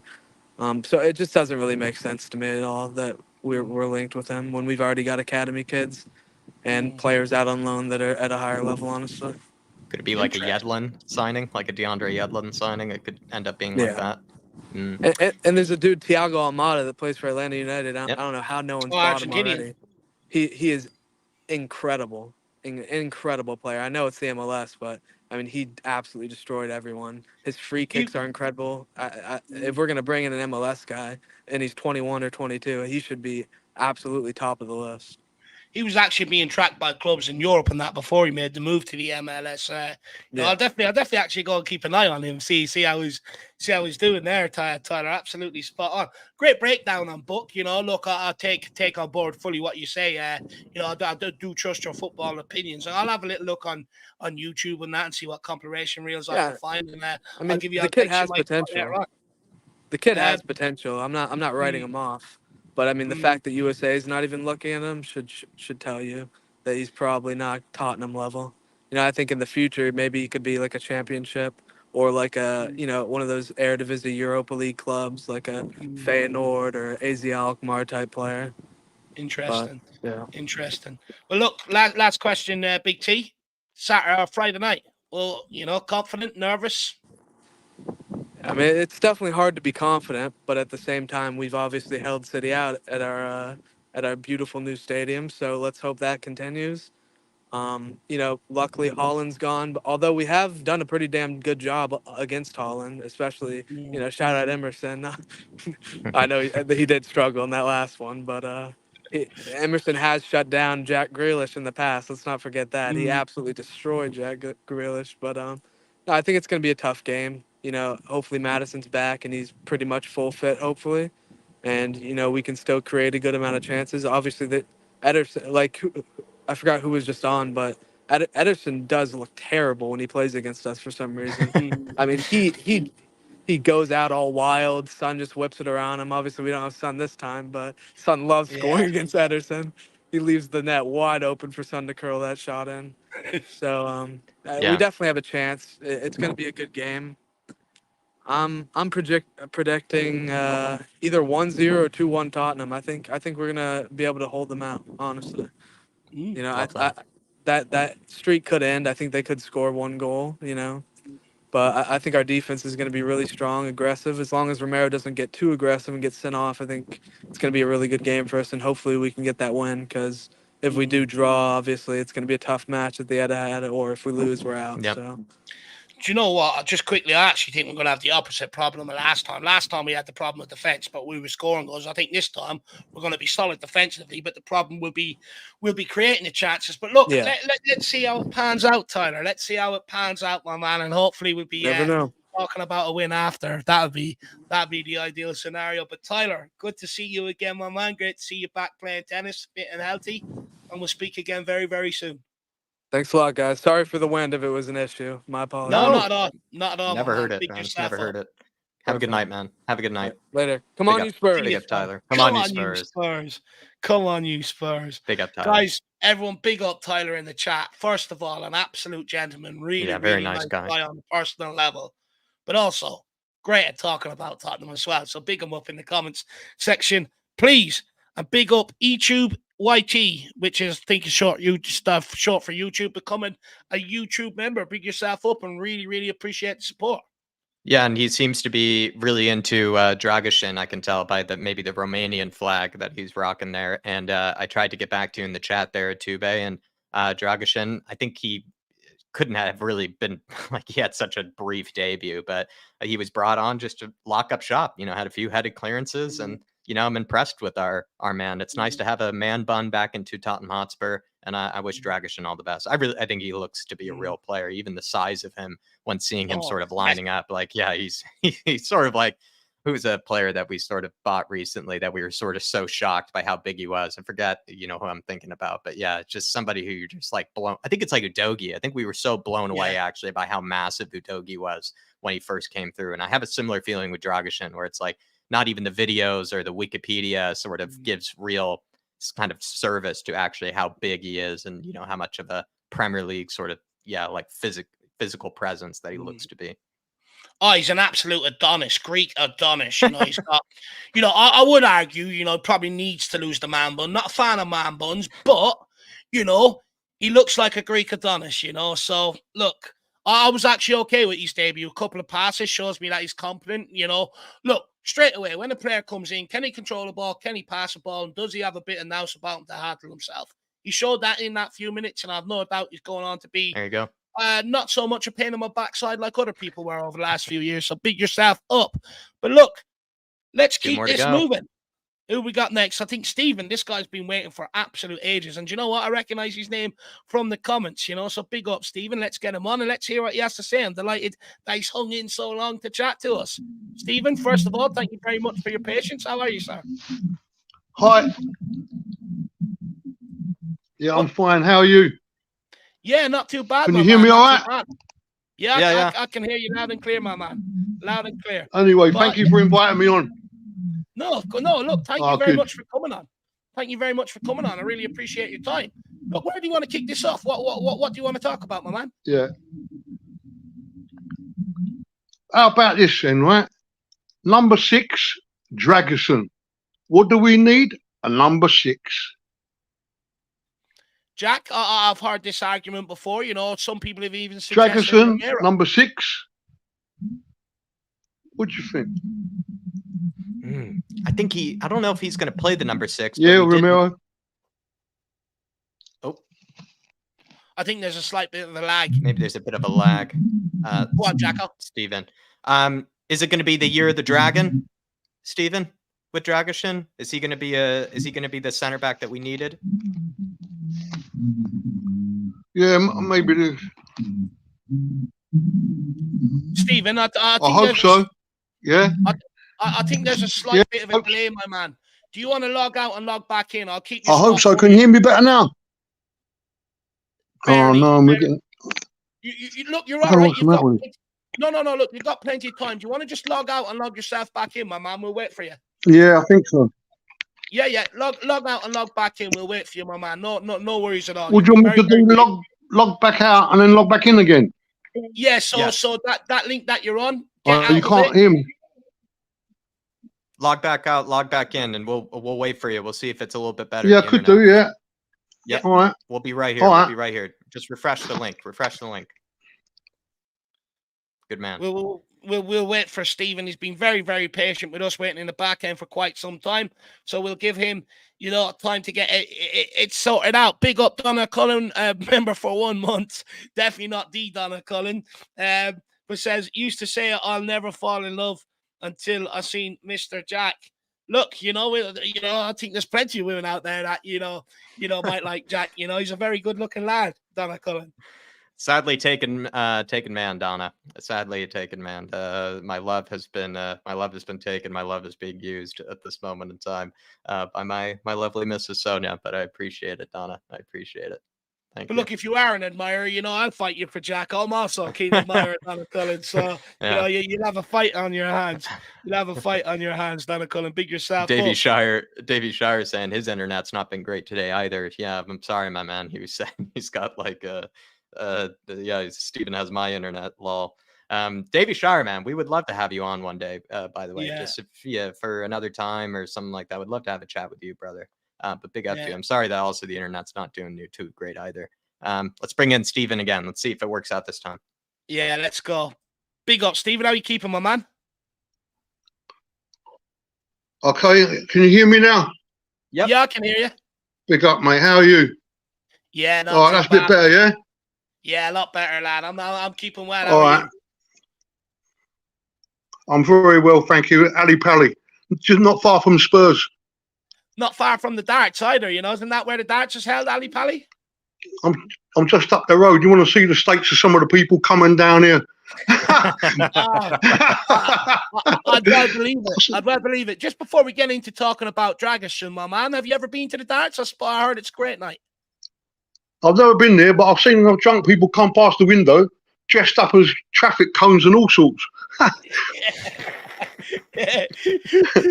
Not something you see out your window every day. But come here, my man. Why did you put Dragerson's name forward for number 6? What do you think what is it about Dragerson that you think he has the ability to be able to play there? Well, I reckon he's got some skills here. You can see that, yeah? And he's very tall, and I think he's very strong. And I think he'd be a good candidate for number 6. Well, like you said, Romero maybe. I think people have probably put Romero forward because I have heard this, about Romero purely because of how good he is on the football as well. Yeah, but because he was given the number 6, the actual shirt number 6, and that's why I thought it could be like, oh, hang on a minute, this might be a little bit of a disguise, And just Jack? pulling a sneaky one. Yeah, and just Yeah, pulling a maybe sneaky one. something like that. And also Well, with what? Spurs, we love a 2-for-1, don't we? You know, a little That's cheap. it. Oh yeah, 2 that's for 1 it. action. We Well, love this is first. what he's. But this is what he's doing. You notice everybody can interlock and change in across the front three. Richards can play centre forward, winger. Brennan can go here, there, and you know what I mean. Everywhere, Cooley's playing midfield. Cooley on the wing. You know, this is what he does, Ange. That's the most common compliment I've actually heard from opposition fan bases, is that whenever we've had injuries, you just see someone else step in and just do the exact same that the previous player was doing. And they know the system. They know how Ange wants to play. It's the most common sort of compliment I've heard about us this season. Yeah, he's very, very shrewd, very wise man. Is he a winner, do you think, Stephen? Well, he done the treble, so he must be, isn't it? Very good point. True. But I'm old enough to have seen Spurs do the double, believe it or not. Wow. In 1961, I was only one, so I've been waiting 63 years. You're the one. You're the one. I was going to say, tell me the moisturizer you're using, Stephen. You know, it's working absolute wonders, my man. But the funny thing is that team. Sorry, I was going to say, I do think you make an absolute great point about the versatility of the team. I think, you know, Postecoglou, and he's brought that about himself. I think the difference, and, you know, it's only really with sort of hindsight and, you know, in my armory, that's something Conte wasn't really willing to do. You know, he sort of stuck with his guns to try and prove a point to the board to get players in. You know, I'm not doing this. You get me in players of proper caliber. Whereas Andrew sort of worked with what he's got and found solutions. So I think you make an absolute great point there, my man. But sorry, I cut across you. What else were you going to say? No, I was going to say, you know, Ange ball is so much different to Conte ball. It's unbelievable. I mean, we was all bored out of our minds, and now he's got everybody excited. Do you put the turnaround just solely down to Ange Postecoglou? Oh yeah, definitely. Ange Postecoglou all the way.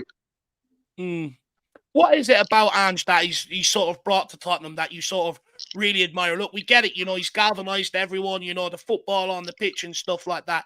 But what is it about Ange that makes him the magic man he is? Look, him and his press conferences, he's unbelievable. I don't know if you see the shorts of him all the time. He's unbelievable. You know, every time he opens his mouth, something clever comes out, you know, for something brainy. You know, something that, you know, he can even teach me at my age. You know, he's an incredible man. And I think that's going to, yeah. Sorry, I apologize. I'm absolutely messing this up. It is my bad. I should be better than this. Stephen, I want to ask you. Ange did sort of say earlier on, last week that Spurs are in a title challenge. Do you believe him? Yeah, of course. Yeah, we are. Mind you, when Liverpool won, I was hoping that was going to be a draw, but yeah, we're 8 points off, but we can still do it. Look at us at the beginning of the season. We never lost a game for 10 games. Why can't we do it now when all our players come back? Everyone's going to be so scared to play us. Yeah. Yeah, I think you raise an absolute great point there. You know, they were in the first 10 games, unfortunately, until Chelsea derailed it. But interestingly enough, we've got Chelsea coming up, so we have a chance to lay down our title marker against them as well when they're coming up. We've got them over the next 5 or 6 fixtures. Stephen, I want to ask you, what do you make of the transfer window so far today?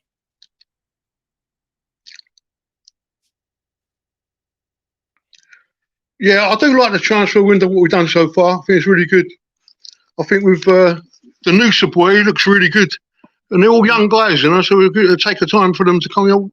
We're a bit like the Busby Babes, but we're called Angie's Angels, we'll be called. Angie's Angels. I love that. So you're all right with So, yeah, I like the idea of getting these young people in. Good. That's good to know. Angie's Angels, that's brilliant. That's absolutely brilliant. Look, what do yeah, I think that's great. As long as you have Madders is 27, Sonny's 32, I think. Vicario's 27. There's 3 old heads. I know old heads only 27, but I think that's right. I know what you mean. Where do you stand around the debate that we've had this evening about a marquee signing? Like we sort of said, it's 50-50. Some say, yeah, sprinkle the team with that magic dust, increase the Ange's angels, as you call them. But then others John, you have was said, going to no. say something? I couldn't quite catch it.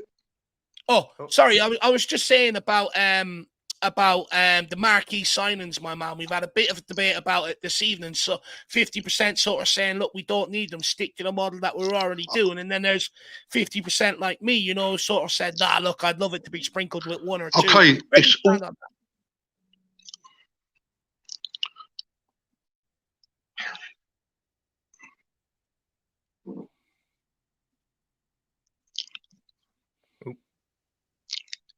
Yeah. Yeah, I've got that.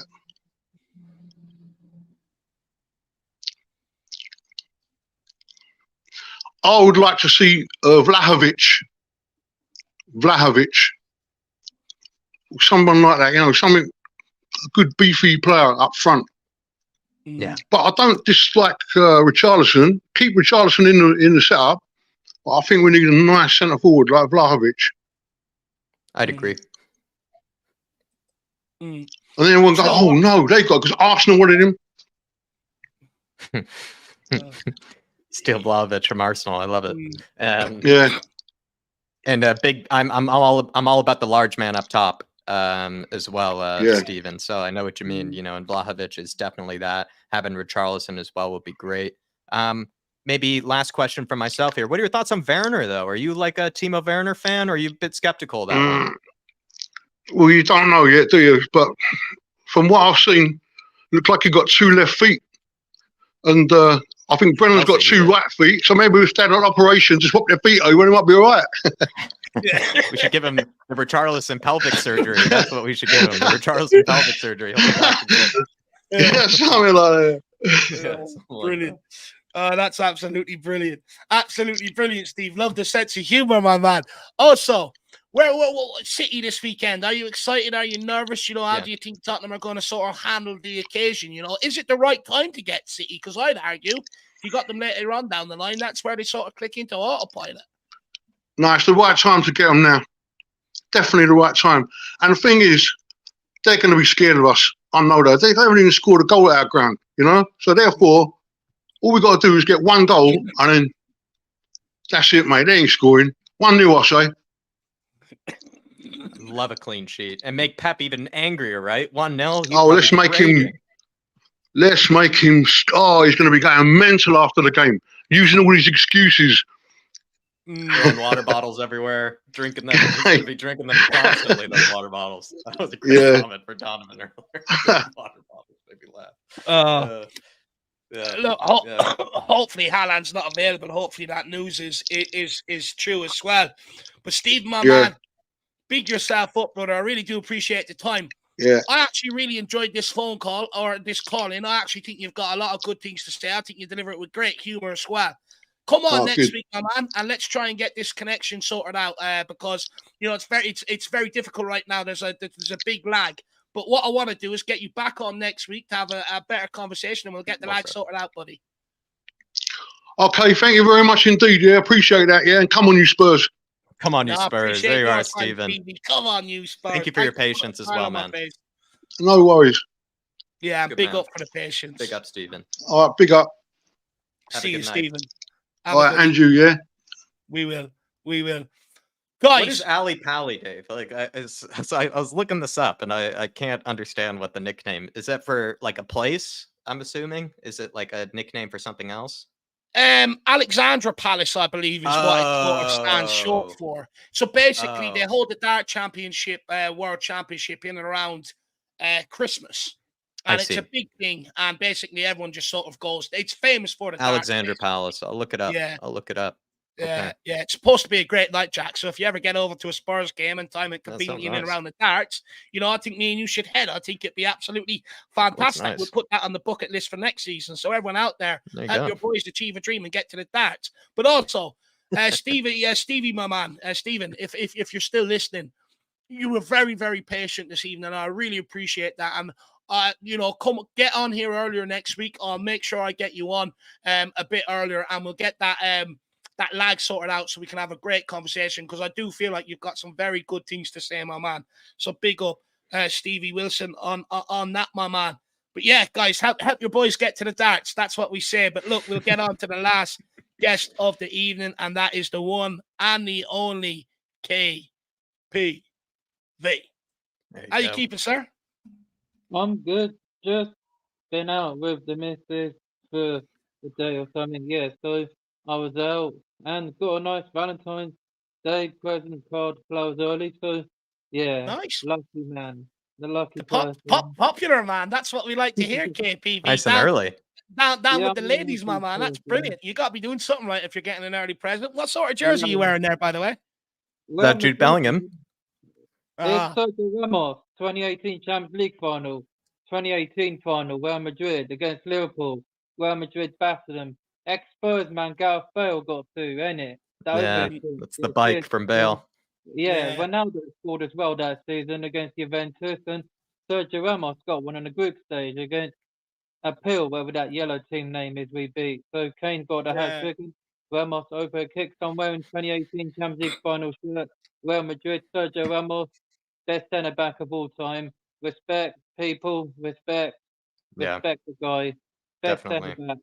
More I agree. trophies than Arsenal put together. So he's an icon, and I would have loved him at Tottenham, because I said it on Sava's channel before the start of last season. They were asking which centre back I would love, and I said Sergio Ramos, because he's an icon and I would have loved him. Like Me too, KPV. people who played with him and know him well, Bryan Hill, I think played with him in the Spain squad, so yeah, I'd like him at Spurs, but he's back in his hometown Seville, where it all began, before going to the biggest club in the world, Real Madrid, who are winning the Champions League this time again, because I'll be going to Wembley for the final.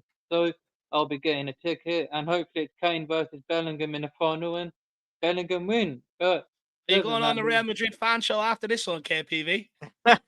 He's after my own heart with this. Sergio Ramos is also one of my favorite players of all time. But funny, KPV, the younger, yeah, Dave.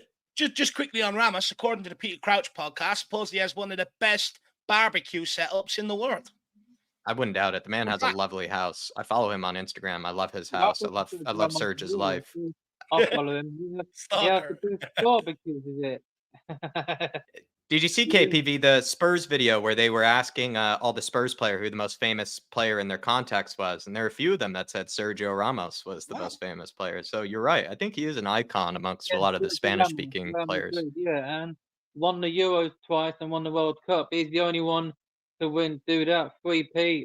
Cristiano Ronaldo done it. 3 Premier Leagues in a row, 3 Champions Leagues. So Ramos is there, the only 2. So people forgetting anyone else, it's only those 2 giants. Is Romero the next Ramos, KPV? I think he's the reincarnation of Sergio. He's the reincarnation, yeah. He's the next one. And Messi's right. Romero's the best defender in the world. So big up to Romero's teammate and big up Messi. So Romero's the best. He's going to be better than Van Dijk. Van Dijk has won nothing with his country. Romero has. Romero's won 3 trophies with them. So Romero's won a few trophies with Argentina. So yeah. Is he going to win one with Tottenham though? More importantly, KPV. Yeah, the double's still on. We can still win the double, because then that can shut them Arsenal fans up. Yeah. They think they're North London. They're not. They're from South London. They came over to our perch, and they're from South London. Look it up, people, because I watched. We're their landlords. Yeah, I've watched the video. Theo Delaney, the guy has a podcast. He said, they're not from North London. They're from South London. So it's basically just a London derby. So he's right. They're from South London, and we're the only North London side. We stayed in North London for a long time before they came to North London in 1913. So they're village Arsenal to us still. So they're lucky they won at the weekend, but they've got Liverpool at home and Salah's out. So, but Jota's been scoring goals and Nunes has been scoring. So Arsenal, they haven't lost to Liverpool since they lost in the FA Cup game just a few weeks ago. So Liverpool, they're 5 points clear at the top. And yeah, I'd rather Liverpool win the league, because City haven't been doing great, but they've won a De Bruyne came back last week, and yeah, got a goal and assist. KDB's back, but Man City at home on Friday, they haven't scored a goal or won at our new ground. So long may that continue. They ain't going to score.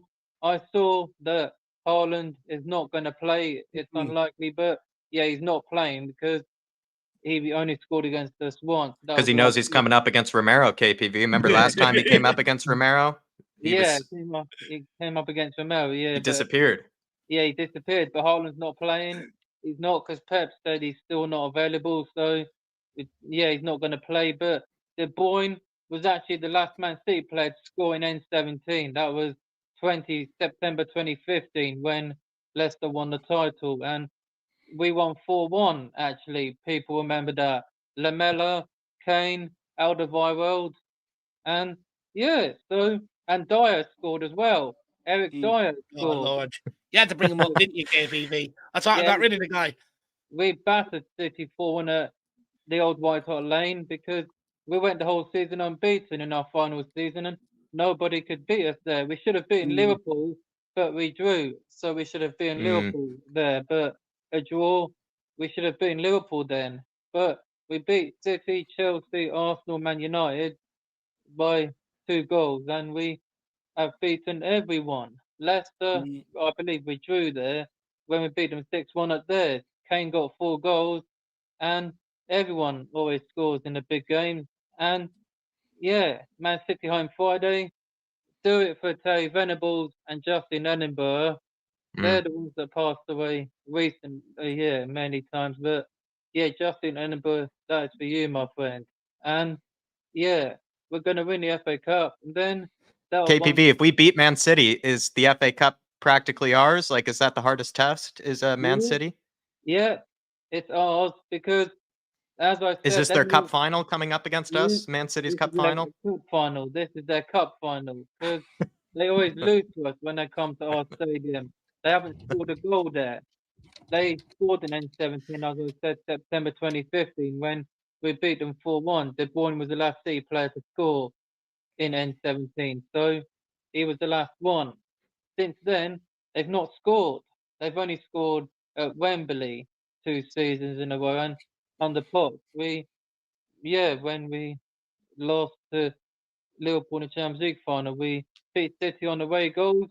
Llorente and Son always scores against City, but not just him. Lo Celso does, and Kulusevski does. So Kulu is going to score again against City, but this time at home.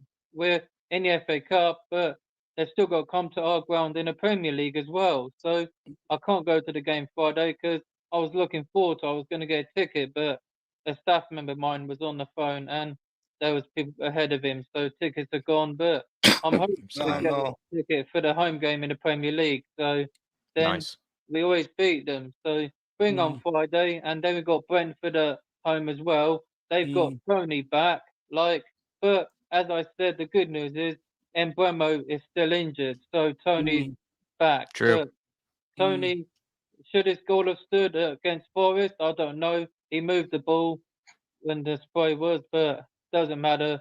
Brentford won, I don't care. But we're gonna beat City and then beat Brentford at home because Brentford were lucky to beat us last season at ours, but that's not happening again. Revenge already. We've already beaten Newcastle revenge for last season, and Chelsea got lucky, but we've got to go to Chelsea at the Bridge. Why can't we beat them at the Bridge? Poch was the last manager to do it, so Big Ange, it's time to get revenge over Poch. Will Hodge still have his job by then, KPV? That's the real question. Will he still even be in the Chelsea job, especially after what could happen tomorrow? He's getting sacked. Middlesbrough might get him sacked before we do. Yeah, they're playing, I believe, Wednesday. So, yeah, happy birthday, Jonathan Woodgate, the legend who scored twice against Chelsea, scored in the final, and then scored in that 4-4 draw at White Hart Lane. So, happy birthday, mate. Please beat Chelsea this week. I can't stand them. Good luck.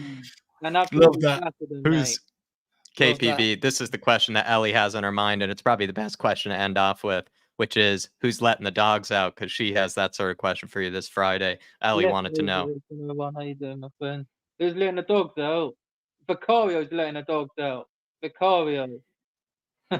Has he been the best player of the season so far for you? Yeah, there's no question about that. He's been my favourite player this season. Son's been scoring, but Venom, easy. Best There you goalkeeper go. in the Premier League. So he's going to keep a clean sheet. He's only kept 5 in the Prem, but 1 in the FA Cup, so that's 6 in total. Make it 7 and 8. So City and Brentford, that'll be 8 in all competitions. Premier League, Brentford, that's going to be number 6 in the Prem. So yeah, we've got City at home. If we concede, I know he hasn't saved one. We thought he did against Chelsea home, but got a touch, but he let it in. So Lloris knew how to save penalties against City. So Vicario, you're learning from our legend Hugo, who's gone to LA in America. So yeah, and it's time for you to save a penalty, my friend. So That's hopefully you next. do it. Yeah, that's next for Vicario on Friday, and that starts. So Well, score more all you want. You ain't gonna score because you said that's your next challenge. Our survey says no. So good luck with that. But you're getting slapped on Friday, and so yeah, Love we're that. gonna go through, and the FA Cup is ours because I want to win it, and do it for Terry Venables. So Yep. Love that's for that. you, Terry, my man. Love So that. Love rest that, easy, Terry. KPV. I'm Well, look, out. Give we us a better, sign yeah, off, KPV. Sign yeah, us off why with not? this. Give me a come You're on, the you last Spurs. guest. You need to sign Come us on, you off. Spurs. Big Andrew Trust. Let's Love Come slap on. that. City and Brentford in space of 2 weeks. Love that. KPV in. KPV in. KPV Yeah. forever. Yeah. KPV out. Yeah. Anyway, we better let Have a you good go, night. KPV, because WrestleMania is about to start. And your Yeah. missus is probably jealous of how much time we're taking away from Yeah. you, with Valentine's Day coming up. Yeah, Very they're lucky probably boy. waiting anyway. They're probably waiting. But I'll see you all for the next one. I'll see you all on Monday after we beat City on Friday. See you Alrighty. then, KPV. I look See you forward Big to later. up, it, my man. KPV. Yeah, Good Come man. on, man. you Spurs. Come on, you Spurs. Come on, you Uh, Spurs. Oh, everybody, Legend. big up KPV in the chat. He always puts a smile on people's face to end with. Absolutely brilliant. What a guy. What a guy, KPV. And, ladies, man, it seems like a bit of a ladies, man. We like that. We like that. And He's big getting up more Bob love Down. straight away. Yeah. He's getting the early Valentine's love. Love it. He must be doing something right there. I never received any early Valentine's love, that's for sure. But big up Bob Down Under. He says, what a bloody good show, Dave and Jack. So glad I was able to catch it live. Great community you have built.